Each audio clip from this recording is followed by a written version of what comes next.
Hi students, welcome to M Sigma 0 to Infinity batch. നമ്മൾ ഇന്ന് discuss ചെയ്യാൻ പോകുന്നത് ഡിസ്ക്രീറ്റ് മാത്തമാറ്റിക്സ് എന്ന് പറയുന്ന നിങ്ങളുടെ പ്രോഗ്രാമിംഗ് കോർ പേപ്പർ ആണ്. S1ന്റെ എക്സാംസ് എല്ലാം നിങ്ങൾ സക്സസ്ഫുള്ളി കംപ്ലീറ്റ് ചെയ്തു അല്ലേ? അപ്പോൾ ഇനി അടുത്ത നമ്മുടെ സ്റ്റെപ്പ് എന്താ? S2 സെമസ്റ്റർ 2 ടോപ്പിക്സ് നമ്മൾ ഇന്ന് സ്റ്റാർട്ട് ചെയ്യാണ്. ഓക്കെ, അപ്പോൾ നമ്മൾ ഇന്ന് സ്റ്റാർട്ട് ചെയ്യാൻ പോകുന്നത് ഡിസ്ക്രീറ്റ് മാത്തമാറ്റിക്സ് എന്ന് പറയുന്ന പേപ്പറാണ്. അപ്പോൾ ആ ഒരു വേർഡ് നിങ്ങൾ ഫെമിലിയർ ആണോ? നിങ്ങൾ കേട്ടിട്ടുണ്ടോ ഡിസ്ക്രീറ്റ് മാത്തമാറ്റിക്സ് എന്താണെന്നുള്ളത്? അത്ര ഫെമിലിയർ അല്ല അല്ലേ? ശരി. അപ്പോൾ ഡയറക്റ്റ് ആയിട്ട് ടോപ്പിക്സിലോട്ട് പോകുന്നതിന് മുന്നേ എന്താണ് ഡിസ്ക്രീറ്റ് മാത്തമാറ്റിക്സ്, എന്തൊക്കെയാണ് നമ്മൾ പഠിക്കാൻ പോകുന്നത്, എന്തിനാ പഠിക്കുന്നതെന്ന് നമുക്ക് അറിയണ്ടേ? ഓക്കെ അല്ലേ? അപ്പൊ നമ്മൾ ആ ഒരു രീതി എന്തൊക്കെയാണ് നമ്മൾ പഠിക്കാൻ പോകുന്നത് എന്നുള്ള ഒരു ചെറിയൊരു ബ്രീഫ് ഐഡിയ ഞാൻ തരാം. അത് കഴിഞ്ഞിട്ട് നമുക്ക് ടോപ്പിക്സിലോട്ട് പോവാം. ഓക്കെ അല്ലേ? ശരി. അപ്പോൾ ഡിസ്ക്രീറ്റ് മാത്തമാറ്റിക്സിനെ കുറിച്ച് പറയുമ്പോൾ നിങ്ങൾ ആദ്യം തന്നെ മനസ്സിലാക്കേണ്ട കാര്യം, നിങ്ങൾ കമ്പ്യൂട്ടർ സയൻസിലെ കുറേ പേപ്പേഴ്സിൽ ബാക്കി നിങ്ങൾ നെറ്റ്വർക്ക് പഠിക്കുമ്പോഴും ഓപ്പറേറ്റിംഗ് സിസ്റ്റംസ് ഒക്കെ പഠിക്കുമ്പോഴെല്ലാം ഡയറക്റ്റ് പ്രാക്ടിക്കൽ ഇംപ്ലിമെന്റേഷൻ ആണ് വരുന്നത്, ശരിയല്ലേ? പക്ഷേ ഡിസ്ക്രീറ്റ് മാത്തമാറ്റിക്സ് ഒരു പ്രാക്ടിക്കൽ ഇംപ്ലിമെന്റേഷൻ വരുന്ന പേപ്പർ അല്ല, അതൊരു തിയറിറ്റിക്കൽ പേപ്പറാണ്. ഓക്കെ, തിയറി കോൺസെപ്റ്റ് ആണ്. കമ്പ്യൂട്ടർ സയൻസിലെ തിയറിറ്റിക്കൽ കോർ പേപ്പർ ആണ് നമ്മുടെ ഡിസ്ക്രീറ്റ് മാത്തമാറ്റിക്സ് എന്ന് പറയുന്നത്. ഓക്കെ, ശരിക്കും നമ്മൾ ഈ പഠിക്കുന്ന പല കോൺസെപ്റ്റുകളും എന്താ, മാത്തമാറ്റിക്കൽ ടൂൾസും മാത്തമാറ്റിക്കൽ മോഡൽസ് എല്ലാം നിങ്ങളുടെ കമ്പ്യൂട്ടർ സയൻസിന്റെ പല ഏരിയാസിൽ നിങ്ങൾ അപ്ലൈ ചെയ്യും. അപ്പോൾ അതെങ്ങനെയാണെന്നുള്ളത് നിങ്ങൾ ഹയർ സെമസ്റ്ററിൽ പഠിക്കും. നമ്മൾ ഇതിന്റെ ബേസിക് ആയിട്ട് വരുന്ന മാത്തമാറ്റിക്കൽ മോഡൽസിന്റെയും അതിന്റെ തിയറി കോൺസെപ്റ്റ് ആണ് കംപ്ലീറ്റ് ഈ ഒരു പേപ്പറിനകത്ത് കവർ ചെയ്യുന്നത്. ഓക്കെ ആണല്ലോ? ശരി. അപ്പോൾ എപ്പോഴും മൈൻഡിൽ വേണം ഇതൊരു തിയറിറ്റിക്കൽ പേപ്പർ ആണെന്നുള്ളത്. അപ്പോൾ അതുകൊണ്ട് തന്നെ ഡെഫിനിഷൻ, എക്സാമ്പിൾസ് എന്നുള്ള രീതിയിലായിരിക്കും നമ്മൾ പഠിക്കുന്നത്. അപ്പോൾ ആ രീതിയിൽ തന്നെ അങ്ങനത്തെ ക്വസ്റ്റ്യൻസ് ഉണ്ടാവും എന്നുള്ളൊരു മൈൻഡ് സെറ്റ് വെച്ച് തന്നെ ഈ പേപ്പറിനെ അപ്രോച്ച് ചെയ്യുക. ഭയങ്കര ഈസി ആയിട്ടുള്ള ടോപ്പിക്കാ. ഇതിൽ പറയുന്ന എല്ലാ ടോപ്പിക്സും നിങ്ങൾ ഓൾറെഡി കേട്ടിട്ടുള്ള ആൾക്കാരൊക്കെ തന്നെയാണ്. അപ്പൊ നിങ്ങൾക്ക് പുതുതായിട്ടൊന്നും അല്ല, ജസ്റ്റ് നമ്മൾ ആദ്യ കാര്യം പറയുന്നേ ഉള്ളൂ. അപ്പൊ തിയറി പേപ്പർ ആണെന്നുള്ളത് ഒരു മൈൻഡ് സെറ്റ് വെച്ചേക്കാം. ഓക്കെ അല്ലേ? ശരി. നിങ്ങളുടെ പല ബ്രാഞ്ചസിലും പല ഫീൽഡ്സിലും അപ്ലൈ ചെയ്യാൻ പറ്റുന്ന മാത്തമാറ്റിക്കൽ ടൂൾസും മോഡൽസും നമ്മൾ ഈ ഡിസ്ക്രീറ്റ് മാത്തമാറ്റിക്സിലൂടെ പരിചയപ്പെടുകയാണ് ചെയ്യുന്നത്. ശരി. ഇനി മാത്തമാറ്റിക്സ് എന്ന് പറയുമ്പോൾ നമുക്കറിയാലോ, മാത്തമാറ്റിക്സിനെ നമുക്ക് പല രീതിയിൽ ക്ലാസിഫൈ ചെയ്യാറുണ്ട്. അത്തരത്തിലുള്ള ഒരു ക്ലാസിഫിക്കേഷൻ ആണ് ഈ ഡിസ്ക്രീറ്റ് മാത്തമാറ്റിക്സും കണ്ടിന്യൂസ് മാത്തമാറ്റിക്സും. കണ്ടിന്യൂസ് മാത്തമാറ്റിക്സ് എന്ന് പറഞ്ഞാൽ വേറൊന്നുമില്ല, നമ്മുടെ റിയൽ നമ്പേഴ്സ് ഇല്ലേ, നമുക്കറിയാലോ റിയൽ നമ്പേഴ്സിന്റെ കേസാണ്. നമ്മൾ ഓൾറെഡി ആ നമ്പർ സിസ്റ്റം എല്ലാം നമ്മൾ പഠിച്ചതാണ്. നമുക്കറിയാം ഏത് രണ്ട് റിയൽ നമ്പേഴ്സ് എടുത്താലും in between them there are infinitely many real numbers, ശരിയല്ലേ? And there is no gap between real numbers, ശരിയല്ലേ? റിയൽ നമ്പേഴ്സും റിയൽ ലൈൻ എടുത്താൽ അവിടെ ഗ്യാപ്പ് ഇല്ല അല്ലെ, കണ്ടിന്യൂസ് ആയിട്ടാണ് പോകുന്നത്. അപ്പൊ നമ്മളിപ്പോ ടൈം സിസ്റ്റം അനലൈസ് ചെയ്താലും പ്ലാനറ്ററി മോഷന്റെ മൂവ്മെന്റ് അനലൈസ് ചെയ്താലും ഇതൊക്കെ കണ്ടിന്യൂസ് മൂവ്മെന്റ് മോഷൻ വരുന്ന ഒരു അല്ലെ ടൈമിംഗ് ഒക്കെ വരുന്നതാ. കണ്ടിന്യൂസ് ആയിട്ടുള്ള കാര്യങ്ങളാണ് നമ്മൾ അവിടെ ഡീൽ ചെയ്യുന്നത്. പക്ഷെ ഡിസ്ക്രീറ്റ് മാത്തമാറ്റിക്സ് എന്ന് പറയുമ്പോഴത്തേക്ക് അവിടെ ഡിസ്ക്രീറ്റ് വാല്യൂസ് ആണ് എടുക്കുന്നത്. അവിടെ ഗ്യാപ്പ് ഉണ്ടാവും. ഓരോ വാല്യൂസ് നമുക്ക് ഫെർദർ ക്ലാസിഫൈ ചെയ്യാൻ പറ്റത്തില്ല, സബ് ഡിവൈഡ് ചെയ്യാൻ പറ്റത്തില്ല. ഫോർ എക്സാമ്പിൾ പറയാണ്, അപ്പൊ ഞാൻ നിങ്ങളോട് ചോദിക്കുകയാണ്, എന്താണ് how many students are in your class എന്ന് ചോദിച്ചാൽ നിങ്ങൾ എന്തായിരിക്കും എനിക്ക് ആൻസർ തരിക? 40, 50, 60 എന്ന് പറയുന്ന പെർട്ടിക്കുലർ നമ്പേഴ്സ് അല്ലേ തരുള്ളൂ, അല്ലെങ്കിൽ 40.5, 60.5 എന്നുള്ള രീതിയിലാണോ എനിക്ക് കൗണ്ട് തരുന്നത്? അല്ലല്ലോ. അപ്പോൾ എല്ലാം ഡിസ്ക്രീറ്റ് വാല്യൂസ് ആയിട്ടാണ് പറയുന്നത്, ഓരോ നമ്പേഴ്സ് ആയിട്ടാണ് നിങ്ങൾ പറയുന്നത് അല്ലെ. എല്ലാം തമ്മിൽ ഡിഫറെന്റ് ആണ്, എല്ലാവരും തമ്മിൽ ഗ്യാപ്പ് ഉണ്ടാവും, ശരിയല്ലേ? അതുപോലെ തന്നെയാണ് നമ്മൾ ഈ നമ്മുടെ റിയൽ ലൈഫിൽ വരുന്ന കണ്ടിന്യൂസ് ഡേറ്റാസും ഒക്കെ നമ്മുടെ കമ്പ്യൂട്ടേഴ്സ് സ്റ്റോർ ചെയ്യുന്നത് എങ്ങനെയാ? ഡിസ്ക്രീറ്റ് വാല്യൂസ് ആയിട്ടല്ലേ. അങ്ങനെ സ്റ്റോർ ചെയ്യാൻ ആവശ്യമായിട്ടുള്ള ആ ഒരു രീതിയിൽ അതിന്റെ കോൺസെപ്റ്റുകൾ എങ്ങനെയാണെന്നുള്ളതാണ് നമ്മൾ ഈ പേപ്പറിലൂടെ പറഞ്ഞു കൊടുക്കുന്നത്. ഓക്കെ, അപ്പൊ അത്രയും ഭയങ്കര എന്തൊക്കെയാണെന്നൊന്നും ചിന്തിക്കേണ്ട, വേറെ ഒന്നും ആലോചിക്കേണ്ട. എന്താണ് നമ്മുടെ ഡിസ്ക്രീറ്റ് വാല്യൂസും ആ രീതിയിലുള്ള തിയറിറ്റിക്കൽ കോൺസെപ്റ്റ് ആണ് നമ്മൾ പഠിക്കുന്നതെന്നുള്ളൂ. അപ്പൊ ഞാൻ ഈ ഒരു തിയറിയിൽ പറയുന്ന ടോപ്പിക്സിനെ കുറിച്ച് പറയുമ്പോൾ നിങ്ങൾക്ക് മനസ്സിലായി, ഇവരെ പലരെയും നിങ്ങൾക്ക് അറിയാം, ശരിയല്ലേ? അപ്പൊ ഈ ഡിസ്ക്രീറ്റ് മാത്തമാറ്റിക്കൽ സ്ട്രക്ചേഴ്സിനെ കുറിച്ച് പരിചയപ്പെടുമ്പോൾ നമ്മൾ ഏറ്റവും ഇമ്പോർട്ടന്റ് ആയിട്ട് പറയുന്ന കുറേ പേരുകളുണ്ട്. അപ്പൊ അതിൽ ആദ്യത്തെ ആളെന്ന് പറയുന്നതാണ് നമ്മുടെ സെറ്റ് തിയറി. എന്താണ് സെറ്റ് തിയറി? സെറ്റ് തിയറിയെ കുറിച്ചിട്ട് ഞാൻ പറയേണ്ട കാര്യമില്ല അല്ലെ, നിങ്ങൾ പഠിച്ചിട്ടുണ്ട്. ഹയർ സെക്കൻഡറിയിലോട്ട് ആദ്യമായിട്ട് കടക്കുമ്പോൾ നിങ്ങൾ ഫസ്റ്റ് പഠിക്കുന്ന ചാപ്റ്റർ സെറ്റ് അല്ലെ. ഏറ്റവും ഇഷ്ടപ്പെട്ട, നിങ്ങൾ എൻജോയ് ചെയ്ത് പഠിക്കുന്ന പേപ്പർ തന്നെ ആ ഒരു ചാപ്റ്റർ എന്ന് പറയുന്നത് സെറ്റ് അല്ലേ. അത് കഴിഞ്ഞിട്ട് നിങ്ങൾ എന്താ പഠിച്ചേ? റിലേഷൻസ് ആൻഡ് ഫങ്ഷൻസ് പഠിച്ചല്ലേ. റിലേഷൻസ്, പിന്നെ അത് കഴിഞ്ഞ് എന്താ പഠിച്ചേ? ഫങ്ഷൻസ്. ഓക്കെ, ഇത്രയും ടോപ്പിക്സ് നിങ്ങൾ ഓൾറെഡി ഫെമിലിയർ ആയിട്ടുള്ളതാ. ഇത് കഴിഞ്ഞ് നമ്മൾ ഇനി പുതിയതായിട്ട് പഠിക്കാൻ പോകുന്നതാണ് മാത്തമാറ്റിക്കൽ ഇൻഡക്ഷൻ അല്ലെ. അത് ഓൾറെഡി നിങ്ങൾ പഠിച്ചിട്ടുണ്ട്, അല്ലെങ്കിൽ മാത്തമാറ്റിക്കൽ ഇൻഡക്ഷന് മുന്നേ നമ്മൾ പഠിക്കുന്ന മാത്തമാറ്റിക്കൽ ലോജിക് ആൻഡ് പ്രൂഫ് എന്ന് പറയുന്ന ഒരു പോർഷനാണ്. ഇത് നിങ്ങൾ പഠിച്ചിട്ടില്ല. മാത്തമാറ്റിക്കൽ ലോജിക് ആൻഡ് പ്രൂഫ് ഇതൊരു പുതിയ കോൺസെപ്റ്റാ. ഇനി മാത്തമാറ്റിക്കൽ ഇൻഡക്ഷൻ നിങ്ങൾ പഠിച്ചിട്ടുണ്ടല്ലേ, പ്രിൻസിപ്പിൾ ഓഫ് മാത്തമാറ്റിക് ഇൻഡക്ഷൻ എന്ന് പറഞ്ഞിട്ടുള്ള അതുപോലെ ഒരു ടോപ്പിക്കാണ് ഇൻഡക്ഷൻ ആൻഡ് റിക്കറൻസ് എന്ന് പറയുന്നത്. ഇൻഡക്ഷൻ ആൻഡ് റിക്കറൻസ് ഇതൊക്കെ നിങ്ങൾ പഠിച്ചിട്ടുണ്ട്. ദെൻ അത് കഴിഞ്ഞ് വരുന്നത് ഗ്രൂപ്പ് തിയറി. ഗ്രൂപ്പ് തിയറി നിങ്ങൾക്ക് ഫെമിലിയർ ആയിട്ടുള്ള ടോപ്പിക് അല്ല, ഇത് ഒരു പുതിയ ടോപ്പിക്കാണ്. അതുപോലെയാണ് ഗ്രാഫ് തിയറി, അതും പുതിയ കോൺസെപ്റ്റ് ആണ്. ഓക്കെ, ഇത്രയും ടോപ്പിക്സ് അടങ്ങുന്നതാണ് നമ്മുടെ ഡിസ്ക്രീറ്റ് മാത്തമാറ്റിക്സ് എന്ന് പറയുന്നത്. ഇതിനകത്ത് ലാസ്റ്റ് വന്ന ഈ ഗ്രാഫ് തിയറിയിലെ ഇയാളെ നമ്മൾ ഇപ്പൊ പഠിക്കുന്നില്ല, ഇയാള് ഇച്ചിരി ബ്രോഡായിട്ടുള്ള ആളാണ്. ഈ ഒരു പേപ്പറായിട്ട് തന്നെ നമ്മൾ ഹയർ സെമസ്റ്ററിൽ പഠിക്കും. ബാക്കിയുള്ള നമ്മുടെ set theory, relation, function, logic and proof, induction, ഇത്രയും പോർഷൻസ് ആണ് നമ്മൾ പല മൊഡ്യൂൾസിലായിട്ട് ഇപ്പോൾ ഡീൽ ചെയ്യാൻ പോകുന്നത്. ഓക്കെ അല്ലേ? അപ്പൊ എന്തൊക്കെയാണ് പഠിക്കുന്നത് എന്നുള്ളതിനെ പറ്റിയിട്ട് ഒരു ഐഡിയ കിട്ടിയല്ലോ. ഓക്കെ, ഇപ്പൊ ഡിസ്ക്രീറ്റ് മാത്തമാറ്റിക്സ് എന്ന് പറയുന്ന പേപ്പറിനകത്ത് തിയററ്റിക്കൽ ആയിട്ടുള്ള കോൺസെപ്റ്റ് ആണ് നമ്മൾ ഡീൽ ചെയ്യുന്നത്. സെറ്റ് തിയറി, റിലേഷൻ ഫങ്ഷൻസ് എന്നുള്ളത് ഇതെല്ലാം കൂടെ ചേർത്തിട്ട് നമ്മൾ മൊഡ്യൂൾ 1 പഠിക്കും. Then mathematical logic and proof എന്ന് പറയുന്ന മൊഡ്യൂൾ 2 ആണ്. ഇൻഡക്ഷൻ ആൻഡ് റിക്കറൻസ് എന്ന് മൊഡ്യൂൾ 3 ആണ്. ഗ്രൂപ്പ് തിയറി എന്ന് പറയുന്ന മൊഡ്യൂൾ 4 ആണ്. ഇങ്ങനെയാണ് നമ്മൾ 4 മൊഡ്യൂൾസ് ഡിവൈഡ് ചെയ്ത് വെച്ചിട്ടുള്ളത്. ഓക്കെ അല്ലേ? അപ്പോൾ ഇനി ഒരുപാടൊന്നും ഇതിനെ കുറിച്ച് പറഞ്ഞ് ഞാൻ ബോറടിപ്പിക്കുന്നില്ല, നമുക്ക് നേരെ കോൺസെപ്റ്റിലോട്ട് പോവാം. റെഡി ആണല്ലോ? അപ്പൊ നിങ്ങൾ പഠിക്കാൻ റെഡിയാണ്, ഹാപ്പി ആയിട്ട് ഇരിക്കുക എന്ന് വിശ്വസിക്കുന്നു. ഓക്കെ, അപ്പൊ നമ്മൾ ഡിസ്ക്രീറ്റ് മാത്തമാറ്റിക്സ് എന്ന് പറയുന്ന നമ്മുടെ കോർ പേപ്പർ സ്റ്റാർട്ട് ചെയ്യാൻ പോവാണ്. എല്ലാവരും ഹാപ്പി ആയിട്ട് എന്താണ് ക്ലാസ് ഒന്ന് കേട്ട് പഠിക്കുക. ഞാൻ പറഞ്ഞത് ഓർത്ത് വെച്ചേക്കുക, എന്താണ് തിയറി കോൺസെപ്റ്റ് ആയതുകൊണ്ട് തന്നെ. അപ്പൊ നമ്മൾ ഇതുവരെ മാത്സ് പഠിക്കുമ്പോൾ എന്താ ചെയ്യുക? ഒരു ക്വസ്റ്റ്യൻ എഴുതും, ഫോർമുല എഴുതും, പ്രോബ്ലം ചെയ്യും അല്ലേ? ആ ഒരു രീതിയിൽ ഉണ്ടോന്ന് വെച്ചാൽ ഉണ്ട്, പ്രോബ്ലംസ് ഇല്ല എന്നല്ല ഞാൻ പറയുന്നത്. പക്ഷെ ഇവിടെ നമുക്ക് ഡെഫിനിഷനും കൂടെ ആവശ്യമാണ്. ഓക്കെ, അപ്പൊ അതുകൊണ്ട് എന്താ മിസ് ഇങ്ങനെ ഈ ഡെഫിനിഷൻ ഒക്കെ പറയുന്നതെന്ന് കേട്ടിട്ട് ബോറടിക്കുക എന്ന് വിചാരിക്കരുത്. കാരണം ഡെഫിനിഷൻ അറിയണം, ഡിഫൈൻ എന്നുള്ള രീതി ക്വസ്റ്റ്യൻ ചോദിക്കും, എക്സാമ്പിൾസ് ചോദിക്കും. കാരണം നമുക്ക് തിയറി കോൺസെപ്റ്റാണ് നമുക്ക് അറിയേണ്ടത്. ഓക്കെ, ആ കോൺസെപ്റ്റ് പ്ലസ് അതെങ്ങനെ എക്സാമ്പിൾസ് കാണിക്കുന്നു എന്നുള്ളതായിരിക്കും കൂടുതൽ നമ്മുടെ ക്വസ്റ്റ്യൻസിൽ വരുന്നത്. ഓക്കെ അല്ലേ? അപ്പൊ നമുക്ക് സെറ്റ് തിയറി സ്റ്റാർട്ട് ചെയ്യാം. ശരി, ഓക്കെ. അപ്പൊ നമ്മുടെ ആദ്യത്തെ മൊഡ്യൂൾ 1 എന്ന് പറയുന്നത് സെറ്റ്സ്, ഫങ്ഷൻസ് ആൻഡ് റിലേഷൻസ് ആണ്. ഓക്കെ, ഇവരൊക്കെ നിങ്ങൾക്ക് അറിയാവുന്ന ആൾക്കാരാണ്. സെറ്റ്സ്, ഫങ്ഷൻസ് ആൻഡ് റിലേഷൻസ് ആണ് നമ്മുടെ മൊഡ്യൂൾ 1. ഓക്കെ, അപ്പൊ സെറ്റ്സിന് മൂന്ന് സെറ്റായിട്ട് പഠിക്കും അല്ലെ? സെറ്റ്സ് പറയും, അത് കഴിഞ്ഞിട്ട് റിലേഷൻ, പലതരത്തിലുള്ള റിലേഷൻസ് പറയും. ആ റിലേഷൻ എന്ന് നേരെ അതിലൊരു പെർട്ടിക്കുലർ ടൈപ്പ് ഓഫ് റിലേഷൻ ആണ് ഈ ഫംഗ്ഷൻ എന്ന് പറയുന്നത്. അങ്ങനെ 3 ആയിട്ട് നമ്മൾ പഠിക്കും. അപ്പൊ ആദ്യം നമ്മൾ പഠിക്കാൻ പോകുന്ന സെറ്റ് എന്ന് പറയുന്ന കോൺസെപ്റ്റാ. എന്താണ് ഈ സെറ്റ് എന്ന് പറയുന്ന കോൺസെപ്റ്റ്? ഞാൻ പറഞ്ഞു തരേണ്ട കാര്യം പോലും ഇല്ല. ഈ സെറ്റ് എന്ന് പറഞ്ഞാൽ എന്താ? നമ്മൾ പണ്ട് പോലെ കുഞ്ഞിലെ പഠിക്കുന്ന ഒരു ഡെഫിനിഷൻ. സെറ്റ് എന്ന് പറഞ്ഞാൽ എന്താ? A well defined collection of object അല്ലേ? ഒന്നുമില്ല, കുറെ ആൾക്കാർ നമ്മുടെ കയ്യിലുണ്ട്. ഒബ്ജക്ട്സ് എന്ന് പറയുമ്പോൾ അത് നമ്പേഴ്സ് ആവാം, എന്ത് തന്നെ ആയാലും കുഴപ്പമില്ല അല്ലെ? ആ കുറെ ആൾക്കാരെ നമ്മൾ എന്ത് ചെയ്യുക? ഒരു സെറ്റിനകത്ത് കളക്ട് ചെയ്ത് വെച്ചേക്കാം. എങ്ങനെ കളക്ട് ചെയ്ത് വെച്ചേക്കാം? കോമ ഇട്ട് കളക്ട് ചെയ്ത് വെച്ചേക്കാം. ഇതാണ് സെറ്റ് എന്ന് പറയുന്നത്. അപ്പോൾ ഞാൻ ഒരു എക്സാമ്പിൾ കാണിക്കുകയാണെങ്കിൽ സെറ്റ് ബ്രാക്കറ്റ്. സെറ്റ് പറയുമ്പോൾ എപ്പോഴും സെറ്റ് ബ്രാക്കറ്റാ യൂസ് ചെയ്യാറ് അല്ലെ? സെറ്റ് ബ്രാക്കറ്റിനകത്ത് നമ്മൾ എലമെന്റ്സ് 1, 2, 3, 4, 5 ഇതൊരു സെറ്റ് ആണ്. ഈ സെറ്റിനകത്ത് എന്തൊക്കെയാ ഉള്ളത്? നമ്പേഴ്സ് ആണ് കൊടുത്തിട്ടുള്ളത്. 1 to 5 വരെയുള്ള നമ്പേഴ്സിനെ ഞാൻ കൊടുത്തിട്ടുണ്ട്. കോമ ഇട്ടാ സെപ്പറേറ്റ് ചെയ്തേക്കുന്നത് അല്ലെ? ഇനി ഈ സെറ്റ് എന്ന് പറയുന്നത് ഒരു അൺഓർഡേർഡ് കളക്ഷൻ ആണ്. കൃത്യമായിട്ട് ഓർഡർ ഒന്നും വേണം എന്നില്ല. ഇതേ സെറ്റിനെ തന്നെ ഞാൻ ഒന്ന് മാറ്റി എഴുതിയേ. ഞാൻ 5 സ്റ്റാർട്ട് ചെയ്തു, 3 എഴുതി, then 4, then 2, then 1 ഇങ്ങനെ എഴുതി. ഈ രണ്ട് സെറ്റും ഡിഫറെന്റ് ആണോ? അല്ല അല്ലെ? കാരണം സെറ്റ് എന്ന് പറയുമ്പോഴത്തേക്ക് അൺഓർഡേർഡ് കളക്ഷൻ ഓഫ് ഒബ്ജക്റ്റാ. കുറെ ഒബ്ജക്ട്സ് അല്ലെങ്കിൽ നമ്പേഴ്സിന് നമ്മൾ കളക്ട് ചെയ്ത് വെച്ചിട്ട് കോമ ഇട്ട് സെപ്പറേറ്റ് ചെയ്ത് വെച്ചിട്ടുണ്ട്. അവരെ എങ്ങനെ വേണോ നമുക്ക് അറേഞ്ച് ചെയ്യാം. ആദ്യം ഒന്നാമത്തെ ആള് വന്നു, പിന്നെ രണ്ടാമത്തെ ആള് വരണം, അങ്ങനെ ഒരു ഓർഡറും ഇല്ല. അൺഓർഡേർഡ് കളക്ഷൻ ആണ് അല്ലെ? അപ്പൊ ഇതുപോലെ പല രീതിയിൽ നമുക്ക് സെറ്റ് റെപ്രസെന്റ് ചെയ്യാം. ഓക്കെ അല്ലെ? ശരിയാണല്ലോ? അപ്പൊ ഇങ്ങനെ ഒരു സെറ്റ് എന്താന്ന് ചോദിച്ചാൽ പറയാൻ അറിയാം, well defined collection of object അല്ലെ? അൺഓർഡേർഡ് ആയിട്ടുള്ള well defined collection of objects ആണ്. അപ്പൊ ഡെഫിനിഷൻ ഒക്കെ ഞാൻ ഇവിടെ കൊടുത്തിട്ടുണ്ട്. എല്ലാ ഡെഫിനിഷനും നിങ്ങൾ അതുപോലെ എഴുതി വെക്കണം എന്നൊന്നും ഞാൻ പറയുന്നില്ല. ജസ്റ്റ് നമുക്ക് ആവശ്യമുള്ള ഞാൻ പറയും. ഞാൻ വെറുതെ പറഞ്ഞു വിടുകയാണെങ്കിൽ നിങ്ങൾ എല്ലാവരും ഇപ്പോൾ നോട്ട് എഴുതിയെടുക്കണം എന്നില്ലല്ലോ. അതുകൊണ്ടാണ് ഞാൻ ഇതിൽ ആഡ് ചെയ്തേക്കുന്നത്. അപ്പോൾ ഞാൻ പറയുന്നതും കേട്ട് നിങ്ങൾക്ക് ആവശ്യമുള്ളത് നിങ്ങൾക്ക് തന്നെ എഴുതിയെടുത്തു കഴിഞ്ഞാൽ നമുക്ക് ആ ഒരു കോൺസെപ്റ്റ് മതി. അതുകൊണ്ടാണ് നോട്ട്സ് അത്യാവശ്യം നന്നായിട്ട് കൊടുത്തിട്ടുണ്ട് കേട്ടോ. അപ്പോൾ എക്സാമ്പിൾസ് ഒക്കെ വായിച്ചു നോക്കിക്കോണം. ഇവിടെ പറഞ്ഞിരിക്കുന്നത് എന്താ? സെറ്റ് എന്താന്നുള്ള ഡെഫിനിഷൻ പറയുന്നുണ്ട്. അപ്പോൾ അത് ഞാൻ പറഞ്ഞ കാര്യമാണ്. ഇവിടെ ഒരു എക്സാമ്പിൾ കൊടുത്തിട്ടുള്ളത് ഈവൻ നാച്ചുറൽ നമ്പേഴ്സിന്റെ സെറ്റാ. ഈവൻ നാച്ചുറൽ നമ്പേഴ്സിന്റെ സെറ്റ് എന്ന് പറയുമ്പോൾ എവിടെ സ്റ്റാർട്ട് ചെയ്യടാ? എവിടെയായിരിക്കും സ്റ്റാർട്ട് ചെയ്യുക? 2 സ്റ്റാർട്ട് ചെയ്യുക അല്ലെ? 2, 4, 6, 8 ഇസെട്ര എന്ന് പറയുന്നതാണ് ഈവൻ നാച്ചുറൽ നമ്പേഴ്സിന്റെ സെറ്റ്. അതുപോലെ ഓഡ് നാച്ചുറൽ നമ്പേഴ്സിന്റെ സെറ്റ് എഴുതാം അല്ലെ? നാച്ചുറൽ നമ്പേഴ്സിന്റെ സെറ്റ് എഴുതാം. എവിടെ സ്റ്റാർട്ട് ചെയ്യും?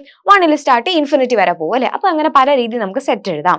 ഇനി 1 തന്നെ സ്റ്റാർട്ട് ചെയ്യുന്ന നിർബന്ധമുണ്ടോ? ഇല്ല, ഓർഡർ മാറ്റിയാലും കുഴപ്പമില്ല. പക്ഷെ നമ്മൾ എഴുതുമ്പോൾ നമ്മൾ എപ്പോഴും പറയുമ്പോൾ 1, 2, 3 എന്നല്ലേ നമ്പർ പറയത്തുള്ളൂ. ആ രീതിയിൽ എഴുതുന്നേ ഉള്ളൂ. ഓക്കെ അല്ലേ? ഇനി ആ സെറ്റിന്റെ ഡെഫിനിഷൻ കഴിഞ്ഞിട്ട് വേറെ ഒരു നൊട്ടേഷൻ കൊടുത്തിരിക്കുന്നത് കണ്ടോ? എ ബിലോങ്സ് ടു എ എന്ന് പറഞ്ഞാൽ എന്താ? എ ബിലോങ്സ് ടു എ എന്ന് പറഞ്ഞാൽ ഇതിന്റെ മീനിങ് എന്താ? ഈ സിമ്പിൾ നിങ്ങൾ പഠിച്ചിട്ടുണ്ട്. ഇതിനെയാണ് ബിലോങ്സ് ടു എന്ന് വായിക്കുന്നത്. എങ്ങനെ വായിക്കും? Belongs to. A belongs to A എന്ന് പറഞ്ഞാൽ വേറൊന്നുമില്ല. എ എന്ന് പറയുന്ന ആള് ക്യാപിറ്റൽ എന്ന് പറഞ്ഞ സെറ്റിനകത്തുണ്ട് ഓക്കെ, നമ്മൾ സെറ്റിന്റെ നൊട്ടേഷൻ എപ്പോഴും ക്യാപിറ്റൽ ലെറ്ററിലും സെറ്റിനകത്ത് വരുന്ന എലമെന്റ്സ് അല്ലെങ്കിൽ ഒബ്ജക്റ്റിനെ സ്മോൾ ലെറ്ററിലുമാണ് കാണിക്കുന്നത്. അപ്പൊ എ ബിലോങ്സ് ടു എ എന്ന് കാണിക്കാൻ നമ്മൾ എങ്ങനെ എഴുതും? ഈ രീതിയിലാണ് റെപ്രസെന്റ് ചെയ്യുന്നത്. അതായത് എ എന്ന് പറയുന്ന ആള് സെറ്റിനകത്തുണ്ട്. ഇനി ഇല്ല എന്ന് എങ്ങനെ പറയും? ഇല്ല എന്ന് പറയാം നോട്ട് ബിലോങ്സ് ടു. ഇതുപോലെ ഒരു ലൈൻ ഇട്ടാൽ മതി. എന്താ? ഇല്ല, എ എന്ന് പറയുന്ന ആൾ എവിടെ ഇല്ല? ഈ സെറ്റിനകത്തില്ല. ഓക്കെ, നൊട്ടേഷൻ ഓർമ്മയില്ലേ? എ ബിലോങ്സ് ടു എ എന്ന് പറഞ്ഞാൽ ആ എ എന്ന് പറയുന്ന ആൾ സെറ്റിനകത്തുണ്ട്. നോൺ ബിലോങ്സ് ടു എന്ന് പറഞ്ഞാൽ സെറ്റിനകത്തില്ല. ഇതുപോലെ ഒരു ലൈൻ ഇട്ടാൽ മതി. ഓക്കെ ആണല്ലോ? അതാണ് അവിടെ കൊടുത്തിട്ടുള്ളത്. എന്താണ് ആ നൊട്ടേഷൻ ഒക്കെ പറയുന്നുണ്ട്. പിന്നെ പറയുന്നുണ്ടോ, സെറ്റിനാണെങ്കിൽ അപ്പർ കേസ് ലെറ്റേഴ്സ് ആണ് യൂസ് ചെയ്യുന്നത്. അപ്പർ കേസ് എന്ന് പറഞ്ഞാൽ എന്താണ്? ക്യാപിറ്റൽ ലെറ്റേഴ്സ് ആണ് സെറ്റിനെ ഡിനോട്ട് ചെയ്യാൻ യൂസ് ചെയ്യുന്നത്. സ്മോൾ ലെറ്റേഴ്സ് ആണ് സെറ്റിനകത്തുള്ള ഒബ്ജക്ട്സിനെ കാണിക്കാൻ യൂസ് ചെയ്യുന്നത്. ഇനി പറഞ്ഞു, ഈ സെറ്റിനെ പല രീതിയിൽ നമുക്ക് എഴുതാം അല്ലെ. അതിൽ മെയിൻലി നമ്മൾ എഴുതുന്ന ഒരു മെത്തേഡാണ് റോസ്റ്റർ ഫോമും സെറ്റ് ബിൽഡർ ഫോമും. ഏതൊക്കെയാണ്? റോസ്റ്റർ ഫോം, പിന്നെ സെറ്റ് ബിൽഡർ ഫോം. ഈ റോസ്റ്റർ ഫോം എന്ന് പറഞ്ഞാൽ വേറെ ഒന്നുമില്ല. റോസ്റ്റർ ഫോം എന്താ? നമ്മളിപ്പോ പറഞ്ഞതാണ് റോസ്റ്റർ ഫോം. ഒരു സെറ്റിന് സെറ്റ് ബ്രാക്കറ്റ്, നമ്മുടെ കേളി ബ്രാക്കറ്റ് ഇട്ടിട്ട് ആൾക്കാരെല്ലാം കോമ ആയിട്ട് റെപ്രസെന്റ് ചെയ്ത് വെച്ചാൽ അതെന്താ? Roster form. Set builder form ആണെങ്കിൽ സെറ്റിലെ എലമെന്റ്സ് തമ്മിലുള്ള ആ റിലേഷനെ നമ്മൾ എന്ത് ചെയ്യും? സ്റ്റേറ്റ്മെന്റ് വൈസ് പറഞ്ഞു കൊടുക്കും. അപ്പൊ ഈ നമ്മൾ സെറ്റ് കളക്ട് ചെയ്യാൻ പോകുന്ന ആൾക്കാരാണെന്നുള്ളത് സ്റ്റേറ്റ്മെന്റ് വൈസ് പറയും. എന്താ? Set of all X such that x is A natural number. എന്താണ്? സ്റ്റാർട്ടിങ് ഫ്രം 1 അങ്ങനെ പറഞ്ഞാൽ 1ൽ തുടങ്ങുന്ന നാച്ചുറൽ നമ്പേഴ്സിനെയാണ് ഞാൻ സെറ്റിനകത്ത് എന്താണ് ഇൻക്ലൂഡ് ചെയ്യാൻ പോകുന്നത് എന്നുള്ളത് സെന്റൻസ് വൈസ് പറഞ്ഞു കൊടുക്കും. അങ്ങനെ എന്താണ് സ്റ്റേറ്റ്മെന്റ് വൈസ് പറഞ്ഞു കൊടുക്കുന്നതിനാണ് സെറ്റ് ബിൽഡർ ഫോം എന്ന് പറയുന്നത്. നോക്കിക്കേ, അവിടെ എക്സാമ്പിൾ കൊടുത്തിട്ടുണ്ട്. റോസ്റ്റർ ഫോം എന്ന് വെച്ചാൽ എന്താ? നോർമലി സെറ്റ് ലിസ്റ്റ് ചെയ്യും, കോമ കൊണ്ട് സെപ്പറേറ്റ് ചെയ്യുന്നു, കേളി ബ്രാക്കറ്റിനകത്ത് കൊടുത്തിട്ടുണ്ട്. കണ്ടോ, അവിടെ ABCD എന്ന് പറയുന്ന ഒരു സെറ്റ് കൊടുത്തിട്ടുണ്ട്. അത് ഏത് ഫോമിലാണ് കൊടുത്തിട്ടുള്ളത്? റോസ്റ്റർ ഫോമിലാണ്. ഇനി അടുത്തത് കണ്ടോ, പോസിറ്റീവ് ഇൻറ്റീജേഴ്സ് ലെസ് ദാൻ 1000 അല്ലെ. 1000-നേക്കാളും ചെറുതായിട്ടുള്ള പോസിറ്റീവ് ഇൻറ്റീജേഴ്സിന്റെ സെറ്റ് എങ്ങനെ എഴുതും? എവിടെ സ്റ്റാർട്ട് ചെയ്യും? 1 സ്റ്റാർട്ട് ചെയ്യും. 1 2 3 ഇസെട്ര അപ് ടു ഏതുവരെ വരും? 9 999 അല്ലെ. 999 വരെ വരും. ഓക്കെ, 1000-നേക്കാളും ലെസ് എന്നല്ലേ പറഞ്ഞേ. അപ്പൊ less than or equal to പറഞ്ഞെങ്കിൽ നമ്മൾ 1000 കൂടെ വരുള്ളൂ. ശരി, അതാണ് എന്ത്? Roster form. ഇനി സെറ്റ് ബിൽഡർ ഫോം ആണെങ്കിൽ എങ്ങനെയാണെന്നാ പറഞ്ഞിരിക്കുന്നത്? ഇതേ ഒരു സെറ്റ് കൊടുത്തിട്ടുണ്ട്. സെറ്റ് എ എന്ന് പറഞ്ഞ ഒരു സെറ്റ് ആണ് even positive integers less than 100-നേക്കാളും ചെറുതായിട്ടുള്ള ഈവൻ പോസിറ്റീവ് ഇൻറ്റീജേഴ്സിന്റെ ഒരു സെറ്റ്. അതിനെങ്ങനെയാ നമ്മൾ സെറ്റ് ബിൽഡർ ഫോമിൽ എഴുതാ?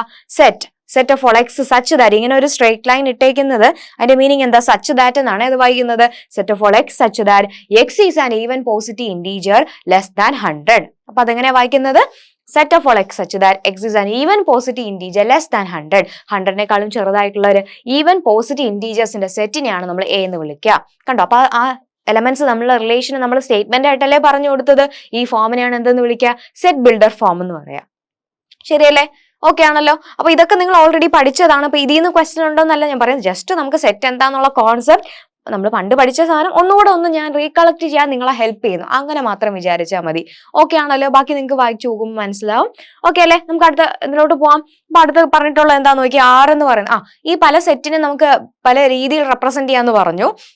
ഇനി ഇതിന് നമുക്ക് നൊട്ടേഷൻസ് ഉണ്ട്. ഇതൊക്കെ ഇൻഫിനിറ്റ് സെറ്റ്സുകളും ഫൈനൈറ്റ് സെറ്റ് ഒക്കെ ഉണ്ട്.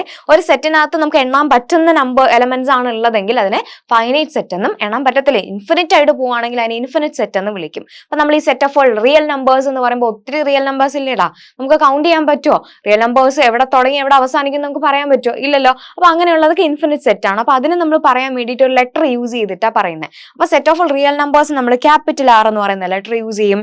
ഇനി set of all positive real numbers ആണെങ്കിൽ R+ എന്ന് പറയും അല്ലെ. പോസിറ്റീവിനെ സ്റ്റാർട്ട് ചെയ്യുള്ളൂ. അപ്പൊ R+ എന്ന് പറയും.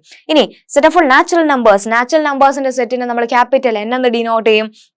ഇനി സെറ്റ് ഓഫ് ഓൾ ഇന്റീജേഴ്സിനെ നമ്മൾ Z എന്നാണ് ഡിനോട്ട് ചെയ്യുന്നത് അല്ലെ. ഇന്റീജേഴ്സ് എന്ന് പറയുമ്പോൾ 0, അത് കഴിഞ്ഞിട്ട് 1 2 3 ഇസെട്ര പറയും. അത് കഴിഞ്ഞിട്ട് ലെഫ്റ്റ് സൈഡ് ചെയ്ത് ഒരു -1 -2 ഇസെട്ര എന്നുള്ള രീതി പറയും. അതാണ് ഇന്റീജേഴ്സിന്റെ സെറ്റ്. ഇനി പോസിറ്റീവ് ആണെങ്കിൽ Z+ എന്ന് പറയും, നെഗറ്റീവ് ആണെങ്കിൽ Z- എന്ന് പറയും. അപ്പൊ Z+ എന്ന് പറയുമ്പോൾ എവിടെ സ്റ്റാർട്ട് ചെയ്യുവാടാ? 1ൽ സ്റ്റാർട്ട് ചെയ്യും അല്ലെ. അപ്പൊ അതാണ് എന്താണ് പോസിറ്റീവ് ഇന്റീജേഴ്സ് എന്ന് പറയുമ്പോൾ 1ൽ സ്റ്റാർട്ട് ചെയ്യും. Q എന്ന് പറയുന്നത് എന്താ? റാഷണൽ ആണ്. റാഷണൽ നമ്പേഴ്സിന്റെ കളക്ഷൻ എന്താ? P/Q ഫോമിൽ എഴുതാൻ പറ്റുന്ന നമ്പേഴ്സിനെയാണ് നമ്മൾ റാഷണൽ നമ്പേഴ്സ് എന്ന് വിളിക്കുക. അതായത് നമ്മുടെ 1/2 1/3 ഈ 1ഉം 2ഉം ഒക്കെ റാഷണൽ നമ്പേഴ്സ് അല്ലേ. കാരണം 1നെ 1/1 എന്ന് എഴുതാം, 2നെ 2/1 എന്ന് എഴുതാം. ഇതൊക്കെ റാഷണൽ നമ്പേഴ്സ് തന്നെയാണ്. അപ്പൊ ഇതിന് നമ്മൾ Q എന്നുള്ള ഒരു ലെറ്റർ കൊണ്ട് ഡിനോട്ട് ചെയ്യും. എല്ലാം ക്യാപ്സ് ആണ് കൊടുക്കുന്നത്. ഓക്കെ അല്ലേ? അപ്പൊ ആ ലെറ്റേഴ്സ് ഒക്കെ നിങ്ങൾ ഒന്ന് ജസ്റ്റ് പരിചയപ്പെട്ട് വെച്ചേക്കാം. ഓക്കെ, ദെൻ അടുത്തൊരു കോൺസെപ്റ്റ് ആണ് വെൻ ഡയഗ്രാം. വെൻ ഡയഗ്രത്തെ പറ്റി നിങ്ങൾ കേട്ടിട്ടുണ്ട്. എന്താണ് ഈ വെൻ ഡയഗ്രാം എന്ന് പറഞ്ഞാൽ? ഒന്നുമില്ല, ഈ സെറ്റിന് നമ്മളിപ്പോ പറഞ്ഞത് സെറ്റിനെ റോസ്റ്റർ ഫോമിൽ എഴുതാം, സെറ്റ് ബിൽഡർ ഫോമിൽ എഴുതാം എന്നല്ലേ. ഇനി ഈ സെറ്റിനെ നമുക്ക് ഡയഗ്രാമാറ്റിക്കലി റെപ്രസെന്റ് ചെയ്യാൻ പറ്റുമോ? പറ്റും. അതെങ്ങനെയാ ചെയ്യുന്നത്? വെൻ ഡയഗ്രാം യൂസ് ചെയ്തിട്ടാ. അപ്പൊ നമ്മൾ ഈ പറഞ്ഞ സെറ്റിനെ ഡയഗ്രാമാറ്റിക്കലി റെപ്രസെന്റ് ചെയ്യുന്നതിന് പറയുന്ന പേരെന്താ? വെൻ ഡയഗ്രാം എന്ന് പറയുന്നത്. കണ്ടോ, set can be visually represent ചെയ്യുന്നത് എങ്ങനെയാ? വെൻ ഡയഗ്രാംസ് യൂസ് ചെയ്യുക. വെൻ ഡയഗ്രാംസ് വരയ്ക്കുമ്പോൾ ആരൊക്കെ വേണോടാ? നമുക്കറിയാലോ, വെൻ ഡയഗ്രാം എന്ന് പറയുമ്പോഴത്തേക്കും നമ്മളൊരു റെക്ടാങ്കിൾ വരയ്ക്കും അല്ലെ. ഏറ്റവും വലിയ സെറ്റ് കാണിക്കാൻ വേണ്ടിയിട്ട് റെക്ടാങ്കിൾ വരയ്ക്കും. അതിനെ എന്ത് വിളിക്കും? Universal set. എന്ത് സെറ്റാ? യൂണിവേഴ്സൽ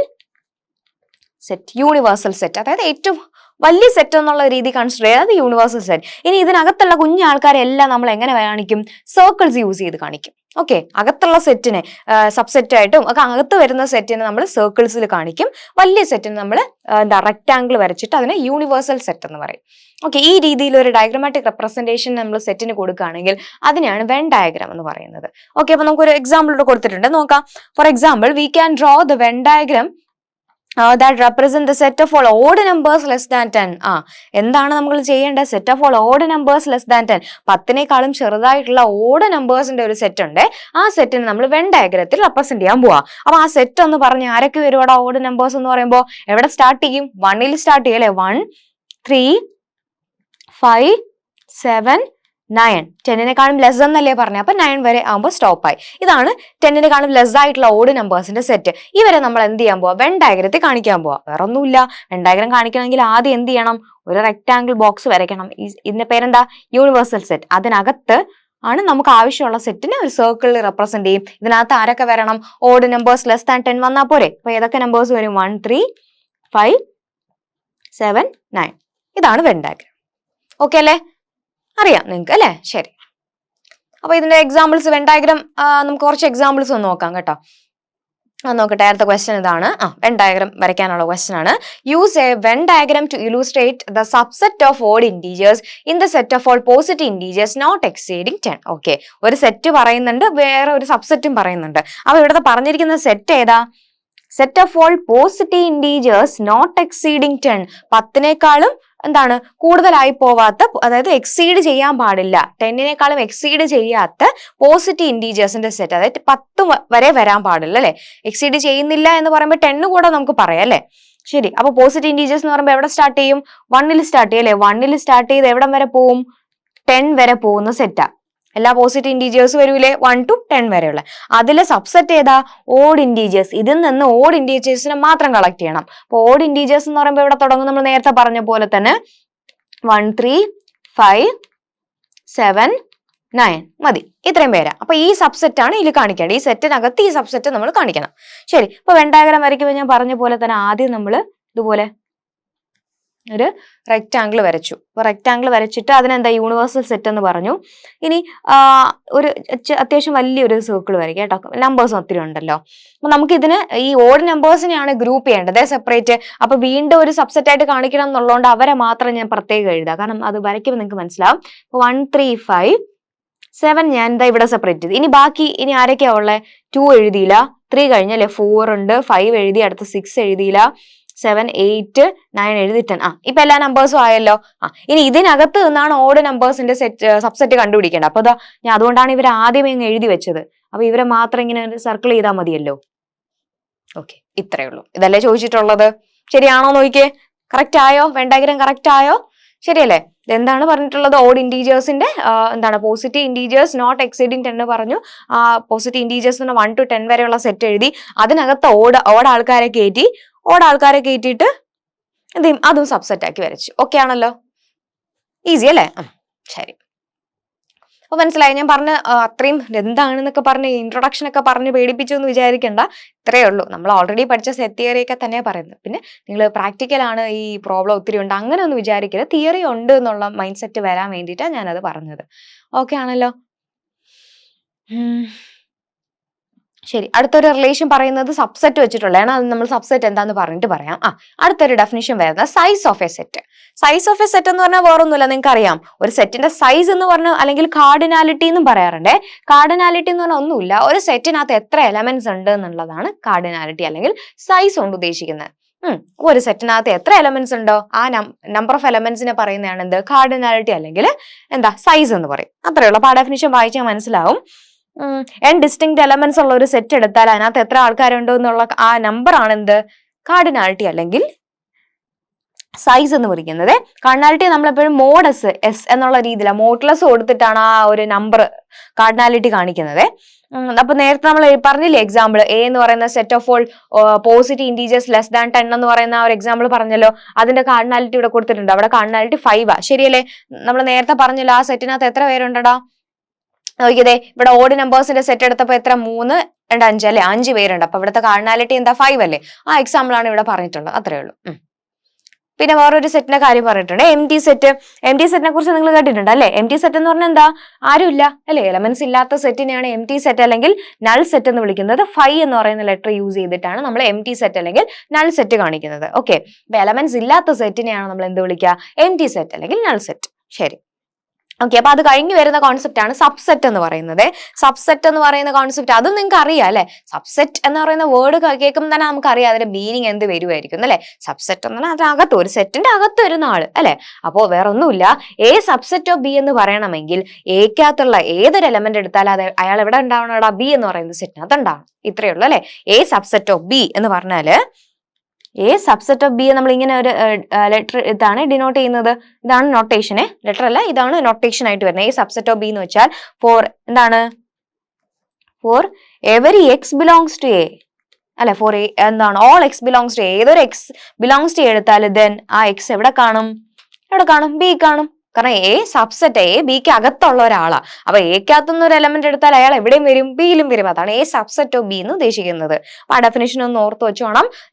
ദ സെറ്റ് എ എന്ന് പറയുന്നത് സബ്സെറ്റ് ഓഫ് ബി ആവണമെങ്കിൽ every element of A is an element of B. അത്രേ ഉള്ളൂ. എയിലെ ഏതൊരു എലമെന്റ് എടുത്താലും അയാൾ എവിടെ ഉണ്ടാവണം? ബിക്കകത്ത് ഉണ്ടാവണം. ആ നൊട്ടേഷൻ ഒക്കെ നോക്കി വെച്ചേക്കുക. ഈ ബി എന്ന് പറയുന്ന സെറ്റിനെ നമ്മൾ സൂപ്പർ സെറ്റ് എന്നാണ് വിളിക്കുന്നത്. വലിയ ആളല്ലേ, അപ്പൊ നമ്മൾ സൂപ്പർ സെറ്റ് എന്ന് വിളിക്കും.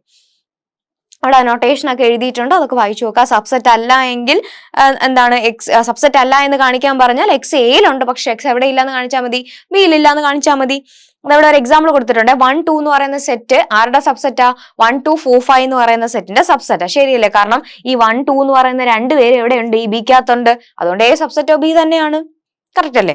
വേണമെങ്കിൽ വെൻ ഡയഗ്രാം വരച്ച് നമുക്ക് അത് വരച്ച് കാണിക്കാൻ പറ്റും. വെൻ ഡയഗ്രാം വെച്ച് വരയ്ക്കാനാണെങ്കിൽ നോക്കിയേ, ഈ ഒരു സെറ്റ് നമുക്ക് വെൻ ഡയഗ്രാം വെച്ചാണെങ്കിൽ ഇവിടെ ഒരു റെക്ടാംഗിൾ വരച്ചു. യൂണിവേഴ്സൽ സെറ്റ് ആണ്. ബി എന്ന് പറയുന്ന സെറ്റ് ആദ്യം വരയ്ക്കുക. അതാണ് ബി എന്ന് പറയുന്ന സെറ്റിനകത്ത് 1, 2, 4, 5 എന്ന് പറയുന്ന എലമെന്റ്സ് ആണ്. അതിൽ 1ഉം 2ഉം കൂടെ ചേരുമ്പോൾ എന്ത് കിട്ടും? എ എന്ന് പറയുന്ന സെറ്റ് കിട്ടും. അപ്പൊ സബ്സെറ്റ് തന്നെ അല്ലേ? ഇത്രയേ ഉള്ളൂ. ഓക്കെ, അപ്പൊ ഈ സബ്സെറ്റ് വെച്ചിട്ടുള്ള ഒരു വെൻ ഡയഗ്രാം എന്താ ഞാൻ പറഞ്ഞത്? നേരത്തെ ഒരു ക്വസ്റ്റൻ ഈ ക്വസ്റ്റൻ സബ്സെറ്റ് വെച്ച് ചെയ്യാനുള്ളതാണ്. Use a Venn diagram to illustrate the relationship between A subset of B and B subset of C. വേറൊന്നുമില്ല, എ സബ്സെറ്റ് ഓഫ് ബി ആന്നുള്ളതും ബി സബ്സെറ്റ് ഓഫ് സി ആന്നുള്ളതും വെൻ ഡയഗ്രാം വെച്ചിട്ടൊന്ന് കാണിക്കാൻ പറഞ്ഞു. ഞാൻ ചോദിക്കട്ടെ, എ സബ്സെറ്റ് ഓഫ് ബി ആണേ. Okay, എന്ന് പറയുന്ന ആള് ബിക്കകത്തുള്ള ആളാ. ഇനി ബി എവിടെ ഉള്ളതാ? സിക്കകത്തുള്ളത്. ബി എന്ന് പറയുന്ന ആള് സിയുടെ സബ്സെറ്റാ. അപ്പൊ ഏറ്റവും വലിയ ആളാരാ? സി അല്ലേ? അപ്പൊ എ ഒരു കുഞ്ഞു സെറ്റാണ്. അതിന്റെ പുറത്ത് ഏതുണ്ട്? ബി ഉണ്ട്. അതിന് മുകളിൽ ആരുണ്ട്? സി ഉണ്ട്. അപ്പൊ വെൻ ഡയഗ്രാം വെച്ച് കാണിച്ചേ. റെക്ടാംഗിൾ വരച്ചു, അത് യൂണിവേഴ്സൽ സെറ്റ് ആണ്. നമുക്ക് ഏറ്റവും പുറത്തൊരു സർക്കിൾ വരയ്ക്കണം. അത് ഏത് സെറ്റാ? സി ആണ്. അതിനകത്ത് ആര് വരും? ബി വരും. അതിന്റെ അകത്ത് ആര് വരും? എ വരും. അപ്പൊ A subset of B subset of C എന്ന് പറയുന്ന കണ്ടീഷൻ ഓക്കെ ആയോ? ശരിയല്ലേ? കറക്റ്റ് അല്ലേ? ഭയങ്കര ഈസി അല്ലേ? അപ്പൊ ഇതൊരു ക്വസ്റ്റൻ ആയിട്ട് ചോദിക്കും. നല്ല നിങ്ങൾക്ക് ഒരു എക്സാമ്പിൾ കാണിക്കാൻ വേണ്ടി കാണിച്ചതാണ്. രണ്ടായിരം ചോദിക്കാറുണ്ട്. ഓക്കെ ആണല്ലോ? A subset of B subset of C. Okay, ശരി. അപ്പൊ അങ്ങനെ ഏതൊക്കെ കോൺസെപ്റ്റ്, ഒത്തിരി കോൺസെപ്റ്റ് നമ്മൾ പഠിച്ചല്ലേ? സെറ്റ്സ് എന്താന്ന് പഠിച്ചു, ദെൻ സൈസ് പഠിച്ചു, സബ്സെറ്റ് പഠിച്ചു. നിങ്ങൾ പേടിക്കേണ്ട, എക്സാമ്പിൾസ് ഒക്കെ നമ്മൾ ലാസ്റ്റ് ചെയ്യും കേട്ടോ. ഓരോന്നായിട്ട് ഒന്ന് പറഞ്ഞു വന്നിട്ട് എക്സാമ്പിൾസ് ഒക്കെ ചെയ്യാം.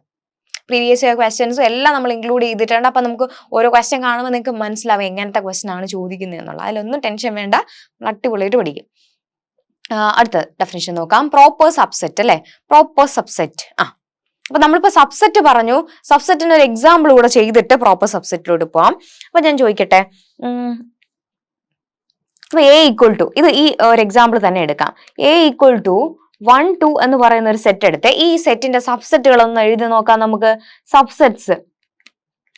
Subsets of A. ഈ എ എന്ന് പറയുന്ന സെറ്റിന്റെ സബ്സെറ്റുകൾ എന്ന് എഴുതാം. പറഞ്ഞേ, സബ്സെറ്റ് എന്ന് പറയുമ്പോൾ എങ്ങനെ എഴുതാം? ഞാൻ സബ്സെറ്റ് പറയുമ്പോൾ ആദ്യം പറയേണ്ടത് എം ടി സെറ്റ് എന്ന് പറയുന്ന ഏതൊരു സെറ്റിന്റെ സബ്സെറ്റ് ആണ്. അപ്പൊ ആദ്യം എഴുതേണ്ട ആള് നമ്മുടെ എം ടി സെറ്റ് ആണ്. ഫൈ എന്ന് പറയുന്ന എം ടി സെറ്റ് ഏതൊരു സെറ്റ് എടുത്താലും അതിന്റെ സബ്സെറ്റ്. അപ്പൊ ആ സബ്സെറ്റിനകത്ത് ഫൈ എന്ന് പറയുന്ന സെറ്റ് വരും. പിന്നെ ആര് വരും? നമ്മുടെ സെറ്റ്സ് ഇറ്റ്സെൽഫ് ഒരു സബ്സെറ്റ്. അതായത് എ എന്ന് പറയുന്ന 1 2 അല്ലേ സെറ്റ്, ആ സെറ്റ് അതിന്റെ തന്നെ സബ്സെറ്റ് അല്ലേ. അപ്പൊ ഈ 1 2 എന്ന് പറയുന്ന സെറ്റും അവിടെ വരും. ഓക്കെ അല്ലെ? അപ്പൊ രണ്ടുപേര് ഏത് സബ്സെറ്റ് എടുത്താലും ആദ്യം ഇൻക്ലൂഡ് ചെയ്യേണ്ട രണ്ടുപേരെന്ന് പറഞ്ഞാൽ ആദ്യത്തെ ആള് എം ടി സെറ്റ്, രണ്ടാമത്തെ ആൾ ആ സെറ്റ് തന്നെയാണ്. ഇനി അടുത്തത് പറയുമ്പോൾ ഇപ്പൊ 2 എലമെന്റ് ഉള്ള സെറ്റ് ആണെങ്കിൽ ഓരോരുത്തരെ വെച്ചിട്ട് നമുക്ക് സബ്സെറ്റ് ഉണ്ടാക്കാം, രണ്ടുപേരെ വെച്ചിട്ടുണ്ടാക്കാം. പിന്നെ അത് എണ്ണ അനുസരിച്ച് കൂടും. ഇവിടെ 1 2 അല്ലേ, ഇപ്പൊ 1 മാത്രം വെച്ചൊരു സബ്സെറ്റ് ഉണ്ടാക്കിക്കൂടെ? അടുത്ത് 2 മാത്രം വെച്ചിട്ട് ഒരു സബ്സെറ്റ് ഉണ്ടാക്കിക്കൂടെ? അപ്പൊ ഈ 4 സബ്സെറ്റ് ആണ് ഇവിടെ വരുന്നത്. എവിടെ വരുന്നത്? എ എന്ന് പറയുന്ന 1 2 എന്ന് പറയുന്ന സെറ്റിന് ഈ 4 സബ്സെറ്റ് ആണ് വരുന്നത്. കറക്റ്റ് അല്ലേ? ഓക്കെ അല്ലേ? ഇപ്പൊ സബ്സെറ്റ് എഴുതുമ്പോൾ ആദ്യം ഇൻക്ലൂഡ് ചെയ്യേണ്ട രണ്ടുപേര് ആദ്യം എം ടി സെറ്റ് വരണം, പിന്നെ ആ സെറ്റ് വരണം, പിന്നെ ബാക്കി നമുക്ക് എഴുതാനല്ലോ ഓരോ ആൾക്കാർ വെച്ചിട്ടുള്ള സിംഗിൾ എലമെന്റ് വരുന്നത്. പിന്നെ അതനുസരിച്ച് നമ്മുടെ സെറ്റിന്റെ സൈസ് അനുസരിച്ച് സബ്സെറ്റുകളുടെ എണ്ണം വരും. ഓക്കെ, അപ്പൊ ഇത് കാണിച്ചിട്ടുണ്ട്. ഇനി ഇത് വെച്ചിട്ടാണ് നമ്മൾ പവർ സെറ്റ് അല്ല, സോറി, പ്രോപ്പർ സബ്സെറ്റിന്റെ ഡെഫിനിഷൻ പറയാൻ പോകുന്നത്. പ്രോപ്പർ സബ്സെറ്റ് വേറൊന്നുമില്ല. ഇതൊന്ന് ഇത്രയും ഞാനിപ്പോ ഈ എക്സാമ്പിൾ കാണിച്ചില്ലേ, ഇത്രയും പേരാണ് എ ഈക്വൽ ടു 1 2 എന്ന് പറയുന്ന സെറ്റിന്റെ സബ്സെറ്റുകൾ. ഇതിൽ നിന്ന് നമ്മുടെ സെറ്റില്ലേ 1 2 എന്ന് പറയുന്ന സെറ്റിനെ നമ്മൾ എടുത്ത് മാറ്റി. ഇയാളെ മാറ്റി കഴിഞ്ഞാൽ ബാക്കിയുള്ളവരെയാണ് എന്തെന്ന് വിളിക്കുക?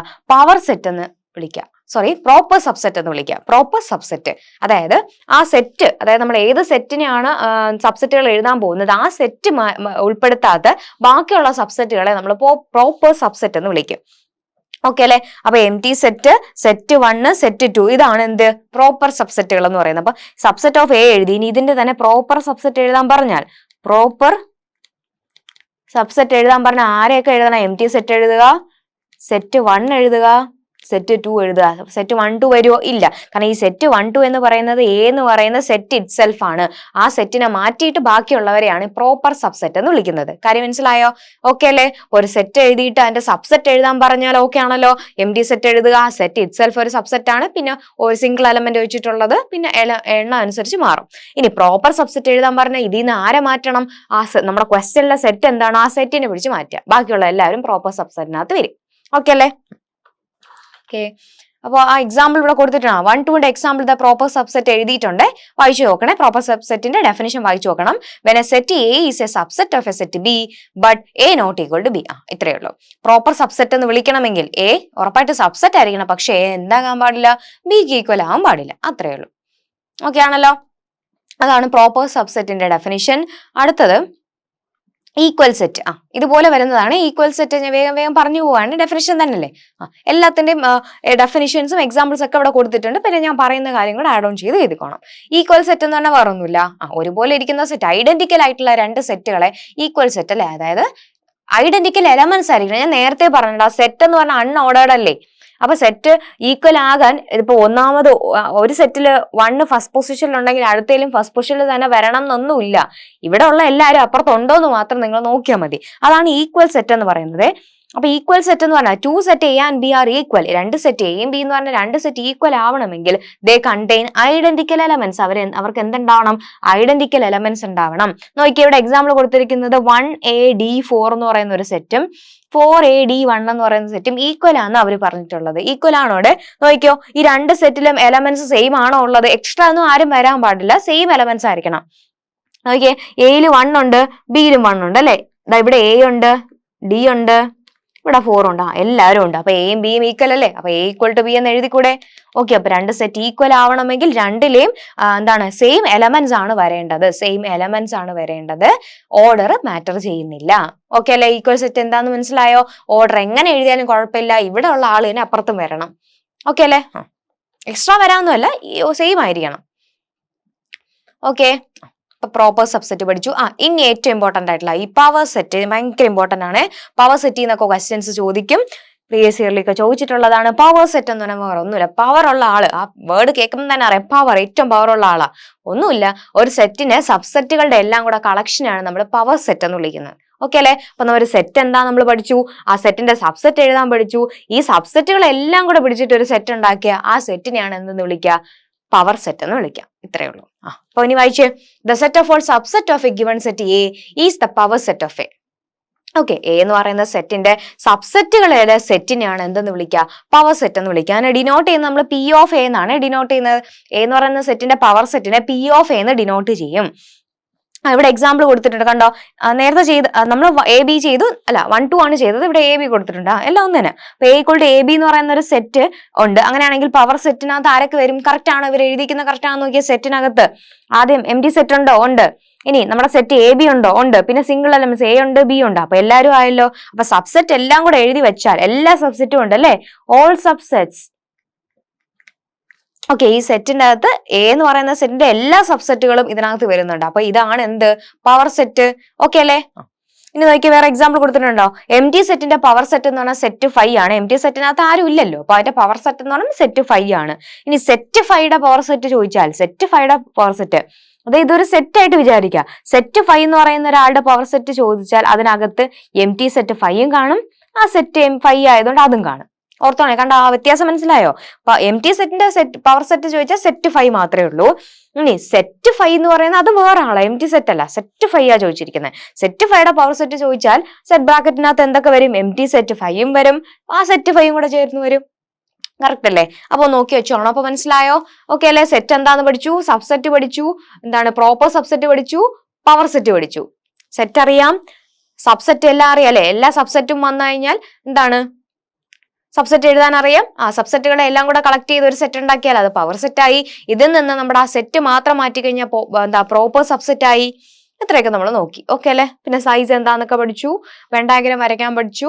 റെഡി ആണല്ലോ? അപ്പൊ ഈ പറഞ്ഞ കോൺസെപ്റ്റുകൾ വെച്ച് തന്നെയുള്ള പ്രോബ്ലംസ് ആണ് നമ്മൾ ഇനി ഡീൽ ചെയ്യാൻ പോകുന്നത്. ഇനി വേറെ എന്റെ ജോലി കഴിഞ്ഞു, ഞാൻ നിങ്ങൾക്ക് തിയറി കോൺസെപ്റ്റ് പറഞ്ഞു തന്നു. ഇനി എന്ത് ചെയ്യുക? നിങ്ങൾ ക്വസ്റ്റ്യൻ എഴുതാതെ, ക്വസ്റ്റ്യൻ സ്ക്രീനിലുണ്ട്, ക്വസ്റ്റ്യൻ എഴുതുക, പോസ് ചെയ്ത് വയ്ക്കുക, ആൻസർ ചെയ്ത് നോക്കുക. എന്നിട്ട് ഞാൻ പറയുന്നത് തന്നെയാണോ, ഞാൻ എഴുതി തന്നെയാണോ മിസ് പറഞ്ഞതെന്നൊന്ന് ചെക്ക് ചെയ്ത് നോക്കുക. ഇത്രയേ ഉള്ളൂ നിങ്ങളുടെ ജോലി. ഭയങ്കര ഈസിയാണ്, നല്ല രസമായിട്ട് പഠിക്കാൻ പറ്റുന്ന, നിങ്ങൾക്ക് നല്ല ഇൻട്രസ്റ്റിംഗ് ആയിട്ടുള്ള പേപ്പറാണ്. ഓക്കെ, അപ്പൊ നമുക്ക് ആദ്യം ക്വസ്റ്റ്യനിലോട്ട് പോവാം. ശരി, അപ്പൊ first question, list the members of the set. List the members of the set. സെറ്റിനകത്തുള്ള മെമ്പേഴ്സിനെ നമ്മളോട് പറയാനാ പറഞ്ഞിട്ടുള്ളത്. പറയാം. എന്താണ് സെറ്റ്? എന്താ സെറ്റ് എന്ന് പറയുന്നത്? Question, set of all X such that x is a real number such that x square equal to 1. X square equal to 1 എന്ന് എഴുതാൻ പറ്റുന്ന എക്സുകളെയാണ് നമ്മൾ ഈ സെറ്റിനകത്ത് പിടിച്ചിട്ടേക്കുന്നത്. ആ എക്സ് ആരൊക്കെയാണെന്നാ നമ്മളോട് ചോദിച്ചേക്കുന്നത്. എങ്ങനെയുള്ള എക്സുകൾ ആ സെറ്റിനകത്തുള്ളത്? എക്സ് സ്ക്വയർ ഈക്വൽ ടു 1 എന്ന് എഴുതാൻ പറ്റുന്ന എക്സുകൾ. എക്സ് സ്ക്വയർ ഈക്വൽ ടു 1 എന്ന് എഴുതാൻ പറ്റുന്ന എക്സുകൾ. ഇത് വായിക്കാൻ പഠിച്ചോണേ. ഈ ലൈൻ ഇട്ടേക്കുന്നത് സച്ച് ദാറ്റ് എന്നാണ്. Set of all X such that x is a real number such that x square equal to 1 അല്ലെ? എക്സ് സ്ക്വയർ ഈക്വൽ ടു 1 എന്ന് എഴുതാൻ പറ്റുന്ന റിയൽ നമ്പറുകളെയാണ് നമ്മൾ ഈ പിടിച്ച് സെറ്റിനകത്ത് ഇട്ടേക്കുന്നത്. അങ്ങനെയുള്ള ആരൊക്കെ ഉണ്ടെന്നാണ് നമ്മളോട് ചോദിച്ചിരിക്കുന്നത്. ആരുടെ സ്ക്വയറാണ് 1 ഉള്ള? ഏത് നമ്പറിന്റെ സ്ക്വയറാ 1 വരുന്നത്? നമുക്കറിയാം. റിയൽ നമ്പർ എന്ന് പറയുമ്പോൾ എല്ലാരെയും നോക്കണം അല്ലെ? നമുക്കറിയാലോ, -1ന്റെ സ്ക്വയർ എടുത്താലും നമുക്ക് 1 ആ കിട്ടുന്നത്, 1ന്റെ സ്ക്വയർ എടുത്താലും 1 ആ കിട്ടുന്നത് അല്ലെ? അപ്പൊ ഇവരുടെ രണ്ടുപേരുടെ സ്ക്വയർ 1 അല്ലേ? ഇവർ രണ്ടുപേരും റിയൽ നമ്പർ അല്ലേ? വേറെ ആരുടെയെങ്കിലും സ്ക്വയർ 1 കിട്ടുമോ? ഇല്ല. അപ്പൊ ഈ സെറ്റിനകത്ത് ആരൊക്കെ ആയിരിക്കും കാണുന്നത്? ഒന്നാമത്തെ ക്വസ്റ്റിനകത്ത് സെറ്റിനകത്തുള്ള ആൻസർ എന്താ? -1ഉം 1ഉം. കഴിഞ്ഞു അല്ലെ? എക്സ് സ്ക്വയർ ഈക്വൽ ടു 1 എന്ന് എഴുതാൻ പറ്റുന്ന എക്സുകളെയാണ് ഈ സെറ്റിനകത്ത് ഇട്ടേക്കുന്നത്. അങ്ങനെയുള്ള 2 എക്സേ ഉള്ളൂ. ആരൊക്കെ? ഒരാള് -1, ഒരാള് 1. ഇവരുടെ രണ്ടുപേരുടെ സ്ക്വയർ ആണ് 1 കിട്ടുന്നത്. ആൻസർ ആയി. യെസ്. അടുത്ത രണ്ടാമത്തെ ക്വസ്റ്റ്യൻ നിങ്ങൾ തന്നെ പറയും. രണ്ടാമത്തെ ക്വസ്റ്റ്യൻ എന്താ? ഇതുപോലെ set of all X such that x is an integer. X square equal to 2 എന്ന് എഴുതാൻ പറ്റുന്ന ആൾക്കാരെ പിടിച്ചിട്ടിരിക്കുക. X square is equal to 2 എന്ന് എഴുതാൻ പറ്റുന്ന റിയൽ നമ്പറിനെയാണോ ഇട്ടേക്കുന്നത്? അല്ല. ശ്രദ്ധിച്ചോ, ഇന്റീജേഴ്സിനാണ്. ഇവിടെയൊക്കെയാണ് നിങ്ങൾക്ക് ട്വിസ്റ്റ് വരുന്നത്. നമ്മൾ എപ്പോഴും റിയൽ നമ്പർ എന്ന് വിചാരിച്ച് അങ്ങ് ആൻസർ ചെയ്യും. ഇവിടെ ഇന്റീജറാ പറഞ്ഞിട്ടുള്ളത്. എക്സ് സ്ക്വയർ ഈക്വൽ ടു 2 എന്ന് എഴുതാൻ പറ്റുന്ന ഇന്റീജറുകളെ മാത്രമേ ഈ സെറ്റിനകത്ത് ഇട്ടിട്ടുള്ളൂ. അങ്ങനെ ഇന്റീജർ ഉണ്ടോ ഇവിടെ? ആരുടെയെങ്കിലും സ്ക്വയർ 2 ആവുമോ? നമുക്കറിയാം, നമ്മൾ പഠിച്ചിട്ടുണ്ട് 1ന്റെ സ്ക്വയർ 1 ആണ്, 2ന്റെ സ്ക്വയർ 4 ആ, 3ന്റെ സ്ക്വയർ 9. ഇങ്ങനെയാണ് നമ്മൾ പഠിച്ചിട്ടുള്ളത് അല്ലെ? അപ്പം നോക്കി, ഈ 1നും 4നും ഇടയിലല്ലേ നമ്മുടെ നമ്പർ 2 വരുന്നത്. അപ്പൊ ഇതിനിടയിൽ ഏതെങ്കിലും ഇന്റീജർ ഉണ്ടോ? ഇല്ല. അപ്പൊ സ്ക്വയർ 2 വരുന്ന രീതിയിൽ ഏതെങ്കിലും നമ്പർ ഉണ്ടോ? ഇന്റീജർ ഉണ്ടോ? ഇല്ല. അപ്പൊ ഇങ്ങനെ ഒരു എക്സ് ഉണ്ടോ? ഇല്ല. അപ്പൊ ഇതിന്റെ ആൻസർ എന്തായിരിക്കും? 5. ഇങ്ങനെ ഒരു എക്സ് ഇല്ല. ഉണ്ടെങ്കിലല്ലേ നമുക്ക് സെറ്റിൽ ഇടാൻ പറ്റൂ. ശരിയല്ലേ? ഇനി ഈ ഇന്റീജർ മാറ്റിയിട്ട് ഇവിടെ റിയൽ നമ്പർ എന്ന് വന്നിരുന്നെങ്കിലോ? റിയൽ നമ്പർ എഴുതാൻ പറഞ്ഞതെങ്കിൽ ഉണ്ടല്ലേ? എങ്ങനെ എഴുതാൻ പറ്റും? ആരുടെ സ്ക്വയർ ആണ് നമുക്ക് 2 എന്ന് എഴുതാൻ പറ്റുന്നത്? നമുക്കറിയാലോ √2ന്റെ സ്ക്വയർ എന്താ? 2 ആണ്. അതുപോലെ -√2ന്റെ സ്ക്വയർ എടുത്താലും നമുക്ക് 2 അല്ലേ കിട്ടുള്ളൂ അല്ലെ? പക്ഷെ √2 ഒരു ഇറാഷണൽ നമ്പർ. അപ്പൊ റിയൽ നമ്പറിന്റെ കേസ് എടുത്തെങ്കിൽ ഇവിടെ ആൻസർ √2 -√2 വന്നേനെ. പക്ഷെ നമ്മളോട് ചോദിച്ചിരിക്കുന്ന ഇന്റീജർ. അപ്പൊ ഇന്റീജർ അങ്ങനെ സ്ക്വയർ 2 വരുന്ന രീതിയിൽ ഇന്റീജർ ഉണ്ടോ? ഇല്ല അല്ലെ? ആൻസർ അപ്പോ എംപ്റ്റി സെറ്റ് ആണ് വരുന്നത്. ക്ലിയർ അല്ലേ? അപ്പൊ ക്വസ്റ്റ്യൻ എവിടെയാണ് തെറ്റുന്നത് മനസ്സിലാവും. നിങ്ങൾക്ക് ആൻസർ ഒക്കെ ഇപ്പൊ അറിയായിരിക്കും, ഞാൻ ഇത്ര എക്സ്പ്ലെയിൻ ചെയ്യേണ്ട കാര്യമൊന്നുമില്ല. പക്ഷെ ഈ വാക്കുകൾ നിങ്ങൾ മിസ് ചെയ്ത് റിയൽ നമ്പർ എന്നുള്ള വിചാരിച്ചാണ് ചെയ്യുന്ന ആളാണെങ്കിൽ ഇവിടെ ആൻസർ √2 എന്ന് എഴുതി വെച്ചേനെ. അപ്പൊ ആ ഒരു കോൺസെപ്റ്റ് എല്ലാ നമ്പേഴ്സിനെ പറ്റിയിട്ട് നല്ലൊരു ധാരണ മനസ്സിൽ വേണം. ഓക്കെ അല്ലേ? അടുത്ത ക്വസ്റ്റിലോട്ട് പോവാം. ശരി, അടുത്തത് ഫൈൻഡ് ദ പവർ സെറ്റ് അല്ലെ? Power set of the set ABC, also find the proper subset of ABC. രണ്ടും ചോദിച്ചിട്ടുണ്ട്. ഫൈൻഡ് ദ പവർ സെറ്റും എന്താണ് പ്രോപ്പർ സബ്സെറ്റും. അപ്പൊ നമ്മുടെ കയ്യിൽ ഒരു സെറ്റ് ഉണ്ട്, എ എന്ന് പറഞ്ഞ് നമുക്ക് വേണമെങ്കിൽ പേര് കൊടുക്കാം. എന്താണ്? Set ABC. സെറ്റ് ABC എന്ന് പറയുന്ന ഒരു സെറ്റ് ഉണ്ട്. ഇയാളുടെ പവർ സെറ്റും എഴുതണം, പ്രോപ്പർ സബ്സെറ്റും എഴുതണം. ഓക്കെ, പവർ സെറ്റ് എന്ന് പറയുമ്പോൾ എല്ലാ സബ്സെറ്റിനും എഴുതി വെച്ചാൽ പോരെ. അപ്പൊ നമുക്ക് പവർ സെറ്റ് നമ്മൾ P(a) എന്നാണ് ഡിനോട്ട് ചെയ്യുന്നത്. അപ്പൊ പവർ സെറ്റ് എഴുതിക്കേ, പവർ സെറ്റ് എഴുതിക്കുക, വേഗം എഴുതിക്കുക. പവർ സെറ്റ് തന്നെ എല്ലാ സബ്സെറ്റും കൊടുക്കുക. ഞാൻ പറഞ്ഞു ആദ്യം ആരാ? എംപ്റ്റി സെറ്റിനെ കൊടുക്കുക, പിന്നെ ഈ സെറ്റിനെ തന്നെ എഴുതി വയ്ക്കുക. ഈ രണ്ടുപേരെ എഴുതിയിട്ടേ ബാക്കിയുള്ളവരെ നമ്മൾ ഫില്ല് ചെയ്യുള്ളൂ. ഇവർ രണ്ടുപേരാണ് ആദ്യം വരുന്ന പവർ സെറ്റിലെ ആൾക്കാർ. ഇനി എന്ത് ചെയ്യണം? 3 എലമെന്റ്സ് ഇല്ലേ, അതിനെ ഓരോരുത്തരെ വെച്ചിട്ടും സിംഗിൾ എലമെന്റ്സ് വെച്ചിട്ടും നമുക്ക് സബ്സെറ്റ് ഉണ്ടാക്കിക്കൂടെ? അപ്പൊ സെറ്റ് എ മാത്രം വരും, സെറ്റ് ബി മാത്രം വരും, സെറ്റ് സി മാത്രം വരും. ഓക്കെ അല്ലെ? ഇനി രണ്ടുപേരെ പെയർ ചെയ്തിട്ട് ചെയ്യാലോ. പെയർ ചെയ്യുമ്പോൾ ആരൊക്കെ വരും? എയും ബിനെയും കൂടെ പെയർ ചെയ്യാം. അടുത്തത് ബിയും സിയും കൂടെ പെയർ ചെയ്യാം, ദെൻ എയും സിയും. എല്ലാരും ആയോ? ആയി. അപ്പൊ ഇതാണ് എന്ത്? ABC എന്ന് പറയുന്ന സെറ്റിന്റെ പവർ സെറ്റിന്റെ കളക്ഷൻ. ഇനി ഇതിൽ നിന്ന് നമ്മളോട് പവർ സെറ്റ് എഴുതി. ഇനി ഏതാ ചോദിച്ചിട്ടുള്ളത്? പ്രോപ്പർ സബ്സെറ്റാ ചോദിച്ചിട്ടുള്ളത്. പ്രോപ്പർ സബ്സെറ്റ് ആരൊക്കെ വരുവാടാ? Proper subsets. Proper subset of A എന്ന് പറയുമ്പോൾ ഇനി ഞാൻ ഒന്നുകൂടെ എഴുതുന്നില്ല. എന്ത് ചെയ്താൽ മതി? ഇതേ സെറ്റിനകത്ത് ഒരാളെ മാത്രം ഒന്ന് കളഞ്ഞാൽ മതി. ആരെ കളയണം? ഈ ABC ഇല്ലേ, ഇയാളെ മാത്രം കളഞ്ഞു കഴിഞ്ഞാൽ നമുക്ക് എന്ത് കിട്ടും? പ്രോപ്പർ സബ്സെറ്റ് കിട്ടും. ശരിയല്ലേ? ബാക്കി എല്ലാവരും വരും. ഈ സെറ്റ് ABC മാത്രം കളഞ്ഞാൽ മതി. ഇതല്ലേ നമ്മുടെ എ ആയിരുന്നത്. ആ എനെ മാത്രം കളയുമ്പോൾ എന്ത് കിട്ടും? പ്രോപ്പർ സബ്സെറ്റ് കിട്ടും. മതി അല്ലേ? ഓക്കെ അല്ലേ? എന്ത് ഈസി ഉള്ള ക്വസ്റ്റനാ. ഓക്കെ, അടുത്ത ക്വസ്റ്റിലോട്ട് പോവാണേ. ശരി, അപ്പൊ നമ്മൾ ഇതുവരെ പറഞ്ഞ കോൺസെപ്റ്റ് വെച്ചിട്ടുള്ള കുഞ്ഞു കുഞ്ഞു ക്വസ്റ്റ്യൻസ് ഒക്കെ നമ്മൾ ചെയ്തു. ഇനിയും വരും, നോക്കാം. ഇനി കുറച്ചുകൂടെ വരുന്നതുണ്ട് കേട്ടോ. അപ്പൊ അതിനു മുമ്പേ ഞാനൊരു വേറൊരു ടോപ്പിക് കൂടെ പറയട്ടെ. Cartesian product. ഇത് നിങ്ങൾ പഠിച്ചിട്ടുണ്ട്, കാർട്ടീഷ്യൻ പ്രോഡക്റ്റ് അല്ലെ? കാർട്ടീഷ്യൻ പ്രോഡക്റ്റ് എന്ന് പറഞ്ഞാല് രണ്ട് സെറ്റ്, നമ്മുടെ കയ്യിൽ A B എന്ന് പറയുന്ന രണ്ട് സെറ്റിന്റെ കാർട്ടീഷ്യൻ പ്രോഡക്റ്റ് അല്ലെങ്കിൽ ക്രോസ് പ്രോഡക്റ്റ് എന്നും പറയാറുണ്ട്. ക്രോസ് പ്രോഡക്റ്റ് എന്ന് പറഞ്ഞാൽ വേറെ ഒന്നുമില്ല, A ക്രോസ് B. എന്താണ് A ക്രോസ് B എന്ന് പറഞ്ഞാൽ എന്ത് വരിക? A ക്രോസ് B എന്ന് പറയുന്ന ഒരു സെറ്റ് ഉണ്ടാക്കി ആ സെറ്റിലുള്ള എലമെന്റ്സിന്റെ പ്രത്യേകത എന്താ? ഓർഡേർഡ് പെയർ ഓഫ് എലമെന്റ്സ് ആണോ? ഓർഡേർഡ് പെയർ AB എന്ന് പറയുന്ന എലമെന്റ്സ് ആയിരിക്കും ആ ക്രോസ് പ്രോഡക്റ്റിനകത്ത് വരുന്നത്.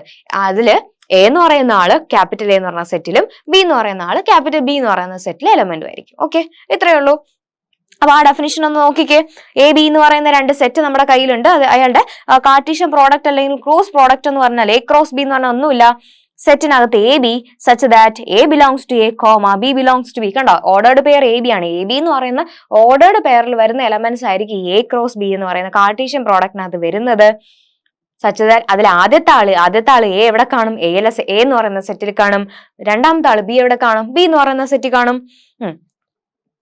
ഓക്കെ, കണ്ടോ? അപ്പൊ കാർട്ടീഷ്യൻ പ്രോഡക്റ്റ് എന്ന് പറഞ്ഞാൽ ordered pair of elements in A B എന്ന് പറഞ്ഞു. പിന്നെ വേറൊരു ഇമ്പോർട്ടന്റ് റിസൾട്ട് ആണ് A ക്രോസ് ബിയും B ക്രോസ് എയും ഈക്വൽ അല്ല. ശരിയല്ലേ? A ക്രോസ് ബി എന്ന് പറയുന്നതും B ക്രോസ് എ എന്ന് പറയുന്നത് രണ്ടാ. കാരണം നമുക്കറിയാം ഓർഡേർഡ് പെയർ നമ്മൾ പറയുമ്പോഴേടാ AB ഓർഡേർഡ് പെയർ AB എന്ന് പറഞ്ഞാലും ഓർഡേർഡ് പെയർ B എന്ന് പറഞ്ഞാലും രണ്ടല്ലേ? നമ്മളിപ്പോ നമുക്ക് നമ്പേഴ്സിൽ റിയൽ ലൈൻ വരയ്ക്കുമ്പോൾ തന്നെ അറിയാലോ. 2 1 2 എന്ന് പറയുന്ന നമ്പർ നമ്മളോട് പ്ലോട്ട് ചെയ്യാൻ പറഞ്ഞാലും 2 1 എന്ന് പറഞ്ഞ് പ്ലോട്ട് ചെയ്യാൻ പറഞ്ഞാലും രണ്ടല്ലേ വരുള്ളൂ. കറക്റ്റ് അല്ലേ? അപ്പൊ ഓർഡേർഡ് പെയർ സെയിം അല്ല. ഈ A എന്ന് പറയുന്ന A എന്ന് പറഞ്ഞ സെറ്റിലാണ്. പക്ഷെ ഇവിടെ ഇങ്ങനെ B A എന്ന് പറഞ്ഞാൽ ഇത് B A എന്ന് പറഞ്ഞ സെറ്റിലാണ്. അപ്പൊ രണ്ട് ഡിഫറെന്റ് അല്ലേ വരുള്ളൂ. അതുകൊണ്ട് A ക്രോസ് B എടുത്താലും B ക്രോസ് A എടുത്താലും രണ്ടേ വരുള്ളൂ. ഡിഫറെന്റ് ആയിരിക്കും, നോട്ട് ഈക്വൽ ടു ആയിരിക്കും കേട്ടോ. ശരി, അപ്പൊ ഇവിടെ ഒരു എക്സാമ്പിൾ കാണിച്ചിട്ടുണ്ട്. കറക്റ്റ് ആണോ നോക്കിയേ? A B എന്ന് പറയുന്നത് A എന്ന് പറയുന്ന സെറ്റ് A B ആണ്. B എന്ന് പറഞ്ഞാൽ 1 2 എന്ന് പറയുന്ന സെറ്റ് ആണ്. ഇവിടെ A ക്രോസ് ബിയും B ക്രോസ് എയും കാണിച്ചിട്ടുണ്ട്. അപ്പൊ ഒന്ന് കാണിച്ചു തരാം. A ക്രോസ് B എന്ന് പറഞ്ഞാൽ വേറൊന്നുമില്ല, ഓർഡേർഡ് പെയർ ഓഫ് എലമെന്റ്സ് ആണ് വരുന്നത്. അപ്പൊ ആദ്യം എന്ത് ചെയ്യണം? എയിലെ ഒരു എലമെന്റ് ഫിക്സ് ചെയ്ത് വെക്കുക. എയിലെ A ഫിക്സ് ചെയ്ത് വെച്ചിട്ട് ആ എയും ബിയിലെ രണ്ട് എലമെന്റ്സും ആയിട്ട് എന്ത് ചെയ്യുക? ഒന്ന് ഓർഡേർഡ് പെയർ ഉണ്ടാക്കുക. അപ്പൊ ആദ്യം ഞാൻ ഇവിടുത്തെ A ഫിക്സ് ചെയ്ത് വെച്ച് എയുടെ കൂടെ ആരെ പെയർ ചെയ്യണം? ആദ്യം 1 പെയർ ചെയ്തു. രണ്ടാമത് എയുടെ കൂടെ ആരെ പെയർ ചെയ്യണം? 2നെ പെയർ ചെയ്തു. കഴിഞ്ഞു. അടുത്ത ഇവിടുത്തെ രണ്ടാമത്തെ എലമെന്റ് ഏതാ? എയിലെ രണ്ടാമത്തെ എലമെന്റ് ഏതാ? ബി എന്ന് പറയുന്നതല്ലേ. അപ്പൊ ബിയില് ബി ഫിക്സ് ചെയ്ത് വെച്ചു, ബിയുടെ കൂടെ 1നെ പെയർ ചെയ്തു, അടുത്തതോ ബിയുടെ കൂടെ 2നെ പെയർ ചെയ്തു, കഴിഞ്ഞു. ഇതാണ് എ ക്രോസ് ബി. കറക്റ്റ് അല്ലേ? ഈസിയാ, നിങ്ങൾക്ക് അറിയാം. ഇനി ബി ക്രോസ് എഴുതാൻ പറഞ്ഞാൽ എന്ത് ചെയ്യാം? ബിയിൽ സ്റ്റാർട്ട് ചെയ്യാം. ബി ക്രോസ് എഴുതാൻ പറഞ്ഞാൽ ബിയിൽ വേണം സ്റ്റാർട്ട് ചെയ്യാൻ. ബി ക്രോസ് എങ്ങനെ എഴുതും? ബി ക്രോസ് എന്ന് പറഞ്ഞാൽ ബിയിൽ എലമെന്റ്സിൽ വേണം ഫിക്സ് ചെയ്ത് വെക്കാം. ബിയിൽ ആദ്യത്തെ എലമെന്റ് ഏതാ? 1 അല്ലേ. അപ്പൊ 1 ഫിക്സ് ചെയ്ത് വെച്ചാൽ 1ഉം എനെയും ബിയും ആയിട്ട് പെയർ ചെയ്യാം. അപ്പൊ 1, എയും വരും, 1, ബിയും വരും. അടുത്തതോ ബി രണ്ടാമത്തെ എലമെന്റ് ഏതാ? 2, എയും വരും, 2, ബിയും വരും, കഴിഞ്ഞു. എ ക്രോസ് ബിയും ബി ക്രോസ് എയും. ഓക്കെ ആണല്ലോ? ശരി. അപ്പൊ എന്താ അവിടെ ഞാൻ നേരത്തെ പറഞ്ഞ കാര്യം പറയുന്നുണ്ട്. എ ബിയും സി ഡി എന്ന് പറയുന്ന 2 എലമെന്റ്സ് എ ക്രോസ് ബിയിൽ ഉണ്ടെങ്കിൽ ഇനി ഇവര് എപ്പോഴെങ്കിലും ഈ ഓർഡേർഡ് പെയർ ഈക്വൽ ആവണം എന്ന് വെച്ചാൽ അതിന്റെ കറസ്പോണ്ടിങ് എലമെന്റ്സ് ഈക്വൽ ആയാലേ ഓർഡേർഡ് പെയർസ് ഈക്വൽ ആവുള്ളൂ. അടുത്ത ഇമ്പോർട്ടന്റ് ആയിട്ടുള്ള റിസൾട്ട് ആണ്, ഭയങ്കര ഇമ്പോർട്ടന്റ് ആണ്. ഇത് ചോദിക്കും മീൻസ് ഈ റിസൾട്ട് വെച്ചിട്ടുള്ള പ്രോബ്ലംസ് നമുക്ക് വേണം. അത് എന്താ പറഞ്ഞിരിക്കുന്നത്? കാർഡിനാലിറ്റി ഓഫ് എ, അതായത് എ എന്ന് പറയുന്ന സെറ്റിനകത്ത് m എലമെന്റ്സ് ഉണ്ട്, ബി എന്ന് പറയുന്ന സെറ്റിനകത്ത് n എലമെന്റ്സ് ഉണ്ട്. അങ്ങനെയാണെങ്കിൽ എ ക്രോസ് ബിക്കകത്ത് എത്ര എലമെന്റ്സ് കാണുവാടാ? mn എലമെന്റ്സ് കാണും, m×n എലമെന്റ്സ് കാണും. ഇത്രയേ ഉള്ളൂ. ഓക്കെ അല്ലെ? അപ്പൊ എ എന്ന് പറയുന്ന സെറ്റിൽ m എലമെന്റ്സ് ഉണ്ട്, ബി എന്ന് പറയുന്ന സെറ്റിനകത്ത് n എലമെന്റ്സ് ഉണ്ടെങ്കിൽ എ ക്രോസ് ബിയിൽ എത്ര എലമെന്റ്സ് കാണും? mn എലമെന്റ്സ് കാണും. m×n ആണ്, അതായത് മൾട്ടിപ്ലൈ ചെയ്യാന്നുള്ളതാ മീൻ ചെയ്യുന്നത്, ക്രോസ് പ്രോഡക്റ്റ് അല്ല, mn ആണ് ഉദ്ദേശിക്കുന്നത്. ഓക്കെ ആണല്ലോ?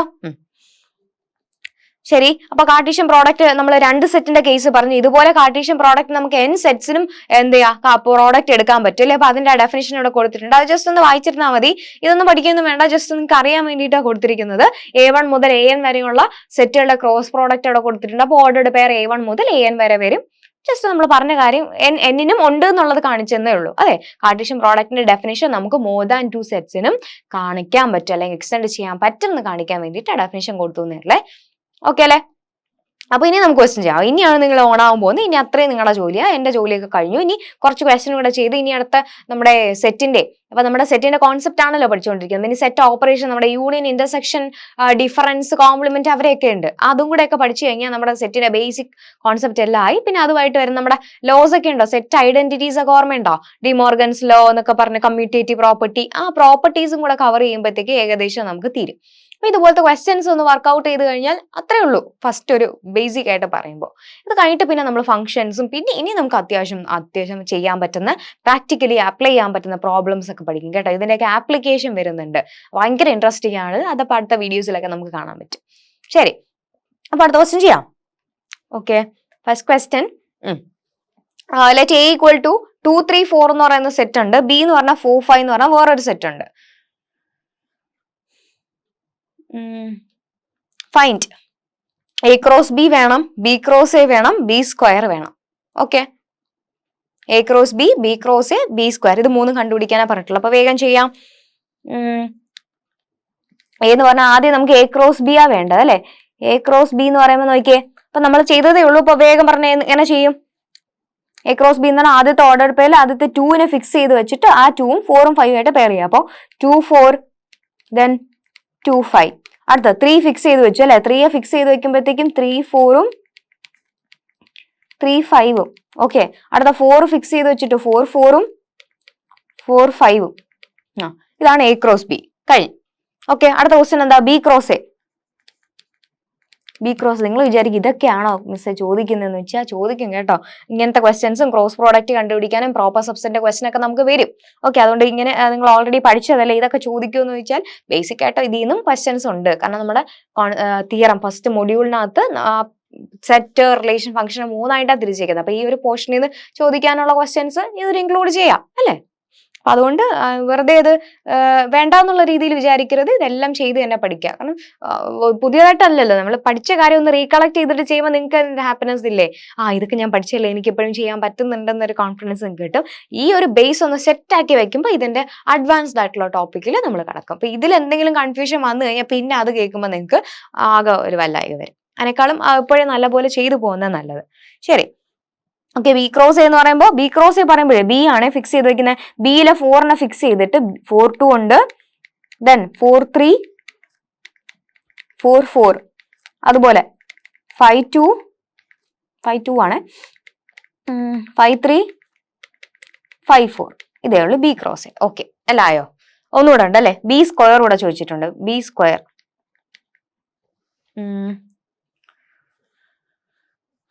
ബി സ്ക്വയർ എന്ന് പറഞ്ഞാൽ എന്താ, ബി ക്രോസ് ബി, ബിയെ തന്നെ ബി ആയിട്ട് ക്രോസ് പ്രോഡക്റ്റ് എടുക്കുക. അപ്പൊ ബിയിലെ 4ഉം ആദ്യത്തെ 4, അതായത് ഇങ്ങനെ ആലോചിക്കുകയാണെ 4 5ഉം 4 5. അപ്പൊ ഇവിടെ 4 ഫിക്സ് ചെയ്തിട്ട് ആ 4ഉം 4 ആയിട്ട് മാപ്പ് ചെയ്യുക, 4ഉം 5 ആയിട്ടും പെയർ ചെയ്യുക.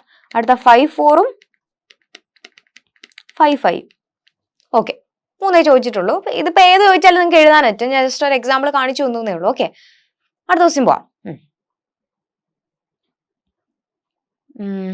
ഒരു പ്രൂഫ് വരുന്നതാണ്, ഇന്റർസെക്ഷൻ യൂണിയൻ വരുന്നുള്ള ഒരു പ്രൂഫാണ്.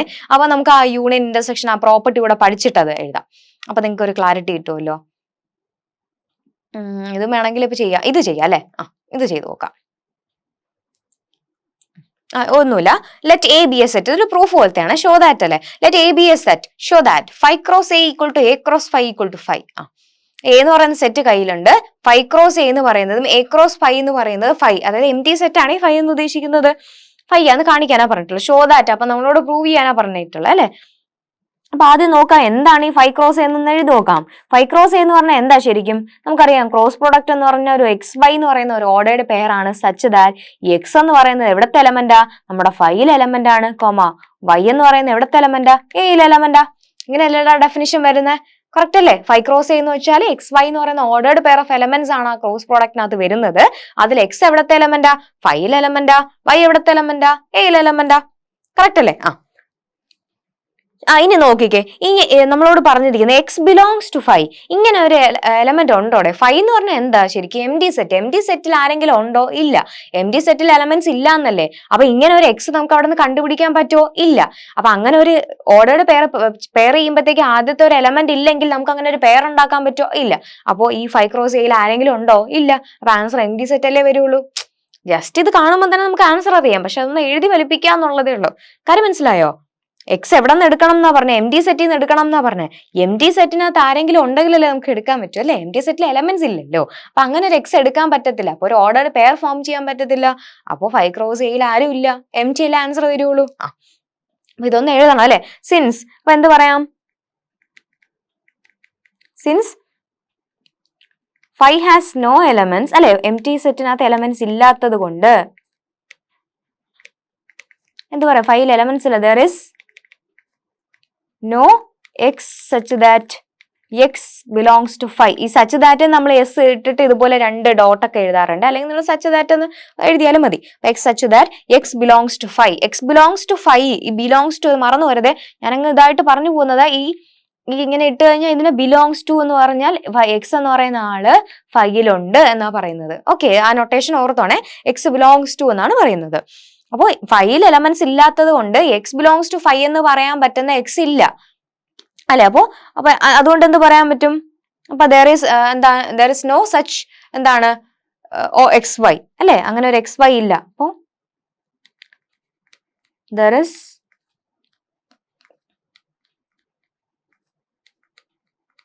അങ്ങനെ ഒരു എക്സ് വൈ കണ്ടുപിടിക്കാൻ പറ്റത്തില്ല. therefore എന്താ 5 cross A is equal to 5. M T ആണെന്ന് കിട്ടി.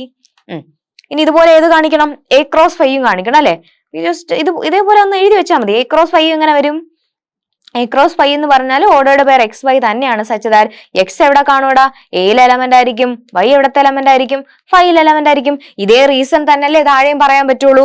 കാരണം എന്താ, ഇവിടെയും വൈ ബിലോങ്സ് ടു 5 ആ. 5നകത്ത് എലമെന്റ്സ് ഇല്ല. അപ്പൊ അങ്ങനെയുള്ള ഒരു വൈ ഇല്ല. അങ്ങനെ ഒരു വൈ ഇല്ലെങ്കിൽ നമുക്ക് ഒരു ഓർഡേർഡ് പെയർ ഉണ്ടാക്കാൻ പറ്റുമോ? ഇല്ല. അപ്പൊ അതുകൊണ്ട് എ ക്രോസ് 5കകത്ത് ആരെങ്കിലും ഉണ്ടോ? ഇല്ല. അപ്പൊ ബാക്കി പ്രൂഫ് നിങ്ങൾ കംപ്ലീറ്റ് ചെയ്തോണേ. നിങ്ങളുടേതായ രീതിയിൽ സെന്റൻസ് എഴുതിയാൽ മതി. എന്താ ഇതേ സെന്റൻസ് എഴുതിയാൽ മതി. 5 എലമെന്റ്സ് ഇല്ലാത്തത് കൊണ്ട് അങ്ങനെ ഒരു വൈ ഇല്ല. അതുകൊണ്ട് നമുക്ക് ഒരു ഓർഡേർഡ് പെയർ ഉണ്ടാക്കാൻ പറ്റത്തില്ല. അപ്പൊ എ ക്രോസ് 5 എന്ന് പറയുന്നത് എന്ത് തന്നെയാണ്? എം ടി തന്നെയാണ്. ഇതല്ലേ നമ്മളോട് പ്രൂവ് ചെയ്യാൻ പറഞ്ഞത്? നമ്മൾ പ്രൂവ് ചെയ്തു. ശരിയല്ലേ? ഓക്കെ, വെരി സിമ്പിൾ അല്ലെ. ഒന്നുമില്ല അതിനകത്ത്. അപ്പൊ നമ്മൾ പറഞ്ഞുകൊണ്ടിരുന്ന ഏതാ? ഇനി ഇന്റർസെക്ഷന്റെ ഇനി ഒരു ടോപ്പിക് ഇവിടെ പറഞ്ഞിട്ട് നമുക്ക് ആ ഒരു ക്വസ്റ്റ്യൻ ചെയ്യാമേ. വേറെ ക്വസ്റ്റ്യൻസ് ഉണ്ടോ? ഓക്കെ, ശരി. അപ്പൊ ക്വസ്റ്റ്യൻ എന്താ? എ ഈക്വൽ ടു 1 2 3 4 5 എന്ന് പറയുന്ന സെറ്റ് ഉണ്ട്. ബി എന്ന് പറഞ്ഞാൽ WXYZ 2 സെറ്റ് നമ്മുടെ കയ്യിലുണ്ട്. നമ്മളോട് ചോദിച്ചിരിക്കുന്നത് എ ക്രോസ് ബിയുടെ പവർ സെറ്റിൽ എത്ര എലമെന്റ്സ് ഉണ്ടെന്നാ ചോദിച്ചിരിക്കുന്നത്. കണ്ടോ, പി ഓഫ് എ ക്രോസ് ബിയിൽ എത്ര പേരുണ്ട്? കൊള്ളാലോ ക്വസ്റ്റ്യൻ. ഇത് ഇമ്പോർട്ടന്റ് ആണ്. ഈ ടൈപ്പ് ക്വസ്റ്റ്യൻസ് ചോദിക്കാറുണ്ട്. ഇതൊരു പ്രീവിയസ് ഇയർ ക്വസ്റ്റ്യനുമാണ്. Yes, this is a previous year question. ഇതൊരു പ്രീവിയസ് ഇയർ ക്വസ്റ്റ്യൻ ആണ്, ഓർത്ത് വെച്ചേക്കുക. എന്താണ് power set of A cross ബിയുടെ പവർ സെറ്റിൽ എത്ര എലമെന്റ്സ് ഉണ്ടെന്നാ ചോദിച്ചിരിക്കുന്നത്. അപ്പൊ നമ്മൾ അതിന് റിസൾട്ട് പഠിച്ചിട്ടില്ലേടാ. നമ്മൾ എന്താ പഠിച്ചത്? എ എന്ന് പറയുന്ന സെറ്റിൽ m എലമെന്റ്സും ബി എന്ന് പറയുന്ന സെറ്റിൽ n എലമെന്റ്സ് ആണുള്ളതെങ്കിൽ എ ക്രോസ് ബിയിൽ എത്ര എലമെന്റ്സ് കാണും? mn എലമെന്റ്സ് കാണും. ശരി, ഇതൊരു റിസൾട്ട്. അല്ലാതെ വേറെ എന്താ എത്ര സബ്സെറ്റുകൾ ഉണ്ടെന്ന് നമ്മൾ പഠിച്ചില്ലേ. അപ്പൊ എന്താണ് n എലമെന്റ്സ് ഉള്ള ഒരു സെറ്റ് എടുത്താൽ എത്ര പവർ സെറ്റുകൾ കാണും? 2n പവർ സെറ്റുകൾ കാണും. അത് ഞാൻ പറഞ്ഞില്ല അല്ലെ. അപ്പൊ അത് ഓർത്ത് വെച്ചോണേ. അങ്ങനെ ഒരു റിസൾട്ട് ഉണ്ട്. എന്താണ്? If A is A set with n elements, A എന്ന് പറയുന്ന ഒരു സെറ്റിൽ n എലമെന്റ്സ് ആണ് ഉള്ളതെങ്കിൽ then എ ഹാസ്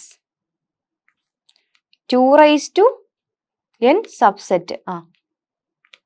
അതെ, n എലമെന്റ്സ് ഉള്ള ഒരു സെറ്റ് എടുത്താൽ ആ n-ന് എലമെന്റ്സ് ഉള്ള ഒരു സെറ്റിന് 2n സബ്സെറ്റുകൾ ഉണ്ട്.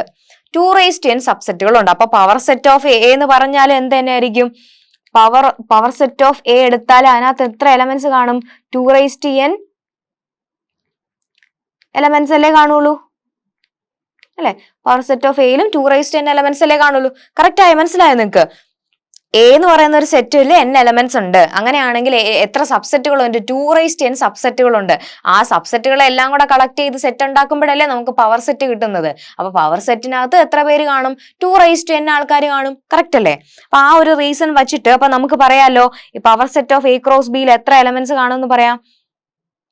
Okay, power set of A cross B, power set of ഈ ഒരു രണ്ട് റിസൾട്ടും കൂടെ കമ്പൈൻ ചെയ്താൽ power set of A cross B has 2mn elements. Correct അല്ലേ? 2mn elements. എന്താ? കാരണം എയിൽ m എലമെന്റ്സ്, ബിയിൽ n എലമെന്റ്സ്. അപ്പൊ എ ക്രോസ് ബിയിൽ mn എലമെന്റ്സ്, മൊത്തം എ ക്രോസ് ബി എന്ന് പറഞ്ഞ സെറ്റിൽ mn എലമെന്റ്സ് ഉണ്ട്. അപ്പൊ എ ക്രോസ് ബിയുടെ പവർ സെറ്റിൽ എത്ര എലമെന്റ്സ് കാണും? 2mn എലമെന്റ്സ് കാണും. വെറുതെ എ എന്ന് പറയുന്ന ഒരു സെറ്റിൽ n എലമെന്റ്സ് ഉള്ള സെറ്റ് ആണെങ്കിൽ 2n സബ്സെറ്റ് പവർ സെറ്റ് ഉണ്ട്, പവർ സബ്സെറ്റുകൾ ഉണ്ട് അല്ലെ?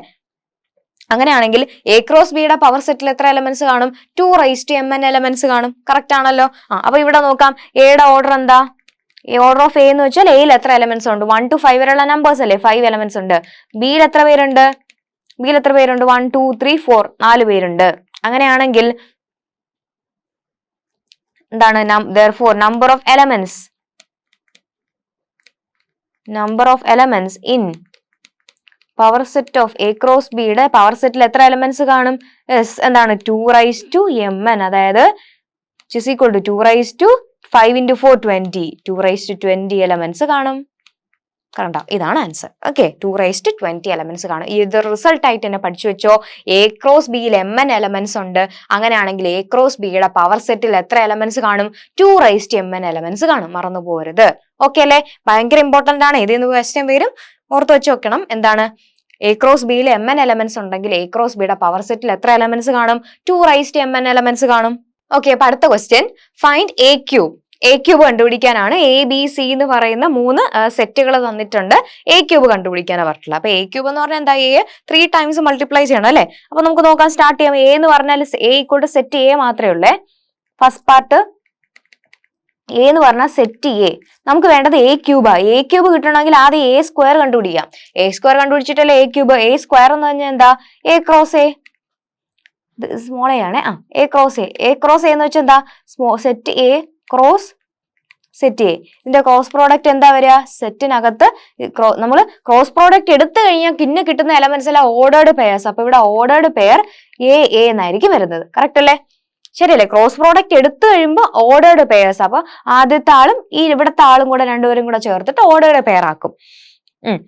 അപ്പൊ എ സ്ക്വയർ കിട്ടിയില്ലേ? അപ്പൊ എ സ്ക്വയർ കിട്ടിയെങ്കിൽ എ ക്യൂബ് കിട്ടാൻ എന്ത് ചെയ്യണം? എ ക്യൂബ് എന്ന് പറഞ്ഞാൽ എ സ്ക്വയർ ക്രോസ് എ എന്ന് ചെയ്താൽ മതി അല്ലെ? അപ്പൊ എ സ്ക്വയർ എന്ന് പറഞ്ഞ സെറ്റിനകത്ത് ordered pair A cross A എന്ന് പറയുമ്പോൾ സെറ്റ് എ. ഇനി ഇത് നോക്കിയേ, ഈ രണ്ട് സെറ്റിന്റെ ക്രോസ് പ്രോഡക്റ്റ് എടുക്കുമ്പോഴും നമുക്ക് ഓർഡേർഡ് പെയർ അതിനകത്ത് ആരൊക്കെ വരും? അപ്പൊ ഇവിടെ ട്രിപ്ലറ്റ് വരും അല്ലെ? എ എ സോറി, ഇതല്ലല്ലോ, നോർമൽ ബ്രാക്കറ്റ്. ഇതാണ് നമ്മുടെ എ ക്യൂബിനകത്ത് വരുന്നത്. കറക്റ്റ് അല്ലേ? ഓക്കെ, അടുത്തത് ബി എന്ന് പറയുമ്പോൾ A equal to set 0 A. ഇവിടെയും എ ക്യൂബ് തന്നെയാണ് കണ്ടുപിടിക്കാൻ പറഞ്ഞിട്ടുള്ളത്. അപ്പൊ ആദ്യം എ സ്ക്വയർ ചെയ്യാം. എ സ്ക്വയർ എന്ന് വെച്ചാല് set 0A cross set 0A. ഇനി എഴുതിക്കേ.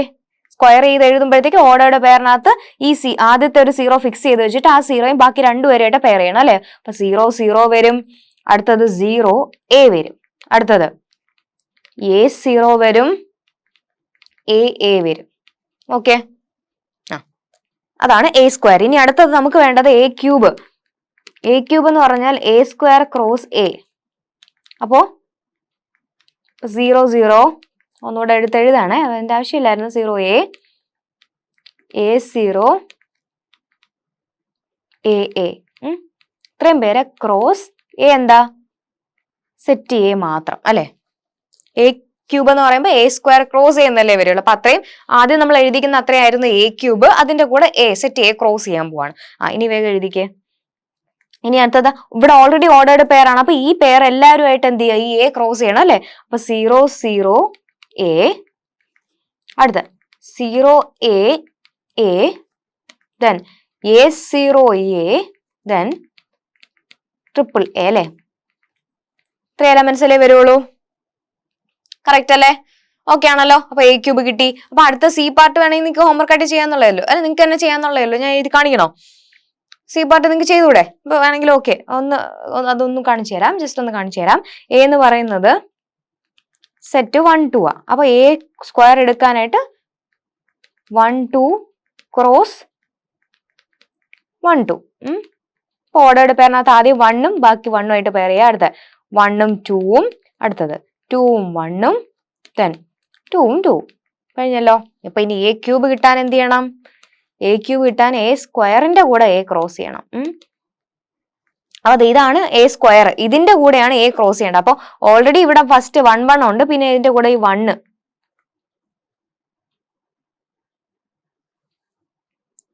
ഓക്കെ, നേരത്തെ ക്വസ്റ്റിനകത്ത് ഒരു മിസ്റ്റേക്ക് വന്നു കേട്ടോ.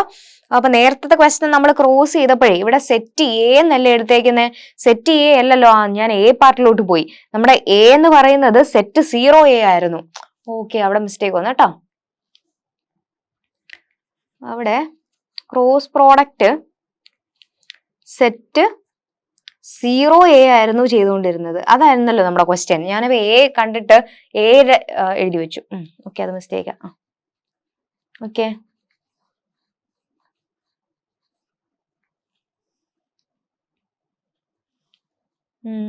which is equal to set. അപ്പൊ ഇനി നമുക്ക് എങ്ങനെ ചെയ്യണം? ഈ 0 0യും ഇവിടുത്തെ ഒരു ഓർഡേർഡ് പെയറും ഇവിടുത്തെ 0 ആയിട്ടും പെയർ ചെയ്യുക. അത് എല്ലാം കഴിഞ്ഞിട്ട് അടുത്ത എയും ആയിട്ടും പെയർ ചെയ്യുക. അപ്പൊ ഇവിടെ 0 0 0 എന്ന് വരും. അടുത്തത് 0A 0, then A0 0, then A 0. Okay, ഇനി എന്ത് ചെയ്യാ? അടുത്ത് ഇവരെല്ലാവരും അടുത്ത എയുമായിട്ടും പെയർ ചെയ്യും. അപ്പൊ എന്ത് വരും? 0 0 A 0 A A A0 A, then A കണ്ടോ, ഇത്ര എലമെന്റ്സ് ആണ് വരുന്നത്. ഓക്കെ, അപ്പൊ അത് കറക്ഷൻ മനസ്സിലായല്ലോ അല്ലെ. അപ്പൊ ഞാൻ അത് എ എന്ന് പറയുന്നത് സെറ്റ് എടുത്ത് എഴുതിയതിലുണ്ടായ മിസ്റ്റേക്ക് ആണ്.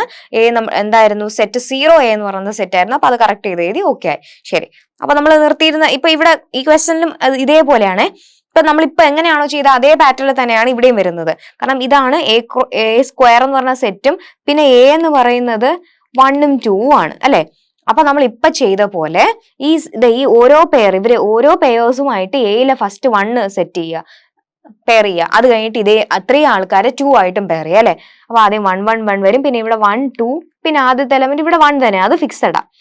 പിന്നെ അടുത്ത 2 1 1, അതോ 2 2 1. യെസ്. ഇനി കഴിഞ്ഞോ? ഇല്ല. ഇനി അടുത്ത ഇതേ ആൾക്കാരും 2 ആയിട്ട് പെയർ ചെയ്യണം അല്ലെ. അപ്പൊ 1 1 2, അടുത്ത 1 2 2, 2 1 2, 2 2 2. ഓക്കെ, ഓക്കെ അല്ലേ. അപ്പൊ എ ക്യൂബ് കറക്റ്റ് ആയി. ശരി.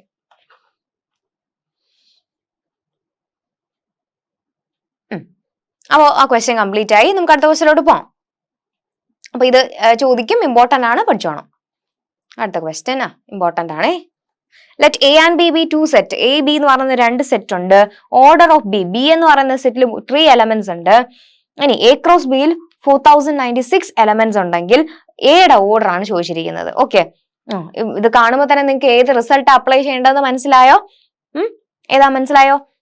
നമുക്കറിയാലോ നമ്മൾ ഏത് റിസൾട്ടാ, എയില് എം എലമെന്റ്സും ബിയില് n എലമെന്റ്സുമാണ് ഉള്ളതെങ്കിൽ എ ക്രോസ് ബിയിൽ എത്ര എലമെന്റ്സ് കാണൂടാ? 2n എലമെന്റ്സ് കാണും. ഇതാണ് നമ്മുടെ റിസൾട്ട്. അപ്പൊ ഈ റിസൾട്ടുമായിട്ട് എന്തെങ്കിലും കണക്ഷൻ ഉണ്ടോ നോക്കാം. ഓർഡർ ഓഫ് എ ഉണ്ടോ? ഓർഡർ ഓഫ് എ ആണ് നമ്മളോട് കണ്ടുപിടിക്കാൻ പറഞ്ഞിട്ടുള്ളത്. അപ്പൊ അതിനെ നമുക്ക് എം എന്ന് എടുക്കാം, അത് കണ്ടുപിടിക്കണം. ഓർഡർ ഓഫ് ബി ആണ് നമ്മൾ n എന്ന് എടുക്കുന്നത്, അത് തന്നിട്ടുണ്ടോ? 3 തന്നിട്ടുണ്ട്. അങ്ങനെയാണെങ്കിൽ order of A cross B എന്ന് പറഞ്ഞാൽ 2n അല്ലെ? 2n നമുക്ക് m കണ്ടുപിടിക്കണം. n അറിയാലോടാ 3. അപ്പൊ ഇവിടെ n വരെ 3 കൊടുത്തൂടെ? അപ്പൊ 2n എന്ന് കൊടുക്കാലോ. കറക്റ്റ് അല്ലേ? ഇനി ഓർഡർ ഓഫ് എ ബി എന്ന് പറയുന്നത് തന്നിട്ടുണ്ടോ നമുക്ക്? ഇതല്ലേ നമുക്ക് 4096 എന്ന് തന്നിരിക്കുന്നത്. ശരിയല്ലേ? എ ക്രോസ് ബിയിൽ 4096 എലമെന്റ്സ് ഉണ്ടെന്ന് പറഞ്ഞാൽ എ ക്രോസ് ബിയിൽ ഓർഡർ ആണല്ലോ ഉദ്ദേശിച്ചത്, അല്ലെങ്കിൽ കാർഡാലിറ്റി അല്ലെങ്കിൽ സൈസ് ആണ് ഉദ്ദേശിക്കുന്നത്. ഇനി നോക്കിയാൽ ഈ 4000 ഇങ്ങനെ എഴുതിയാൽ കുഴപ്പമുണ്ടോ? സോറി, ഇങ്ങനെ എഴുതിയാൽ പറ്റത്തില്ല അല്ലേ? കാരണം ഇവിടെ നമ്മൾ ലെഫ്റ്റ് സൈഡ് 2ന്റെ പവർ ആയിട്ടല്ലേ എഴുതിയിരിക്കുന്നത്. അപ്പൊ അതേപോലെ നമ്മൾ 4096നെയും 2ന്റെ പവർ ആയിട്ട് എഴുതണ്ടേ? അപ്പൊ അതിനൊന്ന് മാറ്റിക്ക്. എങ്ങനെ മാറ്റാം? 4096 നമുക്ക് 212 എന്ന് എഴുതാം. ചെയ്ത് നോക്കണം. 212 ആണ് കിട്ടുന്നത് അല്ലേ? അപ്പൊ അങ്ങനെയാണെങ്കിൽ 2/3n is equal to 2/12. നമുക്കറിയാം a/m is equal to a/n ആണെങ്കിൽ പവേഴ്സ് സെയിം ആക്കിയാൽ പോരെ. അപ്പൊ 3n ആണ് നമ്മുടെ 12. അപ്പൊ n എത്രടാ? n എന്ന് വെച്ചാൽ 12/3 എന്ത് വരും? 4 എന്ന് വരും അല്ലെ? അപ്പൊ n അല്ലേ ചോദിച്ചിരിക്കുന്നത്. അതായത് ഓർഡർ ഓഫ് എ എന്ന് പറഞ്ഞാൽ അല്ലെ എന്താണ്? 4. അതല്ലേ നമ്മുടെ ക്വസ്റ്റ്യൻ. ഓക്കെ അല്ലേ? അടുത്ത ക്വസ്റ്റ്യൻ. ഇതൊന്നും എന്റെ ഹെൽപ്പ് വേണ്ട, നിങ്ങൾ ക്വസ്റ്റ്യൻ കാണുന്നു, ആൻസർ ചെയ്യുന്നു അല്ലെ? അടുത്തത് പ്രൂഫ്. ഒരു പ്രൂഫ് പോലത്തെ ഒരു ക്വസ്റ്റൻ ആണ്. പ്രൂവ് ഓർ ഡിസ്പ്രൂവ് എന്നുള്ള രീതിയിലാണ് മാക്സിമം ക്വസ്റ്റൻ നമ്മൾ ചെയ്യുന്നുണ്ട്. ഒത്തിരി ക്വസ്റ്റൻസ് ചെയ്യുന്നുണ്ട്. ഏത് ടൈപ്പ് ഉണ്ടോ അതിൽ എല്ലാത്തിന്റെയും ടൈപ്പ് നമ്മൾ ഡിസ്കസ് ചെയ്തിട്ടാണ് പോകുന്നത്. അപ്പൊ അതുകൊണ്ട് ഇതിന് പുറമെ നിങ്ങൾക്ക് ഇനി വേറെ നോക്കേണ്ടി വരും അങ്ങനത്തെ പേടിയൊന്നും വേണ്ട. മാക്സിമം ക്വസ്റ്റൻ നമ്മൾ ചെയ്തിട്ടാണ് പോകുന്നത് കേട്ടോ. അപ്പൊ പ്രൂവ് ഓർ ഡിസ്പ്രൂവ് എന്നുള്ള രീതി ചോദിച്ചിട്ടുണ്ട്. എ ബി സി എന്ന് പറയുന്ന 3 സെറ്റ് ഉണ്ട്. അതിന്റെ പവർ സെറ്റ്, എ ക്രോസ് ബിയുടെ പവർ സെറ്റ് എന്ന് പറയുന്നത് power set of A cross power set of B ആണെന്ന് ഒന്നുകിൽ പ്രൂവ് ചെയ്യുക അല്ലെങ്കിൽ ഡിസ്പ്രൂവ് ചെയ്യാനാണ് പറഞ്ഞിട്ടുള്ളത്. ഒന്നുകിൽ പ്രൂവ് ചെയ്യുക അല്ലെങ്കിൽ ഡിസ്പ്രൂവ് ചെയ്യുക. അതായത് ഒന്നുകിൽ ശരിയാണെന്ന് കാണിക്കുക അല്ലെങ്കിൽ തെറ്റാന്ന് കാണിക്കുക. അപ്പൊ അത് ഏതാണോ നോക്കാം. അപ്പൊ ശരിക്കും ഇത് തെറ്റാണ് കേട്ടോ, ഈ കണ്ടീഷൻ ഹോൾഡ് ചെയ്യത്തില്ല. അപ്പൊ നമ്മൾ തെറ്റാന്നാ കാണിക്കാൻ പോകുന്നത്. നോ, ഈ കണ്ടീഷൻ ഹോൾഡ് ചെയ്യുന്നില്ല. അപ്പൊ തെറ്റാന്ന് കാണിക്കാൻ നമുക്കൊരു എക്സാമ്പിൾ പറഞ്ഞാൽ മതി അല്ലെ? ശരിക്കും നമ്മൾ അങ്ങനെയല്ല ചെയ്യുക. നമ്മൾ എന്തെങ്കിലും കാര്യം ശരിയാന്ന് കാണിക്കാൻ നമ്മൾ എല്ലാവരെയും ശരിയാന്ന് പറയണം. പക്ഷെ തെറ്റാന്ന് കാണിക്കാൻ ഏതെങ്കിലും ഒരാളെ കാണിച്ചാൽ മതി, ഇയാൾക്ക് ഇത് ശരിയല്ല എന്ന് പറഞ്ഞാൽ മതി അല്ലെ? അപ്പൊ അതുപോലെ അപ്പൊ അത് കാണിക്കാൻ വേണ്ടിയിട്ട് നമ്മൾ എടുക്കുകയാണ് ലെറ്റ് എന്താണ്, അല്ലെങ്കിൽ ഇഫ് എന്താണ്, A is equal to B equal to 5. എയും ബി എം ടി സെറ്റ് ആണെന്ന് എടുക്കാൻ പോവാണേ. എയും ബിയും എം ടി സെറ്റ് ആണെന്ന് എടുക്കാൻ പോവാണ്. ഇപ്പൊ ഇവിടെ ഇത് സി വേണ്ട കേട്ടോ. എയും ബിയും എം ടി സെറ്റ് ആണെന്ന് എടുക്കാൻ പോവാണ്. എയും ബിയും എം ടി സെറ്റ് ആണെങ്കിൽ നിങ്ങൾ പറഞ്ഞ എ ക്രോസ് ബി എന്തായിരിക്കും? എയും ബിയും എം ടി സെറ്റ് ആണെങ്കിൽ A cross B M T set അല്ലേ വരുള്ളൂ. എ ക്രോസ് ബിയും 5 തന്നെ വരുള്ളൂ. അങ്ങനെയാണെങ്കിൽ എ ക്രോസ് ബിയുടെ പവർ സെറ്റിനകത്ത് ആരൊക്കെ വരും? എ ക്രോസ് ബിയുടെ പവർ സെറ്റ് എന്താണ്? സബ്സെറ്റുകളുടെ കളക്ഷൻ എന്ന് പറയുമ്പോൾ സെറ്റ് 5 മാത്രം വരും. കറക്റ്റ് അല്ലേ? എയും ബിയും 5 ആണെങ്കിൽ A cross B cross product എടുക്കാൻ ആരുമില്ല, എം ടി സെറ്റാ. അപ്പൊ എ ക്രോസ് ബിയുടെ പവർ സെറ്റിനകത്ത് സെറ്റ് 5 മാത്രമേ വരൂ. പിന്നെ നോക്കിയേ, എ 5 ആയതുകൊണ്ട് പവർ സെറ്റ് ഓഫ് എ എന്താ? പവർ സെറ്റ് ഓഫ് എ എന്ന് പറഞ്ഞാൽ സെറ്റ് 5. ഇനി ബിയും 5 ആയതുകൊണ്ട് പവർ സെറ്റ് ഓഫ് ബി എന്ന് പറഞ്ഞാൽ എന്താ? അതും സെറ്റ് 5. ഇനി നമുക്ക് ക്രോസ് പ്രോഡക്റ്റ് എടുത്ത് നോക്കാം. Power set of A cross power set of B എന്ന് പറഞ്ഞാൽ എന്താ? Set 5 cross set 5. ഈ രണ്ടുപേരുടെ ക്രോസ് പ്രോഡക്റ്റ് എടുക്കുമ്പോൾ നമ്മൾ പഠിച്ചിട്ടുണ്ട് എന്താ? സെറ്റ് ക്രോസ് പ്രോഡക്റ്റ് എടുക്കുമ്പോൾ ഓർഡേഡ് പെയറിനകത്തല്ലേ കൊടുക്കാൻ പറ്റുള്ളൂ. അപ്പൊ 5 എന്ന് പറയുന്ന ഓർഡേഡ് പെയർ അല്ലേ ശരിക്കും ഇവിടെ വരുള്ളൂ. ഇത് രണ്ടും ഈക്വൽ ആണോടെ?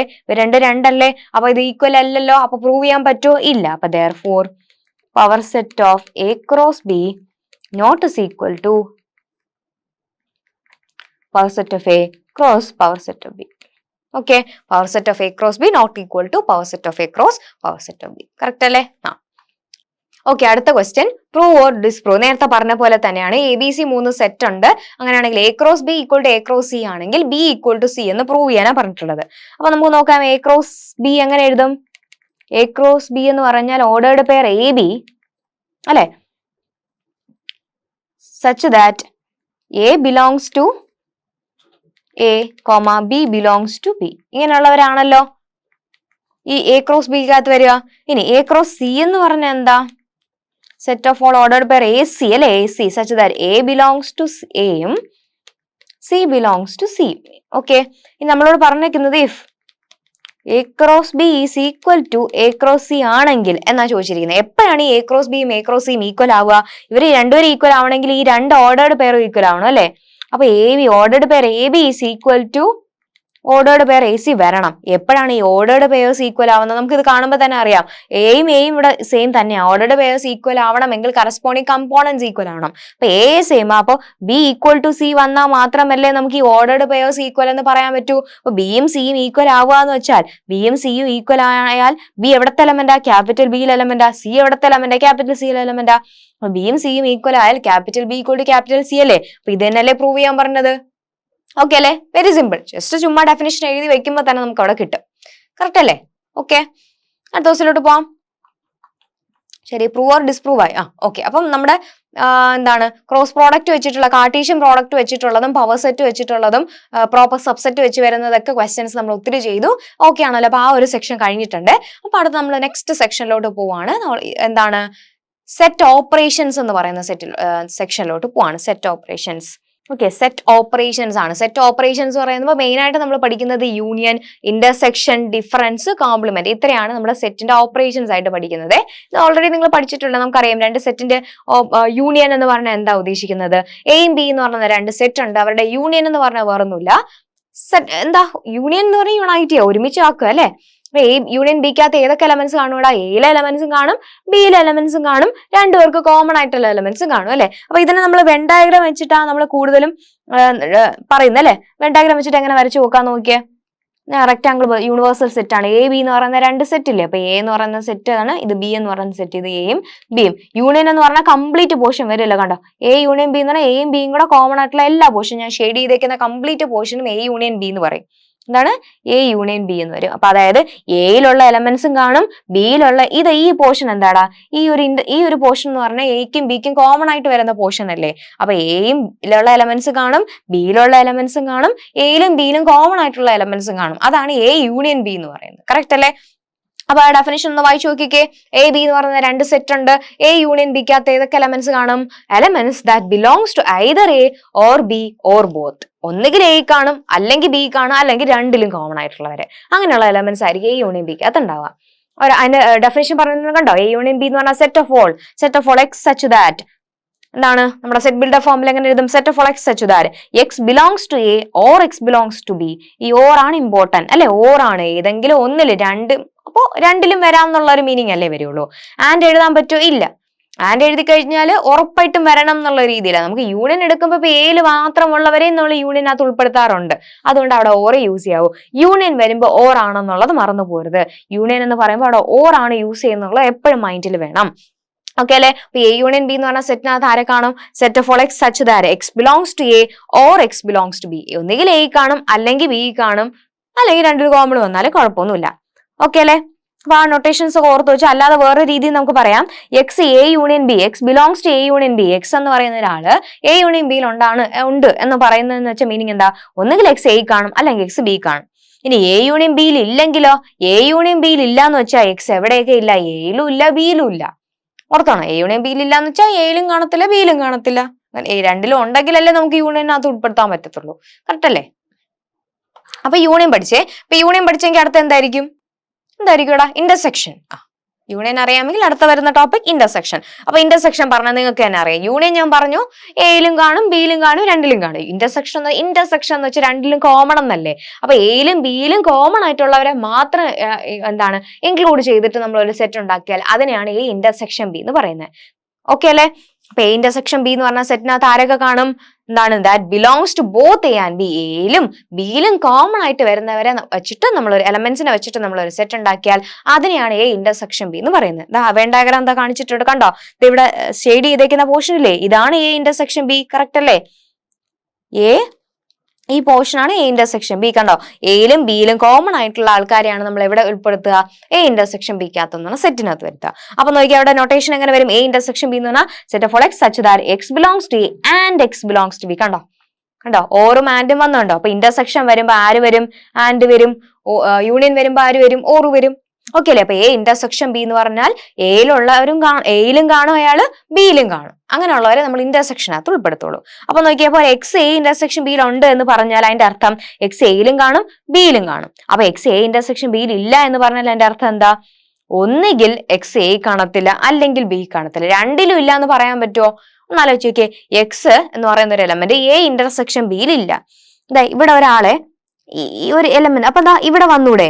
എക്സ് എ ഇന്റർസെക്ഷൻ ബിയിൽ ഇല്ല എന്നും പറഞ്ഞിട്ട് എയിൽ ഇല്ല എന്ന് പറയാൻ പറ്റുമോ? അല്ലെങ്കിൽ ബിയിൽ ഇല്ല എന്ന് പറയാൻ പറ്റുമോ? രണ്ടിലും കോമൺ ആയിട്ട് ഇല്ലാന്നേ ഉള്ളൂ. ചിലപ്പോ എ കാണും അയാള്, ചിലപ്പോ ബി കാണും. ഐഡിയ മനസ്സിലായോ? ഓക്കെ. അപ്പൊ എ ഇന്റർസെക്ഷൻ ബിയിൽ ഒരു എലമെന്റ് ഇല്ല എന്ന് പറഞ്ഞാൽ ഒന്നുകിൽ എ കാണത്തില്ല, അല്ലെങ്കിൽ ബി കാണത്തില്ല. ഓക്കെ, ശരി. അപ്പൊ ഒരു എക്സാമ്പിൾ കൊടുത്തിട്ടുണ്ട്, കണ്ടോ? എ ബി സി എന്ന് പറയുന്ന ഒരു സെറ്റ്. എ ബി സി എന്ന് പറയുന്ന സെറ്റ് ഉണ്ട്. ബി എന്ന് പറഞ്ഞ സെറ്റ് എ ഇ എഫ് ആണ്. എ യൂണിയൻ ബിയും എ ഇന്റർസെക്ഷൻ ബി എഴുതണം. എ യൂണിയൻ എന്ന് വെച്ചാൽ ഇവരെ ഒരുമിച്ച് എഴുതാം. അപ്പൊ യൂണിയൻ എഴുതിക്ക് എയിൽ എലമെന്റ്സ് എ എഴുതി, ബി എഴുതി, സി എഴുതി. അടുത്തതോ ബിയിലടുത്ത് വീണ്ടും എ ഉണ്ട്. ഞാൻ ചോദിക്കട്ടെ, വീണ്ടും ആ എ എഴുതേണ്ട കാര്യമുണ്ടോ? ഇല്ല. സെറ്റിൽ എലമെന്റ്സ് ഡിസ്റ്റിങ്ക്ട് ആണ്. സെറ്റിൽ എലമെന്റ്സ് റിപ്പീറ്റഡ് ആയിട്ട് എഴുതേണ്ട കാര്യമുണ്ടോ? ഇല്ല. ഡിസ്റ്റിങ്ക്ട് എലമെന്റ്സ് ആയിട്ട് നമ്മൾ സെറ്റിൽ എഴുതാറുള്ളൂ. ഒരു എലമെന്റിനെ 10 പ്രാവശ്യം നമ്മൾ സെറ്റിൽ എഴുതി വെക്കുവോ? ഇല്ല. സെറ്റിൽ എലമെന്റ്സ് എല്ലാം ഡിസ്റ്റിങ്ക്ട് ആണ്. അപ്പോൾ ഇവിടെ ഓൾറെഡി എ എഴുതിയതുകൊണ്ട് ഇനി വീണ്ടും എ വേണ്ട. ഇനി അടുത്ത ഇ എഫ് മാത്രം എഴുതിയാൽ മതി. കേട്ടോ? അപ്പൊ എ യൂണിയൻ ബിക്കകത്ത് എ ബി സി ഉണ്ട്, പിന്നെ ഇ എഫ് ഉണ്ട്. കണ്ടാൽ ഓക്കെ അല്ലേ? ഇനി എ ഇന്റർസെക്ഷൻ ബി എന്താ? എ ഇന്റർസെക്ഷൻ ബി രണ്ടിലും കോമൺ ആയിട്ടുള്ളവരെ മാത്രം മതി. അപ്പൊ കോമൺ ആയിട്ടുള്ള ആരൊക്കെയാ? രണ്ടില് എ ഉണ്ട്. വേറെ ആരെങ്കിലും ഉണ്ടോ കോമൺ ആയിട്ട്? ഇല്ല അല്ലെ? അപ്പൊ എ ഇന്റർസെക്ഷൻ ബിക്കകത്ത് സെറ്റ് എ മാത്രമേ വരുള്ളൂ. ഓക്കെ അല്ലെ? യൂണിയൻ എഴുതുമ്പോൾ രണ്ടുപേരും കൂടെ ചേർത്ത് എഴുതുക. റിപ്പീറ്റ് ചെയ്ത് എഴുതേണ്ട ആവശ്യമുണ്ടോ? ഇല്ല. സെറ്റിൽ എലമെന്റ്സ് എല്ലാം ഡിസ്റ്റിങ്ക്ട് ആണ്. ഒരാൾ ഒരിക്കൽ എഴുതിയാൽ മതി. ശരി. ഈ ഇന്റർസെക്ഷൻ ബി എന്ന് പറഞ്ഞാൽ രണ്ടില് കോമൺ ആയിട്ട് വരുന്ന എലമെന്റ്സ്. ഓക്കെ. അപ്പോ എ യൂണിയൻ ബി ആയി, എ ഇന്റർസെക്ഷൻ ബി ആയി. അടുത്ത ഡിഫറൻസ് ആണ്. ഡിഫറൻസും കോംപ്ലിമെന്റും കൂടെ കഴിഞ്ഞാൽ നമ്മുടെ സെറ്റ് ഓപ്പറേഷൻസ് മെയിൻ ആയിട്ടുള്ളതെല്ലാം കഴിയും. ഡിഫറൻസ് എന്ന് പറഞ്ഞാലും വേറൊന്നുമില്ല. നമുക്ക് നോർമലി ഡിഫറൻസ് എന്ന് പറയുമ്പോൾ അതിന്റെ മീനിങ് എന്താടാ? ഡിഫറൻസ് എടുക്കാന്ന് പറഞ്ഞാൽ ഒരാളിൽ നിന്ന് മറ്റാളെ കുറയ്ക്കുക എന്നുള്ളതല്ലേ? ഡിഫറൻസ് എന്ന് വെച്ചാൽ മൈനസ് ചെയ്യാന്നുള്ളതല്ലേ? അപ്പൊ എ മൈനസ് ബി എന്ന് പറഞ്ഞാൽ വേറൊന്നുമില്ല. എ എന്ന് പറഞ്ഞ സെറ്റ് ഉണ്ട്, അതിൽ നിന്ന് ബി മൈനസ് ചെയ്യാന്ന് വെച്ചാൽ എയിൽ നിന്ന് ബിയിലുള്ള ആൾക്കാരെടുത്ത് കളയുക. എയിൽ നിന്ന് ബിനെ മൈനസ് ചെയ്യുക ചെയ്യുന്നത്. അപ്പൊ ആ സെറ്റിൽ ആരൊക്കെ കാണും? Set of all elements of A but not in B. അല്ലെ? എയിൽ എലമെന്റ്സ് ആയിരിക്കും ഉണ്ടാവുക, പക്ഷെ എങ്ങനെയുള്ള എലമെന്റ്സ്? ബിയിൽ ഇല്ലാത്ത എയിൽ എലമെന്റ്സ്. കറക്റ്റ് അല്ലേ? എ മൈനസ് ബി എന്ന് പറഞ്ഞാൽ എയിൽ നിന്നും ബിയിലുള്ള ആൾക്കാരെ എടുത്ത് കളഞ്ഞു. ഓക്കെ. അപ്പൊ നമുക്കൊരു വെൻ ഡയഗ്രം വെച്ച് വരച്ചു നോക്കാം. വെൻ ഡയഗ്രം വെച്ച് ഇത് യൂണിവേഴ്സൽ സെറ്റ് ആണ്. എയും ബിയും വേണം അല്ലെ? എയും ബിയും. ഇത് സെറ്റ് എ, ഇത് set B. A minus B, എയിൽ നിന്ന് ബിയിലുള്ളവരെ കളയാൻ പോവാണ്. അപ്പൊ എ എന്ന് പറയുന്ന സെറ്റ് ഇതാണ്. ഇതാണ് കംപ്ലീറ്റ് എ. ഈ കംപ്ലീറ്റ് എയിൽ നിന്ന് ബി മൈനസ് ചെയ്യുന്ന വെച്ചാൽ ഈ എയിലും ബിയിലും കോമൺ ആയിട്ട് വരുന്ന പോർഷൻ എന്താ? ഈ പോർഷൻ അല്ലേ? ഇവരെ കളയണം. ഇവരെ കളഞ്ഞിട്ട് ബാക്കിയുള്ള എന്ന് പറയുന്നത് ഇത്രയും പോർഷൻ. കണ്ടോ? ഞാൻ ഈ ഷെയ്ഡ് ചെയ്തേക്കുന്ന പോർഷൻ ആണ് എന്ത്? എ മൈനസ് ബി എന്ന് പറയുന്നത്. കറക്റ്റ് അല്ലേ? ഇത് എയിലുള്ളവരാണ്. ഈ സെറ്റിനകത്ത് ആരൊക്കെയുള്ള എയിലുള്ളവരാണുള്ളത്. അതിൽ നിന്ന് ആരെ കളഞ്ഞു? എ മൈനസ് ബി എന്ന് ആരെ കളഞ്ഞു? എ ഇന്റർസെക്ഷൻ ബി എന്ന് പറയുന്ന എയും ബിയും കോമൺ ആയിട്ടുള്ളവരെ കളഞ്ഞു. കണ്ടോ? അതാണ് എ മൈനസ് ബി. അപ്പൊ ഈ ഒരു പോർഷൻ ആണ് എ മൈനസ് ബി എന്ന് പറയുന്നത്. ഇനി ഇതിൽ നിന്ന് പല റിസൾട്ടുകൾ നിങ്ങൾക്ക് ഉണ്ടാക്കിയെടുക്കാൻ പറ്റും. നോക്കിക്കേടാ, ഇവിടെ എയിൽ നിന്ന് ശരിക്കും നമ്മളിപ്പോ ചെയ്തേക്കുന്നതാ. അപ്പൊ ഇതിൽ നിന്ന് എ എന്ന സെറ്റിന് നമുക്ക് എങ്ങനെ എഴുതാം? ഇതാണല്ലോ എ എന്ന് പറയുന്ന കംപ്ലീറ്റ് സെറ്റ്. ഈ സെറ്റിന് എങ്ങനെ എഴുതാം? ഇത് എ മൈനസ് ബി ആണ്. ഈ പോർഷൻ ഏതാ? എ ഇന്റർസെക്ഷൻ ബി ആണ്. അപ്പൊ എ മൈനസ് ബിയും എ ഇന്റർസെക്ഷൻ ബിയുടെയും കൂടെ യൂണിയൻ എടുത്താൽ ശരിക്കും എ കിട്ടത്തില്ലേ? കറക്റ്റ് അല്ലേ? ഈ എ മൈനസ് ബി എന്ന് പറയുന്ന ഈ പോർഷനും എ ഇന്റർസെക്ഷൻ ബി എന്ന് പറയുന്ന ഈ രണ്ട് പോർഷനും കൂടെ യൂണിയൻ എടുത്താൽ കംപ്ലീറ്റ് എ കിട്ടും. കറക്റ്റ് ആണല്ലോ? ഇതുപോലെ ബി കിട്ടുന്ന കേസ് എങ്ങനെ എടുക്കാം? ബി കിട്ടുന്ന കേസ് എന്താ? ഇത് എ ഇന്റർസെക്ഷൻ ബി. ഇത് ഈ ഒരു പോർഷൻ എന്താ? ബി മൈനസ് എ അല്ലേ? അപ്പൊ ബി മൈനസ് എയും എ ഇന്റർസെക്ഷൻ ബിയും കൂടെ യൂണിയൻ എടുത്താൽ ആര് കിട്ടും? ബി കിട്ടും. ഓക്കെ അല്ലെ? ബി മൈനസ് എയും എ ഇന്റർസെക്ഷൻ ബിയും കൂടെ യൂണിയൻ എടുത്താൽ ബി കിട്ടും. അപ്പൊ ഈ ഒരു റിസൾട്ട് ഇതിനകത്തുനിന്ന് വരുന്നതാണ്. ഇത് ഇവിടെ കൊടുത്തിട്ടുണ്ട് കേട്ടോ. ഓക്കെ. അപ്പൊ എ ബി എന്ന് പറഞ്ഞ രണ്ട് സെറ്റ് ഉണ്ട്. എ മൈനസ് ബി എന്ന് പറഞ്ഞാൽ വേറൊന്നുമില്ല. It's a set consist of all elements that belongs to A but are not in B. Okay. എല്ലാ എലമെന്റ്സും എ മൈനസ് ബി എന്ന് പറഞ്ഞ സെറ്റിനകത്ത് ഏതൊക്കെ എലമെന്റ്സ് ആയിരിക്കും ഉണ്ടാവുക? അവരെല്ലാവരും എയിലുള്ളവരായിരിക്കും, പക്ഷെ എവിടെ ഇല്ല? ബിയിലില്ല. ഓക്കെ. അപ്പൊ അതാണ് ഡിഫറൻസ് എന്ന് പറയുന്നത്. അതിന്റെ എക്സാമ്പിൾ കാണിച്ചിട്ടുണ്ട്. എങ്ങനെ എഴുതാൻ? സെറ്റ് നൊട്ടേഷൻ എങ്ങനെയാ? A minus B = set of all X such that X belongs to A and X not belongs to B. അല്ലെ, എക്സ് എയിലുണ്ട് പക്ഷെ എവിടെ ഇല്ല? ബിയിലില്ല. എക്സാമ്പിൾ കണ്ടോ, എ = എ ബി സി എന്ന് പറഞ്ഞ സെറ്റ് ഉണ്ട്, ബി എന്ന് പറഞ്ഞാൽ എ എഫ് എന്ന് പറഞ്ഞ സെറ്റ് ഉണ്ട്. അപ്പൊ എ മൈനസ് ബി എന്ന് എയിൽ നിന്ന് ബിയിലുള്ളവരെ മാറ്റുക. അപ്പൊ നോക്കിയേ, എയിൽ നിന്ന് ബിയിലുള്ളവരെ മാറ്റുക എന്ന് വെച്ചാൽ ബിയിൽ ആരാ ഉള്ളത്? എയിലും ബിയിലും കോമൺ ആയിട്ട് ആരുണ്ട്? ഇതാ എ ഉണ്ട് അല്ലേ. അപ്പൊ എയിൽ നിന്ന് ആ എ മാറ്റിക്കളഞ്ഞു. പിന്നെ വേറെ ആരെങ്കിലും കോമൺ ഉണ്ടോ? ഇല്ല. അപ്പൊ ബി സി മാത്രമേ എ മൈനസ് ബിയിൽ വരുള്ളൂ. ഓക്കെ, അപ്പൊ എ മൈനസ് ബി എന്ന് പറഞ്ഞാൽ എ എന്നുള്ള സെറ്റിനകത്ത് നിന്ന് ബിയിലുള്ള ആൾക്കാരെ മാറ്റുക. ഓക്കെ അല്ലെ. പിന്നെ ഞാൻ നേരത്തെ പറഞ്ഞ കാര്യം എന്താ ഇവിടെ നോട്ടായിട്ട് കൊടുത്തിട്ടുണ്ട്. എ ബി എന്ന് പറഞ്ഞാൽ 2 സെറ്റ് എടുത്തു. അങ്ങനെയാണെങ്കിൽ എ എങ്ങനെ എഴുതാം, ബി എങ്ങനെ എഴുതാം എന്നുള്ളത് ഇവിടെ എ ബിയുടെ വെൻ ഡയഗ്രം എന്താന്നുള്ളത് ഞാൻ ഇവിടെ കാണിച്ചു. ഓക്കെ അല്ലെ. പിന്നെ ഒരു കേസ് ഇവിടെ ഉള്ളൂ, കോംപ്ലിമെന്റ്. കോംപ്ലിമെന്റ് അത് വേർഡിന്റെ മീനിങ് കേൾക്കുമ്പോൾ തന്നെ നിങ്ങൾക്ക് അറിയാം, നിങ്ങൾ ഓൾറെഡി പഠിച്ചതാ. കോംപ്ലിമെന്റ് എന്ന് പറഞ്ഞാൽ എന്താ? ഓപ്പോസിറ്റ് എന്നുള്ള മീനിങ് അല്ലെ. എയുടെ കോംപ്ലിമെന്റ് എടുക്കാൻ പറഞ്ഞാല് എ പോയിട്ട് ബാക്കിയുള്ളത്. അതായത് ഇപ്പൊ നമ്മള് ഒരു യൂണിവേഴ്സൽ സെറ്റ് വരച്ചു. ഇത് എ എന്ന് പറയുന്ന സെറ്റ് ആണ്.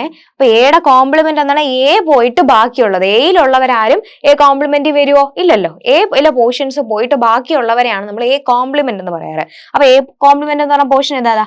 എയുടെ പുറകെ, എയുടെ വെളിയിൽ നിൽക്കുന്ന ആൾക്കാരാണ് എ കോംപ്ലിമെന്റ്. അപ്പൊ ഈ ഒരു പോർഷൻ ആണ് എന്ത്? A complement. അപ്പൊ എ പോയിട്ട് ബാക്കിയുള്ളത് എന്നുള്ള ഒരു മീനിങ്ങിൽ എടുക്കുന്നതാണ് എ കോംപ്ലിമെന്റ്. ഒരു സെറ്റിന്റെ കോംപ്ലിമെന്റ് എന്ന് പറഞ്ഞാൽ ആ സെറ്റ് പോയിട്ട് ബാക്കിയുള്ളവര്, സെറ്റിലുള്ള എലമെന്റ്സ് വരാൻ പാടില്ല കോംപ്ലിമെന്റിനകത്ത്. അപ്പൊ എന്താ the complement of a set എന്ന് പറഞ്ഞാൽ is the set of all elements in a universal set that are not in the given set. Okay, അപ്പൊ കോംപ്ലിമെന്റ് എന്ന് പറയുമ്പോൾ യൂണിവേഴ്സൽ സെറ്റിലുള്ള എല്ലാവരും വരും. ആരെ പോയിട്ട്? ആ സെറ്റിലുള്ള ആൾക്കാർ പോയിട്ട് യൂണിവേഴ്സൽ സെറ്റിലുള്ള എല്ലാവരും വന്നു കഴിഞ്ഞാൽ അതിനെയാണ് നമ്മൾ എന്ത് വിളിക്കുക? ആ സെറ്റിന്റെ കോംപ്ലിമെന്റ് എന്ന് വിളിക്കുക. ഓക്കെ, അപ്പൊ യൂണിവേഴ്സൽ സെറ്റ് നമ്മൾ യു എന്ന് ഡിനോട്ട് ചെയ്യും. അപ്പൊ എയുടെ കോംപ്ലിമെന്റ് നമ്മൾ ഡിനോട്ട് ചെയ്യുന്ന ലെറ്റേഴ്സ് ഒന്നുകിൽ എ ഡാഷ് എന്നോ എ ബാർ എന്നൊക്കെ ഡിനോട്ട് ചെയ്യും കേട്ടോ. എ കോംപ്ലിമെന്റ് എന്ന് എ ഡാഷ് എന്നോ എ ബാർ എന്നൊക്കെ പറയും. അപ്പൊ അതിന്റെ എലമെന്റ്സ് എന്താ? Consist of all elements that belongs to U but does not belongs to A. അപ്പോ എ കോംപ്ലിമെന്റിനകത്ത് ആരൊക്കെയാ വരിക? യു എന്ന് പറഞ്ഞ യൂണിവേഴ്സൽ സെറ്റിലുള്ള എല്ലാവരും വരും, പക്ഷെ ആരില്ല? എ എന്ന് പറയുന്ന സെറ്റിനകത്തുള്ളവരൊന്നും കാണത്തില്ല.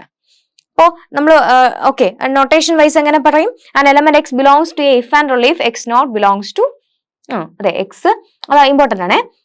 ഒരു എലമെന്റ് എക്സ് കോംപ്ലിമെന്റിൽ ഉണ്ടെന്ന് വെച്ചാൽ അയാൾ എവിടെ ഉണ്ടാവാൻ പാടില്ല? എയിൽ ഉണ്ടാവാൻ പാടില്ല. എയിൽ ഉണ്ടെങ്കിൽ എവിടെ കാണത്തില്ല? എ കോംപ്ലിമെന്റ് കാണത്തില്ല. അപ്പൊ എ കോംപ്ലിമെന്റ് എന്ന് പറഞ്ഞ നൊട്ടേഷൻ എങ്ങനെ എഴുതാം? Set of all x belongs to U. Important കണ്ട, യൂണിവേഴ്സൽ സെറ്റിനകത്തുള്ള എക്സുകളാണ് എവിടെ ഉള്ളത്? എ കോംപ്ലിമെന്റിനകത്തുള്ള സച്ച് ദാറ്റ് എക്സ് എവിടെ ഇല്ല? എയിലില്ല. കറക്റ്റ് അല്ലേ? ഓക്കെ അല്ലെ? യൂണിവേഴ്സൽ സെറ്റിനകത്തുള്ള ആൾക്കാരാണ് എവിടെ ഉള്ളത്? എ കോംപ്ലിമെന്റിനകത്തുള്ളത്. ആരില്ല? എയിലുള്ള ആൾക്കാരില്ല. ശരി, അപ്പൊ അതവിടെ എക്സാമ്പിൾ നോക്കിയോ. യൂണിവേഴ്സൽ സെറ്റ് 1 to 6 വരെ ഉള്ളതാണ് യൂണിവേഴ്സൽ സെറ്റ്. യൂണിവേഴ്സൽ ആണ് യൂണിവേഴ്സൽ സെറ്റ്. എ എന്ന് പറയുന്നത് 1 2 3 എന്ന് പറഞ്ഞ വേറൊരു സെറ്റ് ഉണ്ട്. അതിന്റെ കോംപ്ലിമെന്റ് എഴുതാൻ പറഞ്ഞു. 1 2 3യുടെ കോംപ്ലിമെന്റ് ആണ്. അപ്പൊ ഈ യൂണിവേഴ്സൽ സെറ്റ് നിന്ന് ഈ 1 2 3നെ പോയിട്ട് ബാക്കിയുള്ളവർ, അപ്പൊ ആരൊക്കെ വരും? 4 5 6 ആണ് എയുടെ കോംപ്ലിമെന്റ്. അപ്പൊ എ കോംപ്ലിമെന്റ് എന്ന് പറഞ്ഞാൽ എന്താ? 4 5 6, സെറ്റ് 4 5 6. ഓക്കെ, ഓക്കെ അല്ലേ? ശരി, അപ്പൊ കോംപ്ലിമെന്റ് എന്ന് പറഞ്ഞ പോർഷൻ ആയി. അത് കഴിഞ്ഞിട്ട് സിമെട്രിക് ഡിഫറൻസ്. ഓക്കെ, അപ്പൊ ഇനി ഇച്ചിരി കൂടെ ഉള്ള കേട്ടോ തിയറി. ബാക്കി നമുക്ക് പ്രോബ്ലംസ് ഒക്കെ ചെയ്യാം. അപ്പൊ ഇൻട്രസ്റ്റിംഗ് അല്ലേ? നല്ല രസമല്ലേ? നമുക്ക് ഓരോ ഡെഫിനിഷൻ പഠിക്കുന്നു. എല്ലാം നമ്മൾ ഓൾറെഡി പഠിച്ച സാധനങ്ങളാണ്. നിങ്ങൾക്ക് ഞാൻ പറയുമ്പോൾ എല്ലാം പഴയ നിങ്ങൾ പഠിച്ചതൊക്കെ ഓർമ്മ വരുന്നുണ്ടോ? ഫസ്റ്റ് ചാപ്റ്റർ ആയിരുന്നു സെറ്റ്സ് അല്ലേ?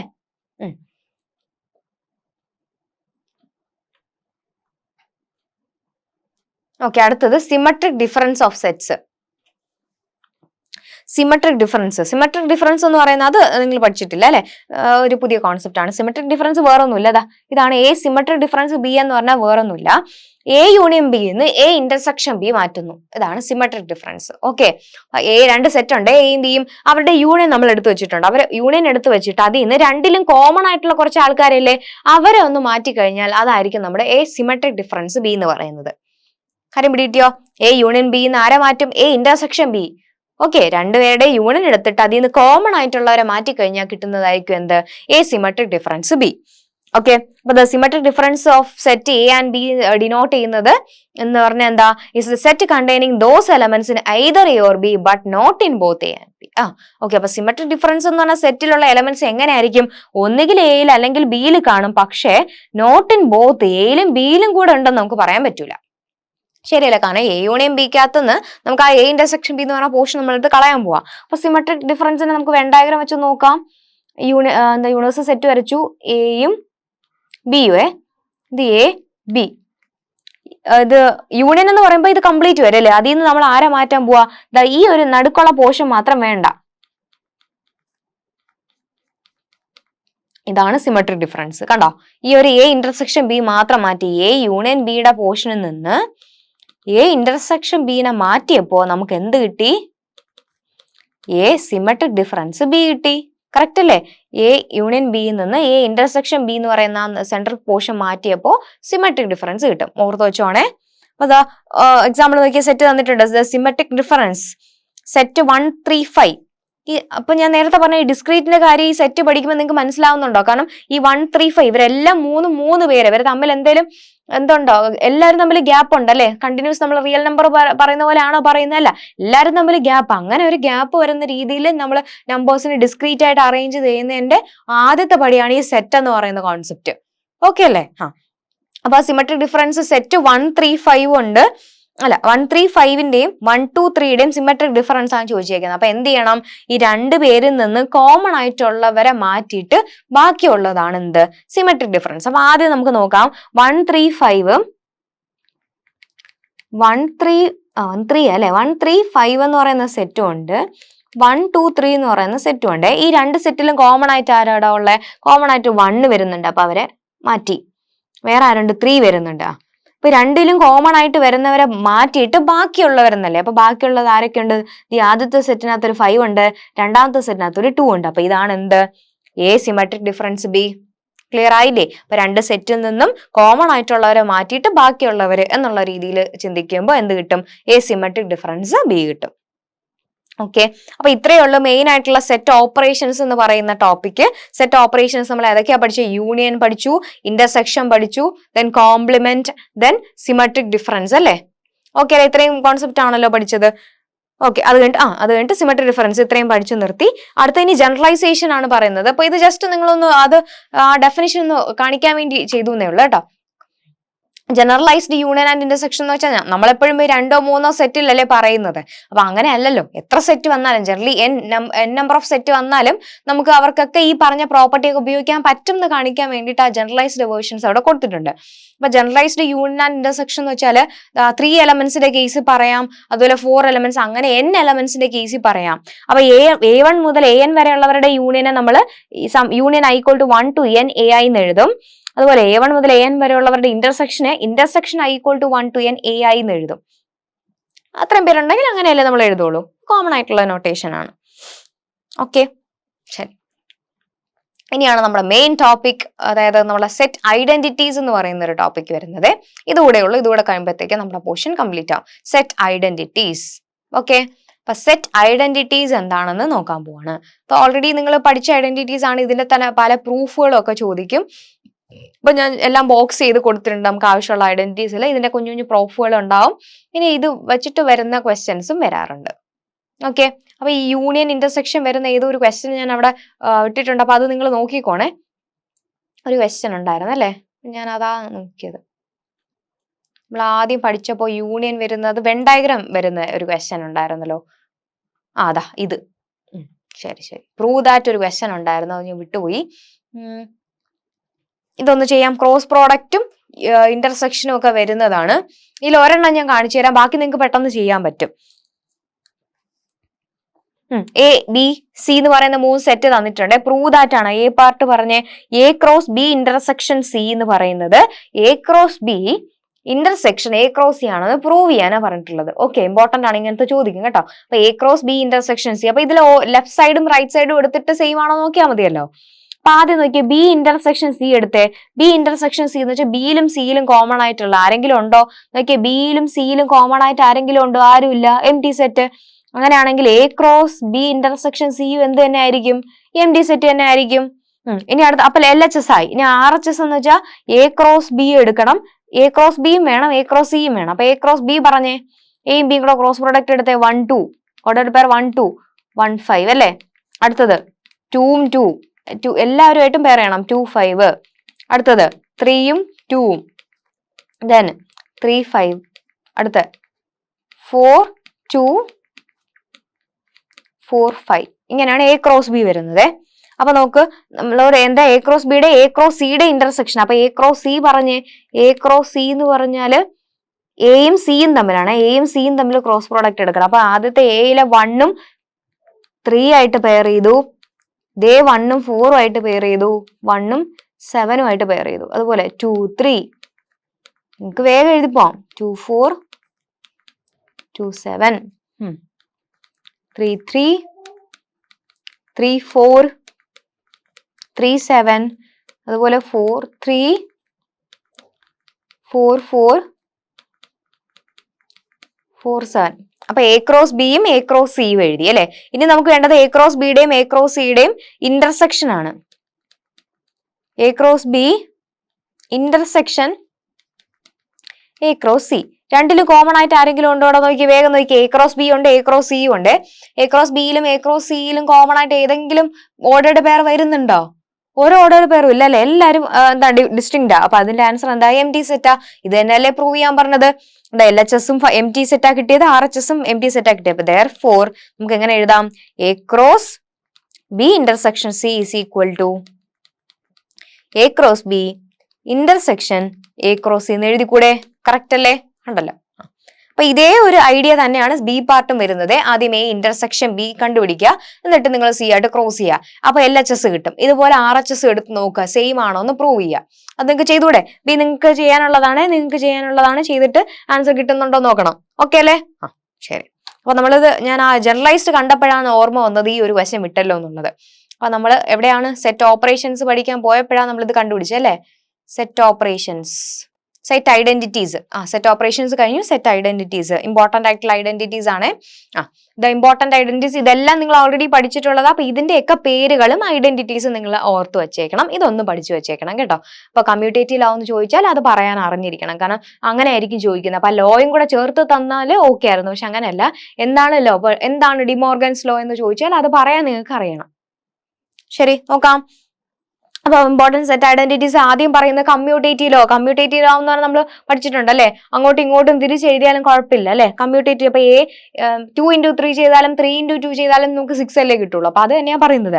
അപ്പൊ കമ്മ്യൂട്ടേറ്റീവ് ലോ എന്ന് പറഞ്ഞാൽ വേറൊന്നുമില്ല, നമ്മൾ ഈ പറയുന്ന എല്ലാ ലോസും നമ്മൾ യൂണിയന്റെ കേസിലും ഇന്റർസെക്ഷനിലും പറയുന്നുണ്ട്. സെയിം സാധനം തന്നെ യൂണിയനിലും പറയും, ഇന്റർസെക്ഷനിലും പറയും. അപ്പൊ ആദ്യം കമ്മ്യൂട്ടേറ്റീവ് ലോ എന്താ? എ യൂണിയൻ ബി എന്താ? A union B is equal to B union A അല്ലെ. എ യൂണിയൻ ബി ചെയ്യുന്നതും ബി യൂണിയൻ എ ചെയ്യുന്നതും ഒന്നാണ്. അതുപോലെ തന്നെ ഇന്റർസെക്ഷൻ എ ഇന്റർസെക്ഷൻ ബി ചെയ്യുന്നതും ബി ഇന്റർസെക്ഷൻ എ ചെയ്യുന്നതും ഒന്ന് തന്നെ അല്ലേ. ഇതിനാണ് നമ്മൾ എന്തെന്ന് വിളിക്കുക? കമ്മ്യൂട്ടേറ്റീവ് ലോ എന്ന് വിളിക്കുക. ഓക്കെ ആണല്ലോ. First law very important. അടുത്ത രണ്ടാമത്തെ അസോസിയേറ്റീവ് ലോ. അസോസിയേറ്റീവ് ലോ എന്ന് വെച്ചാൽ എന്താ? A union B union C is equal to A union B union C. അതുപോലെ A intersection B intersection C is equal to A intersection B intersection. Associate എന്ന് വെച്ചാൽ 3 പേരുണ്ട്. അപ്പൊ നമ്മൾ നോർമലി നമ്മൾ പറയല്ലേ എ ബി സി എന്ന് പറഞ്ഞാൽ 3 സെറ്റ് ഉണ്ടെങ്കിൽ നമ്മൾ എന്ത് ചെയ്യും? ആദ്യം ഇവരെ രണ്ടുപേരും പെയർ ചെയ്യും, പിന്നെ ഇയാളെ പെയർ ചെയ്യും. അതുപോലെ പിന്നെ ഇവർ രണ്ടുപേരും പെയർ ചെയ്യും, പിന്നെ ഇയാളെ. അപ്പൊ എങ്ങനെ ചെയ്താലും ഒന്നല്ലേ വരുള്ളൂ. നമ്മൾ ഇന്റർസെക്ഷൻ എടുത്താലും യൂണിയൻ എടുത്താലും അങ്ങോട്ടും ഇങ്ങോട്ടും നമുക്ക് ഇഷ്ടമുള്ളവരനുസരിച്ച് പെയർ ചെയ്താലും സെയിം അല്ലേ വരുള്ള ആൻസർ. അതാണ് ഈ പറഞ്ഞിരിക്കുന്നത് അസോസിയേറ്റീവ് ലോ എന്ന് പറയുന്നത്. അസോസിയേഷൻ എന്നുള്ള രീതിയിൽ. അപ്പൊ ആദ്യം A union B union C എന്ന് പറയുന്നതും പിന്നെ A union B union C എന്ന് പറയുന്നത് എന്താണ്? ഈക്വൽ ആണെന്നാ പറഞ്ഞിരിക്കുന്നത്. അപ്പൊ യൂണിയന്റെ കേസിലും ഇന്റർസെക്ഷന്റെ കേസിലും അവിടെ ലോ പറയുന്നുണ്ട്. അപ്പൊ ഇതിന്റെ ഏതെങ്കിലുമൊക്കെ പ്രൂഫ് ചോദിക്കുമായിരിക്കും. അപ്പൊ ഞാൻ പറയാം, കുറച്ച് സെലക്റ്റീവ് ആയിട്ടുള്ളതിന്റെ പ്രൂഫ്, എപ്പോഴും ചോദിക്കുന്നതിന്റെ പ്രൂഫ് ഒക്കെ നമ്മൾ ചെയ്യും. എല്ലാം വേണ്ട, ജസ്റ്റ് 2-3 ചെയ്യാൻ അറിയാമെങ്കിൽ പിന്നെ ബാക്കി നിങ്ങൾക്ക് ആ ഡയറക്റ്റ് നൊട്ടേഷനിൽ തന്നെ ചെയ്തെടുക്കാൻ പറ്റും, അതിൽ വിഷയമില്ല. ഓക്കെ. അപ്പൊ വേണമെങ്കിൽ നമുക്ക് ഈ അസോസിയേറ്റീവ് പ്രോപ്പർട്ടി ഒന്ന് പ്രൂവ് ചെയ്യാം. അപ്പൊ ഇവിടെ തന്നെ ഒന്ന് ചെയ്യട്ടെ. അസോസിയേറ്റീവ് പ്രോപ്പർട്ടി അല്ലെങ്കിൽ കുഴപ്പമില്ല, കുറച്ചുകൂടെ കഴിഞ്ഞിട്ട് സെപ്പറേറ്റ് എഴുതാം. ഓക്കെ, ചെറിയ ലോസ് ഏതെങ്കിലും ഇവിടെ സൈഡിൽ പ്രൂവ് ചെയ്യാം. അടുത്ത ഡിസ്ട്രിബ്യൂട്ടീവ് ലോ. ഡിസ്ട്രിബ്യൂട്ടീവ് ലോ എന്ന് പറയുന്നത് ഡിസ്ട്രിബ്യൂട്ട് ചെയ്യാന്നുള്ളതാ. അപ്പൊ എ യൂണിയനും ഇന്റർസെക്ഷനോടെ മിക്സ് ചെയ്ത് വരുന്നതാ. അപ്പൊ A union B intersection C എന്ന് പറഞ്ഞാൽ A union B intersection A union C. Correct അല്ലേ? അടുത്തത് ഇന്റർസെക്ഷന്റെ കേസിലോ എ ഇന്റർസെക്ഷൻ ബ്രാക്കറ്റിനകത്ത് ബി യൂണിയൻ സി എന്ന് പറഞ്ഞാല് A intersection B union A intersection C എന്ന് പറയാം. ഓക്കെ, ശരി. ഇതാണ് നമ്മുടെ മെയിൻ ആള്, ഡിമോർഗൻസ് ലോ. Very important. ഇത് ഇല്ലാത്ത ഒരു ക്വസ്റ്റ്യൻ പേപ്പർ കാണത്തില്ല. ഡിമോർഗൻസ് ലോ ഭയങ്കര ഇമ്പോർട്ടന്റ് ആണ്. ഡിമോർഗൻസ് ലോ എങ്ങനെ പ്രൂവ് ചെയ്യും? ഡിമോർഗൻസ് ലോ എന്ന് വെച്ചാൽ എന്താ? A intersection B the whole complement equal to A complement union B complement. അതുപോലെ A union B the whole complement is equal to A complement intersection B complement. ഇതിൽ ഏതെങ്കിലും രണ്ടെണ്ണം ചെയ്യണം എന്നല്ല, ഏതെങ്കിലും ഒരെണ്ണം നമുക്ക് പറഞ്ഞാൽ മതി. ഡിമോർഗൻസ് ലോ സ്റ്റേറ്റ്മെന്റ് ചോദിക്കുക. അപ്പൊ A intersection B the whole complement പറയുമ്പോൾ അങ്ങനെ തന്നെ പറയാം. A intersection B the whole complement is equal to A complement union B complement. അപ്പോ ഡിമോർഗൻസ് ലോ എന്താ? A intersection B the whole complement is equal to A complement union B complement. അപ്പൊ ഇതൊന്ന് നമുക്ക് prove ചെയ്താലോ? De Morgan's law ഒന്ന് prove ചെയ്താലോ? അപ്പൊ De Morgan's law എങ്ങനെ പ്രൂവ് ചെയ്യും? അപ്പൊ നമുക്ക് ആദ്യം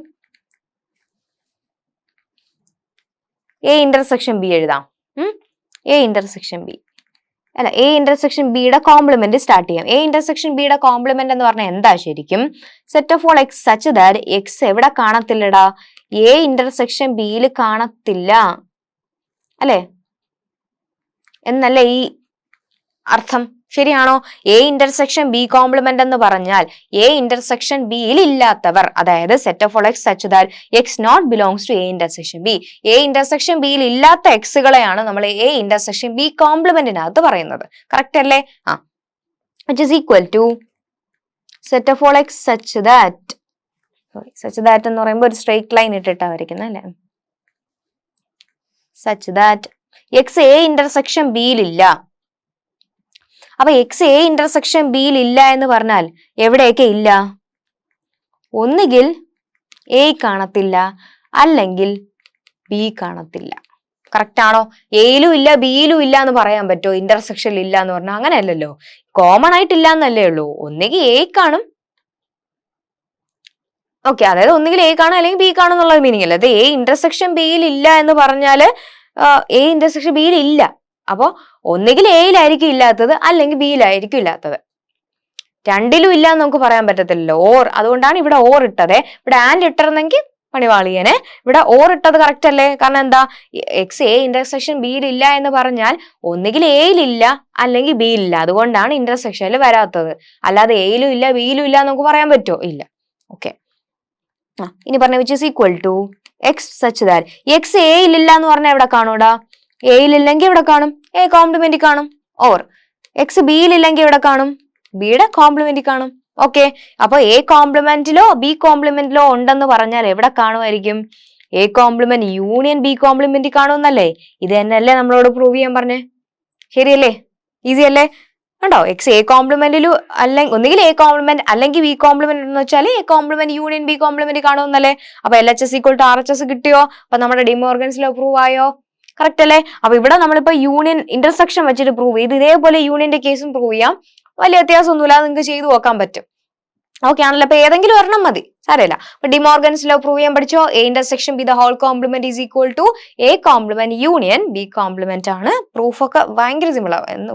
പ്രൂഫ് ഒന്നും അല്ലേ, രണ്ടുപേരും എഴുതി വെച്ചാൽ ഡെഫിനേഷൻ അറിയാന്നുള്ള ഒരാൾക്ക് അപ്പൊ തന്നെ ചെയ്യാന്നുള്ളത്. അപ്പൊ ഇതൊന്നും ചെയ്ത് പഠിക്കേണ്ട കാര്യം പോലും ഇല്ല.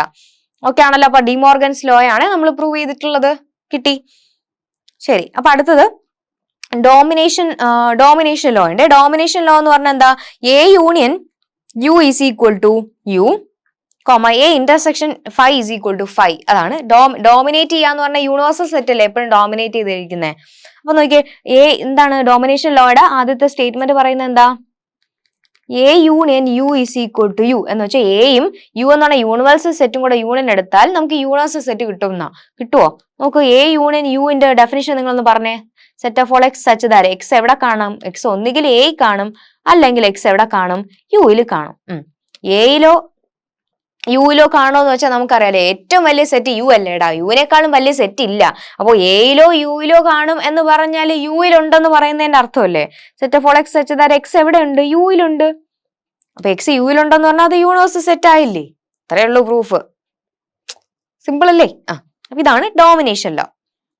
ഓക്കെ, അപ്പൊ ഇതുപോലെ ജസ്റ്റ് ഒന്ന് എഴുതി വെച്ചാൽ കിട്ടും, അത്രേ ഉള്ളൂ. അടുത്ത അബ്സോർപ്ഷൻ ലോ. അബ്സോർപ്ഷൻ ലോ എന്ന് പറഞ്ഞാൽ എന്താ? എ യൂണിയനിലും ഇന്റർസെക്ഷനും പറയുന്നുണ്ട്. A union A intersection B എന്ന് പറഞ്ഞാൽ എ കിട്ടും. A intersection A union B എന്ന് പറഞ്ഞാലും എ കിട്ടും. അതാണ് അബ്സോർപ്ഷൻ ലോ എന്ന് പറയുന്നത്. ഓക്കെ, അബ്സോർപ്ഷൻ ലോ എന്താണ്? A union A intersection B കിട്ടിയാലും എ കിട്ടും, A intersection A union B ചെയ്താലും എ കിട്ടും. അത് നമ്മുടെ അസോസിയേറ്റ് ലോ ഉണ്ടല്ലോ, അത് വെച്ചിട്ട് നമുക്ക് പെട്ടെന്ന് ചെയ്യാമേ. അബ്സോർപ്ഷൻ ലോ എന്ന് വെച്ചാൽ നമുക്ക് A union A intersection B. Okay, A union A intersection B എന്ന് പറഞ്ഞാൽ നമുക്ക് അടുത്ത പേജ് ചെയ്യാം. ഓക്കെ, അപ്പൊ ഇതിനെങ്ങനെ എഴുതാം?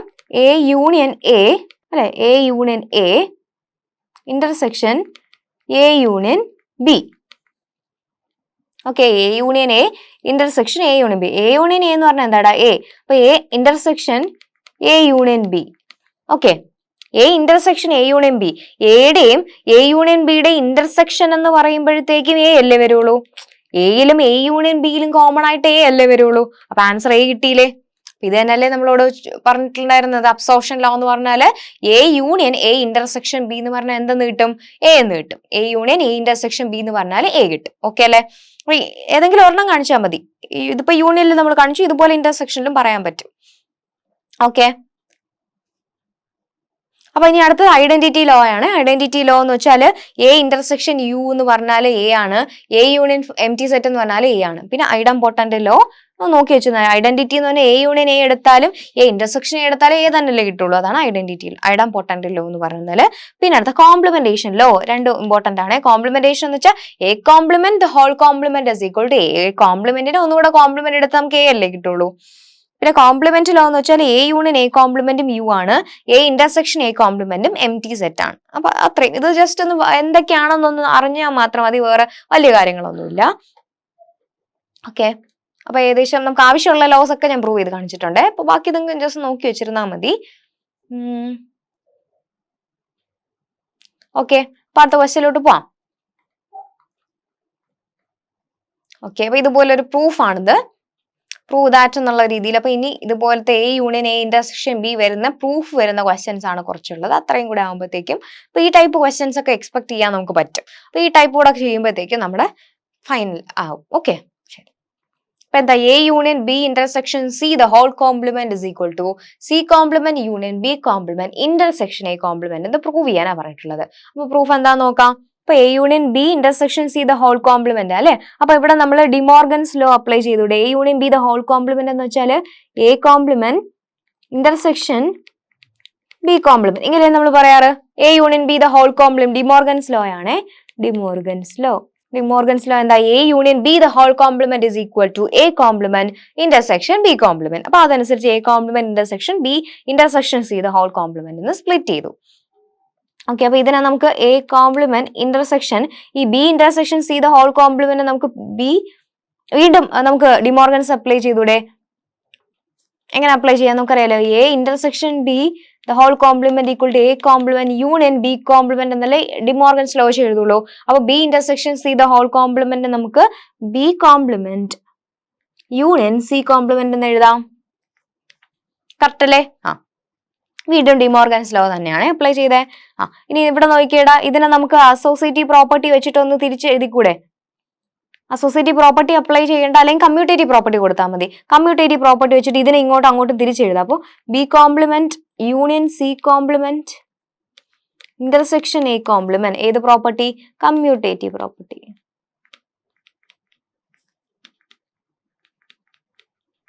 Commutative property. ഇനി കമ്മ്യൂട്ടേറ്റീവ് പ്രോപ്പർട്ടി വീണ്ടും കൊടുത്തൂടെ? കാരണം നമ്മൾ പ്രൂഫിലോട്ട് നമുക്ക് എന്താണോ വേണ്ട അതിലോട്ട് എത്തിക്കാൻ വേണ്ടി ചെയ്യുന്നതാ ഇതൊക്കെ. അപ്പൊ B complement union C complement എന്നല്ലേ ഇവിടെ കൊടുത്തിട്ടുള്ളത്. നമുക്ക് പ്രൂവ് ചെയ്യേണ്ടത് തിരിച്ചാ. അപ്പൊ അതിനെ വീണ്ടും ആ കമ്മ്യൂട്ടേറ്റീവ് പ്രോപ്പർട്ടി യൂസ് ചെയ്തിട്ട് ഇതിനെ നമുക്ക് C complement union B complement എഴുതാലോ. കറക്റ്റ് അല്ലേ? ഇപ്പൊ നമ്മുടെ പ്രൂഫ് ആയോ? ആയി. അപ്പൊ എന്തിലോട്ടാണ് നമുക്ക് എത്തേണ്ട അതനുസരിച്ച് ഒന്ന് അറേഞ്ച് ചെയ്ത് അത്രേ ഉള്ളൂ. ഡയറക്റ്റ് ആദ്യം ഡിമോർഗൻസ് ലോ കൊടുത്തു, പിന്നെ അത് കഴിഞ്ഞിട്ട് എന്താ കമ്മ്യൂട്ടേറ്റീവ് പ്രോപ്പർട്ടി 2 പ്രാവശ്യം അപ്ലൈ ചെയ്ത് ഡിമോർഗൻസ് ലോ കഴിഞ്ഞിട്ട് കമ്മ്യൂട്ടേറ്റീവ് പ്രോപ്പർട്ടി കൂടെ അപ്ലൈ ചെയ്തപ്പോൾ നമുക്ക് എന്താണോ പ്രൂവ് ചെയ്യേണ്ടതിലോട്ട് എത്താൻ പറ്റി. അങ്ങനെ ആയിരിക്കും. എവിടെ തുടങ്ങണം എവിടെ അവസാനിക്കണം അതായിരിക്കണം നിങ്ങളുടെ മൈൻഡിൽ വരേണ്ടത്. ഏത് സ്റ്റേറ്റ്മെന്റിലാണ് നമ്മൾ തുടങ്ങുന്നത്, എങ്ങോട്ടാ എത്തേണ്ടത്, അപ്പൊ ആ എത്തേണ്ട രീതിയിലോട്ട് നമ്മൾ എന്ത് ചെയ്യുക, പ്രൂഫ് ഫ്രെയിം ചെയ്ത് പോവാ. അപ്പൊ ഇങ്ങനെ സ്വന്തമായിട്ട് ഒരു പ്രൂഫ് എഴുതുമ്പോൾ നമുക്ക് ആ ഒരു കോൺഫിഡൻസ് കിട്ടും. അപ്പൊ നിങ്ങൾ ഈ ഐഡന്റിറ്റീസ് ഒക്കെ ഒന്ന് ചെയ്യാൻ ശ്രമിച്ചു നോക്കണേ കേട്ടോ. എല്ലാത്തിനും പ്രൂഫ് ചോദിക്കുന്നില്ല, എന്നാലും നിങ്ങൾ സ്വയം ഒന്ന് ട്രൈ ചെയ്യുമ്പോൾ നിങ്ങൾക്ക് കോൺസെപ്റ്റ് കുറച്ചുകൂടെ ക്ലിയർ ആവുമല്ലോ. ഓക്കെ അല്ലേ? ശരിയാ. ഇതൊക്കെ സിമ്പിൾ സാധനം. ഇതൊക്കെ ഞാൻ ഇനി പറയണോ? എ യൂണിയൻ ബി ഒക്കെ നിങ്ങൾക്ക് ഒത്തിരി ചെയ്തതാ, വെറുതെ ഞാൻ പറഞ്ഞു പോട്ടെ, നിങ്ങൾ ചെയ്യുവോ? എന്താണ് എ എന്ന് പറയുന്ന സെറ്റ് ഉണ്ട്, A B C D E എത്രയും പേരുണ്ട് അല്ലെ. ബി എന്ന് പറയുമ്പോൾ എ മുതൽ എച്ച് വരെ ഉള്ളവരുണ്ട്. നമ്മളോട് എ യൂണിയൻ ബി എഴുതാൻ പറഞ്ഞു, അറിഞ്ഞൂടെ? എ യൂണിയൻ ബി നിങ്ങൾക്ക് എഴുതിക്കൂടെ? എ യൂണിയൻ ബി എന്ന് വെച്ചാൽ ആരൊക്കെ കാണും? എ യൂണിയൻ ബിക്കകത്ത് എയും ബിയും കൂടെ ഒരുമിച്ച് എഴുതുക, റിപ്പീറ്റ് ചെയ്ത് എഴുതണ്ട അല്ലെ. അപ്പൊ ആദ്യം എ യൂണിയൻ ബി എന്ന് പറയുന്ന സെറ്റിനകത്ത് ആരൊക്കെ കാണും? A B C D E ഇത്രയുണ്ട്. ഇനി അടുത്ത ബി, ഇവരെ പോയിട്ട് ബിയില, ഇനി ഇവരൊക്കെ വീണ്ടും റിപ്പീറ്റ് ചെയ്ത് എഴുതേണ്ട കാര്യമുണ്ടോ? ബിയിലൊക്കെ ഇവരൊക്കെ ഉണ്ട്, എഴുതണ്ട. എഫ് ജി എച്ച് ഇത്രയേ ഉള്ളൂ എ യൂണിയൻ ബി. അപ്പൊ എ ഇന്റർസെക്ഷൻ ബിയോ, എ ഇന്റർസെക്ഷൻ ബി എന്ന് പറഞ്ഞാൽ രണ്ടിലും കോമൺ ആയിട്ട് ആരൊക്കെയാ ഉള്ളത്? എ മുതൽ ഇ വരെ ഉള്ളവരല്ലേ. എ ബി സി ഡി ഇത്രയും പേര് രണ്ടിലും കോമൺ ആയിട്ടുള്ളവരാ. ഇനി എ മൈനസ് ബി എന്ന് പറഞ്ഞാൽ എന്താ? എയിൽ നിന്ന് ബിയിലുള്ളവരെ കളയുക. എയിൽ നിന്ന് ബിയിലുള്ളവരെ കളയാന്ന് വെച്ചാൽ എയില് രണ്ടും എ മൈനസ് ബി അല്ലേ. എയിൽ നിന്ന് ബിയിലുള്ള കളയാന്ന് വെച്ചാൽ എന്താ? ബിയില് എ മുതൽ ഇ വരെ ഉള്ളവരെല്ലാം ബിയിലുണ്ട് അല്ലെ. അപ്പൊ അത്രയും ആൾക്കാർ, അപ്പൊ എയിലുള്ള എല്ലാവരും ബിയിലുണ്ട്. അപ്പൊ എ മൈനസ് ബി എന്താടാ? എം ഡി സെറ്റ് അല്ലേ, എല്ലാരും കളയേണ്ടി വരൂലേ. എയിന്ന് ബിയിലെ കളഞ്ഞാൽ പിന്നെ ആരുമില്ല, കറക്റ്റ് അല്ലേ? കാരണം എയിലുള്ള എല്ലാവരും ബിയിൽ വരുന്നുണ്ട്. അപ്പൊ എയിൽ നിന്ന് ബി ആണ് കളയുന്നതെങ്കിൽ എം ഡി സെറ്റ് ആവും, ആരുമില്ല. അപ്പൊ തിരിച്ചോ, ബി മൈനസ് എ ആണെങ്കിലോ, ബിയിൽ നിന്ന് എ കളഞ്ഞാലതാ എ മുതൽ ഇ വരെ ഉള്ളവരെ കളഞ്ഞിട്ട് ബാക്കി ആരൊക്കെ വരും? എഫ് ജി എച്ച് കൂടെ വരും. ഓക്കെ അല്ലേ? സിമ്പിൾ. ഇത് ഇങ്ങനത്തെ ഒക്കെ നോക്കി വെച്ചോണം. എ യൂണിയൻ ബി എന്താണ് ഇന്റർസെക്ഷൻ എഴുതാനും ഡിഫറൻസ് എടുക്കാനും ഒക്കെ നോക്കി വെച്ചോണം. ഇതിപ്പോ ഡിഫറൻസ് വെച്ചിട്ടുള്ള ഒരു ഷോ ദാറ്റ് വരുന്ന ക്വസ്റ്റ്യൻ ആണ്. ഇതൊന്ന് ജസ്റ്റ് ഒന്ന് എക്സ്പ്ലെയിൻ ചെയ്താൽ മതി. എന്താ എ ബി സി എന്ന് പറയുന്ന 3 സെറ്റ് നമ്മുടെ കയ്യിലുണ്ട്. എന്താ ഷോ ദാറ്റ് ആയിട്ട് കൊടുത്തിട്ടുള്ളത്? A minus B minus C എന്ന് പറയുന്നത് A minus C minus of B minus സിക്ക് ഈക്വൽ ആണെന്നാ കാണിക്കേണ്ടത്. അപ്പൊ എ മൈനസ് ബിയിൽ നിന്ന് സി മൈനസ് ചെയ്തു. അപ്പൊ നമുക്കൊന്ന് ജസ്റ്റ് ഒന്ന് എഴുതി വെക്കുമ്പോൾ തന്നെ നിങ്ങൾക്ക് മനസ്സിലാവും. അപ്പൊ എ മൈനസ് ബിയിൽ നിന്ന് സി മൈനസ് സി ആന്ന് വെച്ചാല് അപ്പോ എങ്ങനെയുള്ള എലമെന്റുകളാണ് ഉണ്ടാവുക? Set of X such that x എവിടെ കാണും? എ മൈനസ് ബി എന്ന് പറഞ്ഞാൽ എന്താ? എ മൈനസ് ബി എന്ന് പറയുമ്പോൾ എയിൽ കാണും ആൻഡ് ബിയിൽ കാണത്തില്ല. ഓക്കെ അല്ലേ? ആൻഡ് സിയിലും കാണത്തില്ല. കറക്റ്റാണോ? A minus B minus C എന്ന് പറഞ്ഞാൽ എന്താ? എക്സ് എയിലുണ്ടാവും, ബിയിലും കാണത്തില്ല, സിയിലും കാണത്തില്ല. അപ്പൊ A minus B minus C എന്ന് പറയുന്ന എലമെന്റ്സ് ഏതൊക്കെ? Elements in A which are not in both B and C അല്ലെ. അപ്പൊ ഏതൊക്കെ എലമെന്റ്സ് ആ വരുന്നത്? എ മൈനസ് ബി മൈനസ് സിക്കകത്ത് വരുന്ന എലമെന്റ്സ് ഏതൊക്കെയാണ്? Elements in A which are not in B and C. ബിയിലും സിയിലും ഇല്ലാത്ത എയിലെ എലമെന്റ്സ് ആയിരിക്കും ഇതിൽ വരുന്നത്. കറക്റ്റ് അല്ലേ? ഇനി അടുത്ത ഇതിപ്പോ LHS ഇങ്ങനെയാന്ന് മനസ്സിലായി. ഇനി RHSന്റെ കേസോ എടുത്ത് A minus C minus B minus C എന്ന് പറഞ്ഞാല് set of all X such that X എവിടെയുണ്ട്? എ മൈനസ് സിയിലുണ്ട് ആൻഡ് എവിടെ ഇല്ല? ബി മൈനസ് സിയിൽ ഇല്ല. കറക്റ്റ് അല്ലേ? എ മൈനസ് സിയിൽ നിന്ന് ബി മൈനസ് സി മൈനസ് ചെയ്യുക. അപ്പൊ എ മൈനസ് സിയിലുണ്ട്, പക്ഷെ എവിടെ ഇല്ല? ബി മൈനസ് സിയിൽ ഇല്ല. അപ്പൊ എക്സ് എ മൈനസ് സിയിലുണ്ട്, ബി മൈനസ് സിയിൽ ഇല്ല. അപ്പൊ ഇതിന്റെ മീനിങ് എന്താ? X belongs to A minus സിയിലോ. എക്സ് എ മൈനസ് സിയിലുണ്ടെന്ന് വെച്ചാൽ എക്സ് എവിടെ ഉണ്ടടാ? എയിലുണ്ടാവും, പക്ഷെ എവിടെ ഉണ്ടാവത്തില്ല? സിയിൽ കാണത്തില്ല. ഓക്കെ. ഇനി അടുത്ത എക്സ് ബി മൈനസ് സിയിൽ ഇല്ല എന്ന് പറഞ്ഞാൽ എക്സ് എവിടെയൊക്കെ ഇല്ല? ബിയിലും ഇല്ല, എക്സ് സിയിലും ഇല്ല. കറക്റ്റ് അല്ലേ? അപ്പൊ ഇതിന്റെ കൺക്ലൂഷൻ എന്താണ്? എക്സ് എയിലുണ്ട്, പക്ഷെ ബിയിലും സിയിലും ഇല്ല എന്നല്ലേ. അപ്പൊ set of all X such that X belongs to A and X not belongs to B, X not belongs to C. Correct അല്ലേ? അപ്പൊ ഇതെന്താ? എ മൈനസ് സി എന്ന് പറയുന്നത് എന്താ? Elements in A which are not in both B and C എന്നല്ലേ. Correct അല്ലേ? അപ്പൊ LHS equal to RHS കിട്ടിയോ? മനസ്സിലായോ? ലെഫ്റ്റ് സൈഡ് നമ്മൾ നോക്കിയപ്പോ അത് കിട്ടിയത് തന്നെ അല്ലേ RHSഉം. ക്ലിയർ അല്ലേ? LHS എന്ന് വെച്ചാൽ A minus B minus C. അതായത് എയിലുണ്ട്, ബിയിലില്ല, സിയിലും ഇല്ല. അതായത് എയിലുള്ള എലമെന്റ്സ് ആണ്, പക്ഷെ not in B and C. അടുത്ത എ മൈനസ് സി എന്ന് പറഞ്ഞാലും എ മൈനസ് സിയിലുണ്ട്, പക്ഷെ ബി മൈനസ് സിയിലില്ല. എ മൈനസ് സിയിലുണ്ടെന്ന് വെച്ചാൽ എയിലുണ്ട്, സിയിലില്ല, ബിയിലും ഇല്ല, സിയിലും ഇല്ല. അപ്പൊ എന്താ? എയിലുണ്ട്, ബിയിലും സിയിലും ഇല്ല.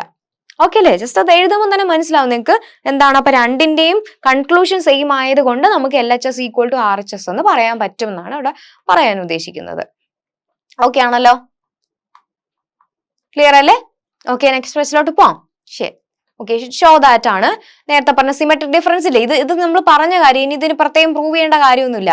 എ സിമെട്രിക് ഡിഫറൻസ് ബി എന്ന് പറഞ്ഞു കഴിഞ്ഞാൽ എന്താന്നാ പറഞ്ഞേ, എ യൂണിയൻ ബി എന്ന് എ ഇന്റർസെക്ഷൻ ബി മൈനസ് ചെയ്യുമ്പോൾ കിട്ടുന്നതായിരിക്കുമല്ലോ എ സിമെട്രിക് ഡിഫറൻസ് ബി എന്ന് പറയുന്നത്.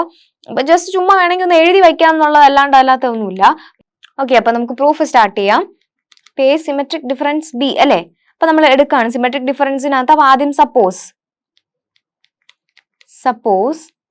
X belongs to A symmetric difference B. അപ്പൊ എ സിമെട്രിക് ഡിഫറൻസ് ബിനകത്ത് ഒരു എക്സ് ഉണ്ടെന്ന് വിചാരിക്കുക. അപ്പൊ അതിന്റെ അർത്ഥം എന്താ, then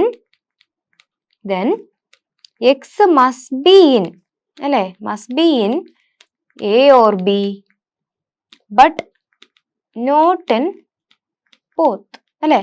നമ്മൾ ആ ഡെഫിനിഷൻ വൈസ് ഇങ്ങനെയല്ലേ പറയുന്നത്. എക്സ് എന്ന് പറയുന്ന ഒരാള് എ സിമെട്രിക് ഡിഫറൻസ് ബിയിൽ ഉണ്ട് എന്ന് പറഞ്ഞാൽ എക്സ് ഉറപ്പായിട്ടും എയിലോ ബിയിലോ കാണും, പക്ഷെ കോമൺ ആയിട്ട് എയിലും ബിയിലും കൂടെ കാണത്തില്ല അല്ലെ. എക്സ് ഉറപ്പായിട്ട് എയിലോ ബിയിലോ കാണും, പക്ഷെ നോട്ട് ഇൻ ബോത്ത് എന്നുള്ള രീതിയിലല്ലേ നമുക്ക് പറയാൻ പറ്റുള്ളൂ. Okay, X A symmetric difference ബിയിൽ ഉണ്ടെന്ന് വെച്ചാൽ എക്സ് എയിലോ ബിയിലോ കാണും, പക്ഷെ എക്സ് ബോത്ത് എയിലും ബിയിലും ഉണ്ടെന്ന് പറയാൻ പറ്റത്തില്ല. അതായത് ദാറ്റ് ഇസ് എക്സ് എവിടെ കാണുവാടാ, എ യൂണിയൻ ബി കാണും, but X not belong to A intersection B. Correct അല്ലേ, എ യൂണിയൻ ബി കാണും, പക്ഷെ എവിടെ കാണത്തില്ല, എ ഇന്റർസെക്ഷൻ ബി കാണത്തില്ല. അപ്പൊ നമുക്ക് പറയാം X belongs to A union B minus A intersection B എന്ന് പറഞ്ഞൂടെ.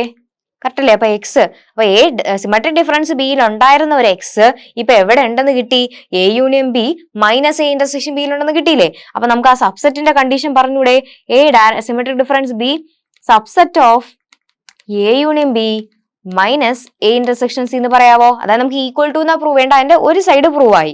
കറക്റ്റ് അല്ലേ. നമ്മൾ എ സിമെട്രിക് ഡിഫറൻസ് ബിയിൽ നിന്ന് ഒരു എക്സിനെ എടുത്തു, അയാൾ ഇപ്പൊ എവിടെ ഉണ്ടെന്ന് കാണിച്ചു, A union B minus A intersection ബിയിൽ ഉണ്ടെന്ന് കാണിച്ചു. അപ്പൊ ഒരു പകുതി പാർട്ടായല്ലോ. ശരിക്കും ഒന്നുമില്ല, ആ ഡെഫിനിഷൻ തന്നെയാണ് ചോദിച്ചിരിക്കുന്നത്. അപ്പൊ ജസ്റ്റ് പ്രൂവ് ചെയ്യാൻ പറയുമ്പോൾ നമുക്ക് റീസൺ ആയിട്ടൊന്ന് ജസ്റ്റ് ഒന്ന് സെന്റൻസ് വൈസ് പറയണം. ആ ഒരു കാര്യം മാത്രം നിങ്ങൾ ഓർത്താൽ മതി, അല്ലാണ്ട് ഇല്ലാത്ത ഒരു കാര്യമില്ല. നിങ്ങളുടേതായ സെന്റൻസ് തന്നെ എഴുതാം, ഒരു കുഴപ്പമില്ല. അപ്പൊ അതുപോലെ ഇനി തിരിച്ചെടുക്കുകയാണ് ലെറ്റ്. തിരിച്ചെവിടെ നിന്ന് എടുക്കണം, എക്സ് എവിടെ നിന്ന് എടുക്കണം, A union B minus A intersection B എന്നൊരു എക്സ് എടുത്തു. ഇതിന്റെ മീനിങ് എന്താ, X belongs to A union B and X not belongs to A intersection B. Correct അല്ലേ. എ യൂണിയൻ ബിയിലുണ്ട്, എ ഇന്റർസെക്ഷൻ ബി ഇല്ല എന്ന് വെച്ചാൽ എ യൂണിയൻ ബിയിൽ ഒന്നുണ്ട്, X belongs to A or B. A intersection ബിയിലുണ്ട് എന്ന് വെച്ചാല് X not belongs to A. Okay, അപ്പൊ അതങ്ങനെ എക്സ്പ്ലെയിൻ ചെയ്യണ്ട. അപ്പോ X belongs to A or B and not in A and B അല്ലെ, ബോത്ത് എ ആൻഡ് ബി. അതായത് എയോ ബിയിലും ഉണ്ട്, പക്ഷെ കോമൺ ആയിട്ട് എ ആൻഡ് ബിയിലില്ല. ഇതിന്റെ അർത്ഥം എന്താ, എക്സ് അവിടെ കാണും. എ സിമെട്രിക് ഡിഫറൻസ് ബിയുടെ ഡെഫിനേഷൻ തന്നെ അതല്ലേ. കാര്യം മനസ്സിലായോ. A union B minus A intersection ബിക്കകത്തുനിന്ന് ഒരു എക്സ് ഉണ്ട്. അതായത് ഒന്നുകിൽ എ യൂണിയൻ ബിയിലുണ്ട്, എന്താ എ ഇന്റർസെക്ഷൻ ബിയിൽ ഇല്ല. എ യൂണിയൻ ബിയിൽ ഉണ്ടെന്ന് വെച്ചാൽ എയിലോ ബിയിലോ ഉണ്ട്, പക്ഷെ രണ്ടിലും കോമൺ ആയിട്ടില്ല എന്ന് വെച്ചാൽ എവിടെ കാണും. അതിന്റെ ആ ഡെഫിനേഷൻ തന്നെയല്ലേ നമ്മൾ എ സിമെട്രിക് ഡിഫറൻസ് ബി എന്ന് പറഞ്ഞ് പഠിച്ചേ. ഓക്കെ, ശരിക്കും ഈ ഒരു സാധനം എന്താ ഇങ്ങനെയാണെന്നുള്ളത് നമ്മൾ ഡെഫിനേഷൻ പറഞ്ഞപ്പോൾ തന്നെ പഠിച്ച കാര്യ. പിന്നെ ജസ്റ്റ് പ്രൂവ് ദാറ്റ് എന്നുള്ളത് രീതി ചോദിക്കുമ്പോൾ നമ്മൾ എന്ത് ചെയ്യുക, ജസ്റ്റ് എക്സ്പ്ലെയിൻ ചെയ്തെന്ന് വെച്ചു, അത്രേ ഉള്ളൂ. ഓക്കെ അല്ലേ. ശരി, അപ്പൊ നമ്മുടെ മെയിൻ ആയിട്ടുള്ള പ്രൂഫ് ടൈപ്പ് ഒക്കെ ആയിട്ടുണ്ട്. പിന്നെ ഇത് ജനറലൈസ്ഡ് വരുന്നതാണ്, ഇങ്ങനത്തെ ഒന്നും അധികം ചോദിക്കാറില്ല. എന്നാൽ നമുക്കൊന്ന് നോക്കി വെക്കാം. നമ്മുടെ ജനറലൈസ്ഡ് യൂണിയൻ ആൻഡ് ഇന്റർസെക്ഷൻസ് നമ്മൾ പറഞ്ഞില്ലേ, അപ്പൊ അത് വെച്ച് വരുന്നത് ജസ്റ്റ് ഒന്ന് കാണിക്കാൻ വേണ്ടി, പ്രൂവ് ദാറ്റ്. എല്ലാം ഈ പ്രൂവ് ദാറ്റ നമുക്ക് ജസ്റ്റ് നോക്കുമ്പോൾ തന്നെ കിട്ടുന്ന സാധനങ്ങളാ, ഒന്ന് പ്രൂവ് ദാറ്റ് എന്നുള്ള രീതി പറയുന്നേ ഉള്ളേ. നമുക്ക് ഇവിടെ ഐ എന്ന് പറയുന്ന വേരി ചെയ്യുന്ന 1 to Z ആണ്. എ ഐ എന്ന് പറഞ്ഞ സെറ്റ് ഉണ്ട്, ഐ പ്ലസ് 1, ഐ പ്ലസ് 2 അങ്ങനെ പോകും. നമുക്ക് പ്രൂവ് ചെയ്യാൻ പറഞ്ഞിരിക്കുന്നത് union I equal to 1 to n A I's എന്ന് പറയുന്നത് സെറ്റുകളുടെ യൂണിയൻ എടുക്കുമ്പോൾ നമുക്ക് 1 to Z എന്നുള്ള സെറ്റ് കിട്ടുന്നു. ഇനി ഇന്റർസെക്ഷൻ എടുക്കുമ്പോൾ എ എൻ എന്നുള്ള സെറ്റ് കിട്ടുന്നു കാണിക്കാനാ പറഞ്ഞിട്ടുള്ളത്. നോക്കാം, യൂണിയൻ എടുത്ത് നോക്കാം. ഓക്കെ, അപ്പൊ union I equal to 1 to n A I എന്ന് പറയുമ്പോഴത്തേക്കും A1 യൂണിയൻ A2 യൂണിയൻ ഇസഡ്ര AN വരെയുള്ളവരുടെ യൂണിയൻ അല്ലേ. അപ്പൊ യൂണിയൻ എന്ന് പറയുമ്പോഴത്തേക്ക് എന്താ, A1 എന്ന് പറഞ്ഞാൽ എന്താ 1, 2, 3 ഇസഡ്ര അങ്ങനെ പോവും. അടുത്ത യൂണിയൻ A2 എന്ന് പറയുമ്പോൾ 2ൽ സ്റ്റാർട്ട് ചെയ്യും അല്ലെ, 2, 3, 4, 5 ഇസഡ്ര. യൂണിയൻ അടുത്തതോ A3 എന്ന് പറയുമ്പോൾ 3, 4, ഫൈവ് ഇസെഡ്ര എന്നുള്ള രീതിയിൽ പോകും. അവസാനം എ എൻ എന്ന് പറയുമ്പോൾ എൻ സ്റ്റാർട്ട് ചെയ്യല്ലേ, എൻ പ്ലസ് വൺ ഇസെഡ്ര. ഇനി ഇവരുടെയൊക്കെ യൂണിയൻ എടുക്കുമ്പോൾ എങ്ങനെ വരും നോക്കിയാൽ, യൂണിയൻ എടുക്കുമ്പോൾ 1 സ്റ്റാർട്ട് ചെയ്യൂ, 1 2 3 ഇസെഡ്ര എന്നല്ലേ വരുള്ളൂ. ഇതന്നല്ലേ പ്രൂവ് ചെയ്യാൻ പറഞ്ഞത്. ഓക്കെ അല്ലേ, ഭയങ്കര ഈസിയിലൊന്നുമില്ല കേട്ടോ. ഇനി അടുത്ത intersection I equal to 1 to n a ആയി. നോക്കി ഇനി പറഞ്ഞ ഇന്റർസെക്ഷൻ എന്ന് പറഞ്ഞാൽ ഇതിൽ കോമൺ ആയിട്ടുള്ളത് എവിടെ മുതലാണ് സ്റ്റാർട്ട് ചെയ്യുന്നത്? എല്ലാത്തിലും 1 ഉണ്ടോ? ഇല്ല. എല്ലാം കോമൺ ആയിട്ട് ഇന്റർസെക്ഷൻ സ്റ്റാർട്ട് ചെയ്യുന്നത് എവിടെ മുതലാ ശരിക്കും? ദേ ഇവിടെ 1 2 3 ഇസെഡ്ര അപ് ടു എന്ന് പറയത്തില്ലേ? അപ്പൊ എല്ലാത്തിലും n മുതലല്ലേ സ്റ്റാർട്ട് ചെയ്യുന്നത്. ഇവിടെ ഒക്കെ ഒരു n ഉണ്ടാവത്തില്ലേ? ആ n മുതലുള്ളതല്ലേ നമുക്ക് അവിടെ ഇന്റർസെക്ഷൻ പറയാൻ പറ്റൂ. അപ്പൊ n മുതൽ n+1 n+2 ഇസെഡ്ര എന്നുള്ള രീതിയിലല്ലേ ഇന്റർസെക്ഷൻ പറയാൻ പറ്റും. ഇത് എന്താ ശരിക്കും? നമ്മുടെ എ എൻ അല്ലേ? ഐ ആണെങ്കിൽ ഐ തുടങ്ങും, അപ്പൊ എ എൻ ആണെങ്കിൽ എൻ തുടങ്ങും, അപ്പൊ എ എൻ എന്നല്ലേ വരുള്ളൂ. അപ്പൊ അതല്ലേ പ്രൂവ് ചെയ്യാൻ പറഞ്ഞത്. ഓക്കെ അല്ലേ? അപ്പൊ ജസ്റ്റ് ഒന്ന് അത് എഴുതി വെച്ചാൽ മാത്രം മതി, ഭയങ്കര ഈസിയാ. ജസ്റ്റ് ഒന്ന് ട്രയൽ ചെയ്യാൻ വേണ്ടി തന്നേ ഉള്ളൂ. ഇതേപോലത്തെ വരുന്ന വേറെ സെറ്റ് ഉണ്ട്. അപ്പൊ ഇതൊക്കെ നിങ്ങൾക്ക് എക്സാമ്പിൾസ് ആണ്, ഇത് ഹോംവർക്ക് ആണ്, ചെയ്തു നോക്കണം. ഇപ്പൊ നമ്മൾ പഠിച്ച എ എൻ വെച്ച് ചെയ്യില്ലേ, അതേ ഒരു ടൈപ്പ് ആണ് വരുന്നത്. ഇതും അതുപോലത്തെ വരുന്ന 2 ക്വസ്റ്റ്യൻസ് നിങ്ങൾക്ക് ഞാൻ എക്സ്ട്രാ ഇട്ട് തന്നിട്ടുണ്ട്, ഇതൊന്ന് ചെയ്തു നോക്കണം. ഇത് ജസ്റ്റ് നോക്കേ, എ ഐ എന്ന് പറഞ്ഞാൽ 1 2 3 ഇസെഡ് അപ് ടു ഐ വരെയല്ലേ. അപ്പൊ യൂണിയൻ എടുത്ത് നോക്കുമ്പോൾ നമുക്ക് പോസിറ്റീവ് ഇന്റീജേഴ്സിന്റെ സെറ്റ് ആയിരിക്കും കിട്ടുന്നത്. ഇന്റർസെക്ഷനകത്ത് 1 മാത്രമേ കാണുള്ളൂ. വെറുതെ ഒന്ന് നോക്കിയാൽ മതി, ഭയങ്കര ഈസി ആണ്. കണ്ടോ, എ ഐ എന്ന് പറയുന്ന സെറ്റ്. അപ്പൊ യൂണിയൻ എടുക്കുമ്പോൾ നമ്മൾ എന്ത് ചെയ്യുക? A1 യൂണിയൻ A2 യൂണിയൻ ഇസെഡ്ര എന്നും പറഞ്ഞ് എടുക്കണം, അല്ലെ? ഇൻഫിനിറ്റി വരെ പോവാണ്. അപ്പൊ അങ്ങനെ വരും. ഇപ്പൊ A1 എന്ന് പറയുമ്പോൾ 1 2 3 ഇസെഡ്ര എന്ന് പറയുന്ന സെറ്റ് യൂണിയൻ. ഐക്ക് 2 എടുക്കുമ്പോ A2 എന്ന് പറയുമ്പോഴും ഏത് വരെ പോവും? സോറി, ഇവിടെ AI എന്നല്ലേ. അപ്പൊ AI എന്ന് പറയുമ്പോ A1 എന്ന് പറയുമ്പോ ആരൊക്കെ ഉള്ളൂ? 1 മാത്രമേ ഉള്ളൂ. A2 എന്ന് പറയുമ്പോ ആരൊക്കെ ഉള്ളൂ? 1ഉം 2 ഉള്ളൂ. A3 എന്ന് പറയുമ്പോൾ ആരൊക്കെ ഉള്ളൂ? 1ഉം 2ഉം 3. ഇങ്ങനെയല്ലേ? അപ്പൊ ഇങ്ങനെയുള്ള സെറ്റുകളുടെ യൂണിയൻ എടുക്കുമ്പോൾ നിങ്ങൾ ആലോചിച്ച് നോക്കി, എന്ത് വരും? 1 വരും, അടുത്ത 2 3 4 അങ്ങനെയല്ലേ പോവുള്ളൂ. 1ൽ സ്റ്റാർട്ട് ചെയ്യുന്നു എന്ന് പറയുമ്പോൾ അത് എന്തായിരിക്കും? നമ്മുടെ പോസിറ്റീവ് ഇന്റീജേഴ്സ് ആയിട്ടുള്ള ഇസെഡ് പ്ലസ് തന്നെ അല്ലേ? അതാണ് അവിടെ പറഞ്ഞിട്ടുള്ളത്. ഇനി ഇവരുടെ ഇന്റർസെക്ഷൻ എടുക്കുമ്പോഴോ ഇന്റർസെക്ഷനിൽ എല്ലാത്തിലും കോമൺ ആയിട്ട് ആര് മാത്രമേ വരൂ? നമ്മുടെ സ്റ്റാർട്ടിങ്ങിലുള്ള 1 മാത്രമേ വരൂ. കേട്ടോ, അപ്പൊ അതൊന്ന് ജസ്റ്റ് എഴുതി നോക്കിയാൽ നിങ്ങൾക്ക് കിട്ടും. അതുകൊണ്ടാണ് ഞാൻ ചെയ്യാത്തത്. അപ്പൊ അത് നിങ്ങൾ നോക്കിയാൽ മതി. ഒരു ക്വസ്റ്റൻ കൂടെ ഉണ്ട്. ഓക്കെ, അപ്പൊ നമ്മുടെ main first topic set theory എന്ന് പറയുന്ന ടോപ്പിക് കംപ്ലീറ്റ് ആയിട്ടുണ്ട്. അപ്പോൾ അടിപൊളിയായിട്ട് നമ്മൾ പഠിച്ചു. ഇത് കഴിഞ്ഞിട്ട് ഇനി നമ്മൾ ഫങ്ഷൻസ് പഠിക്കും. ദെൻ അതുപോലെ principle of inclusion exclusion principle ഒക്കെ പഠിക്കുക. അതൊക്കെ ഭയങ്കര രസമുള്ള ടോപ്പിക്കാണ്. ഒത്തിരി ആപ്ലിക്കേഷൻ ലെവൽ വരുന്നതാണ്. അപ്പോൾ ബാക്കി എന്താണ് ടോപ്പിക്സ് ആയിട്ട് നമുക്ക് അടുത്ത ക്ലാസ്സിൽ കാണാം. Thank you.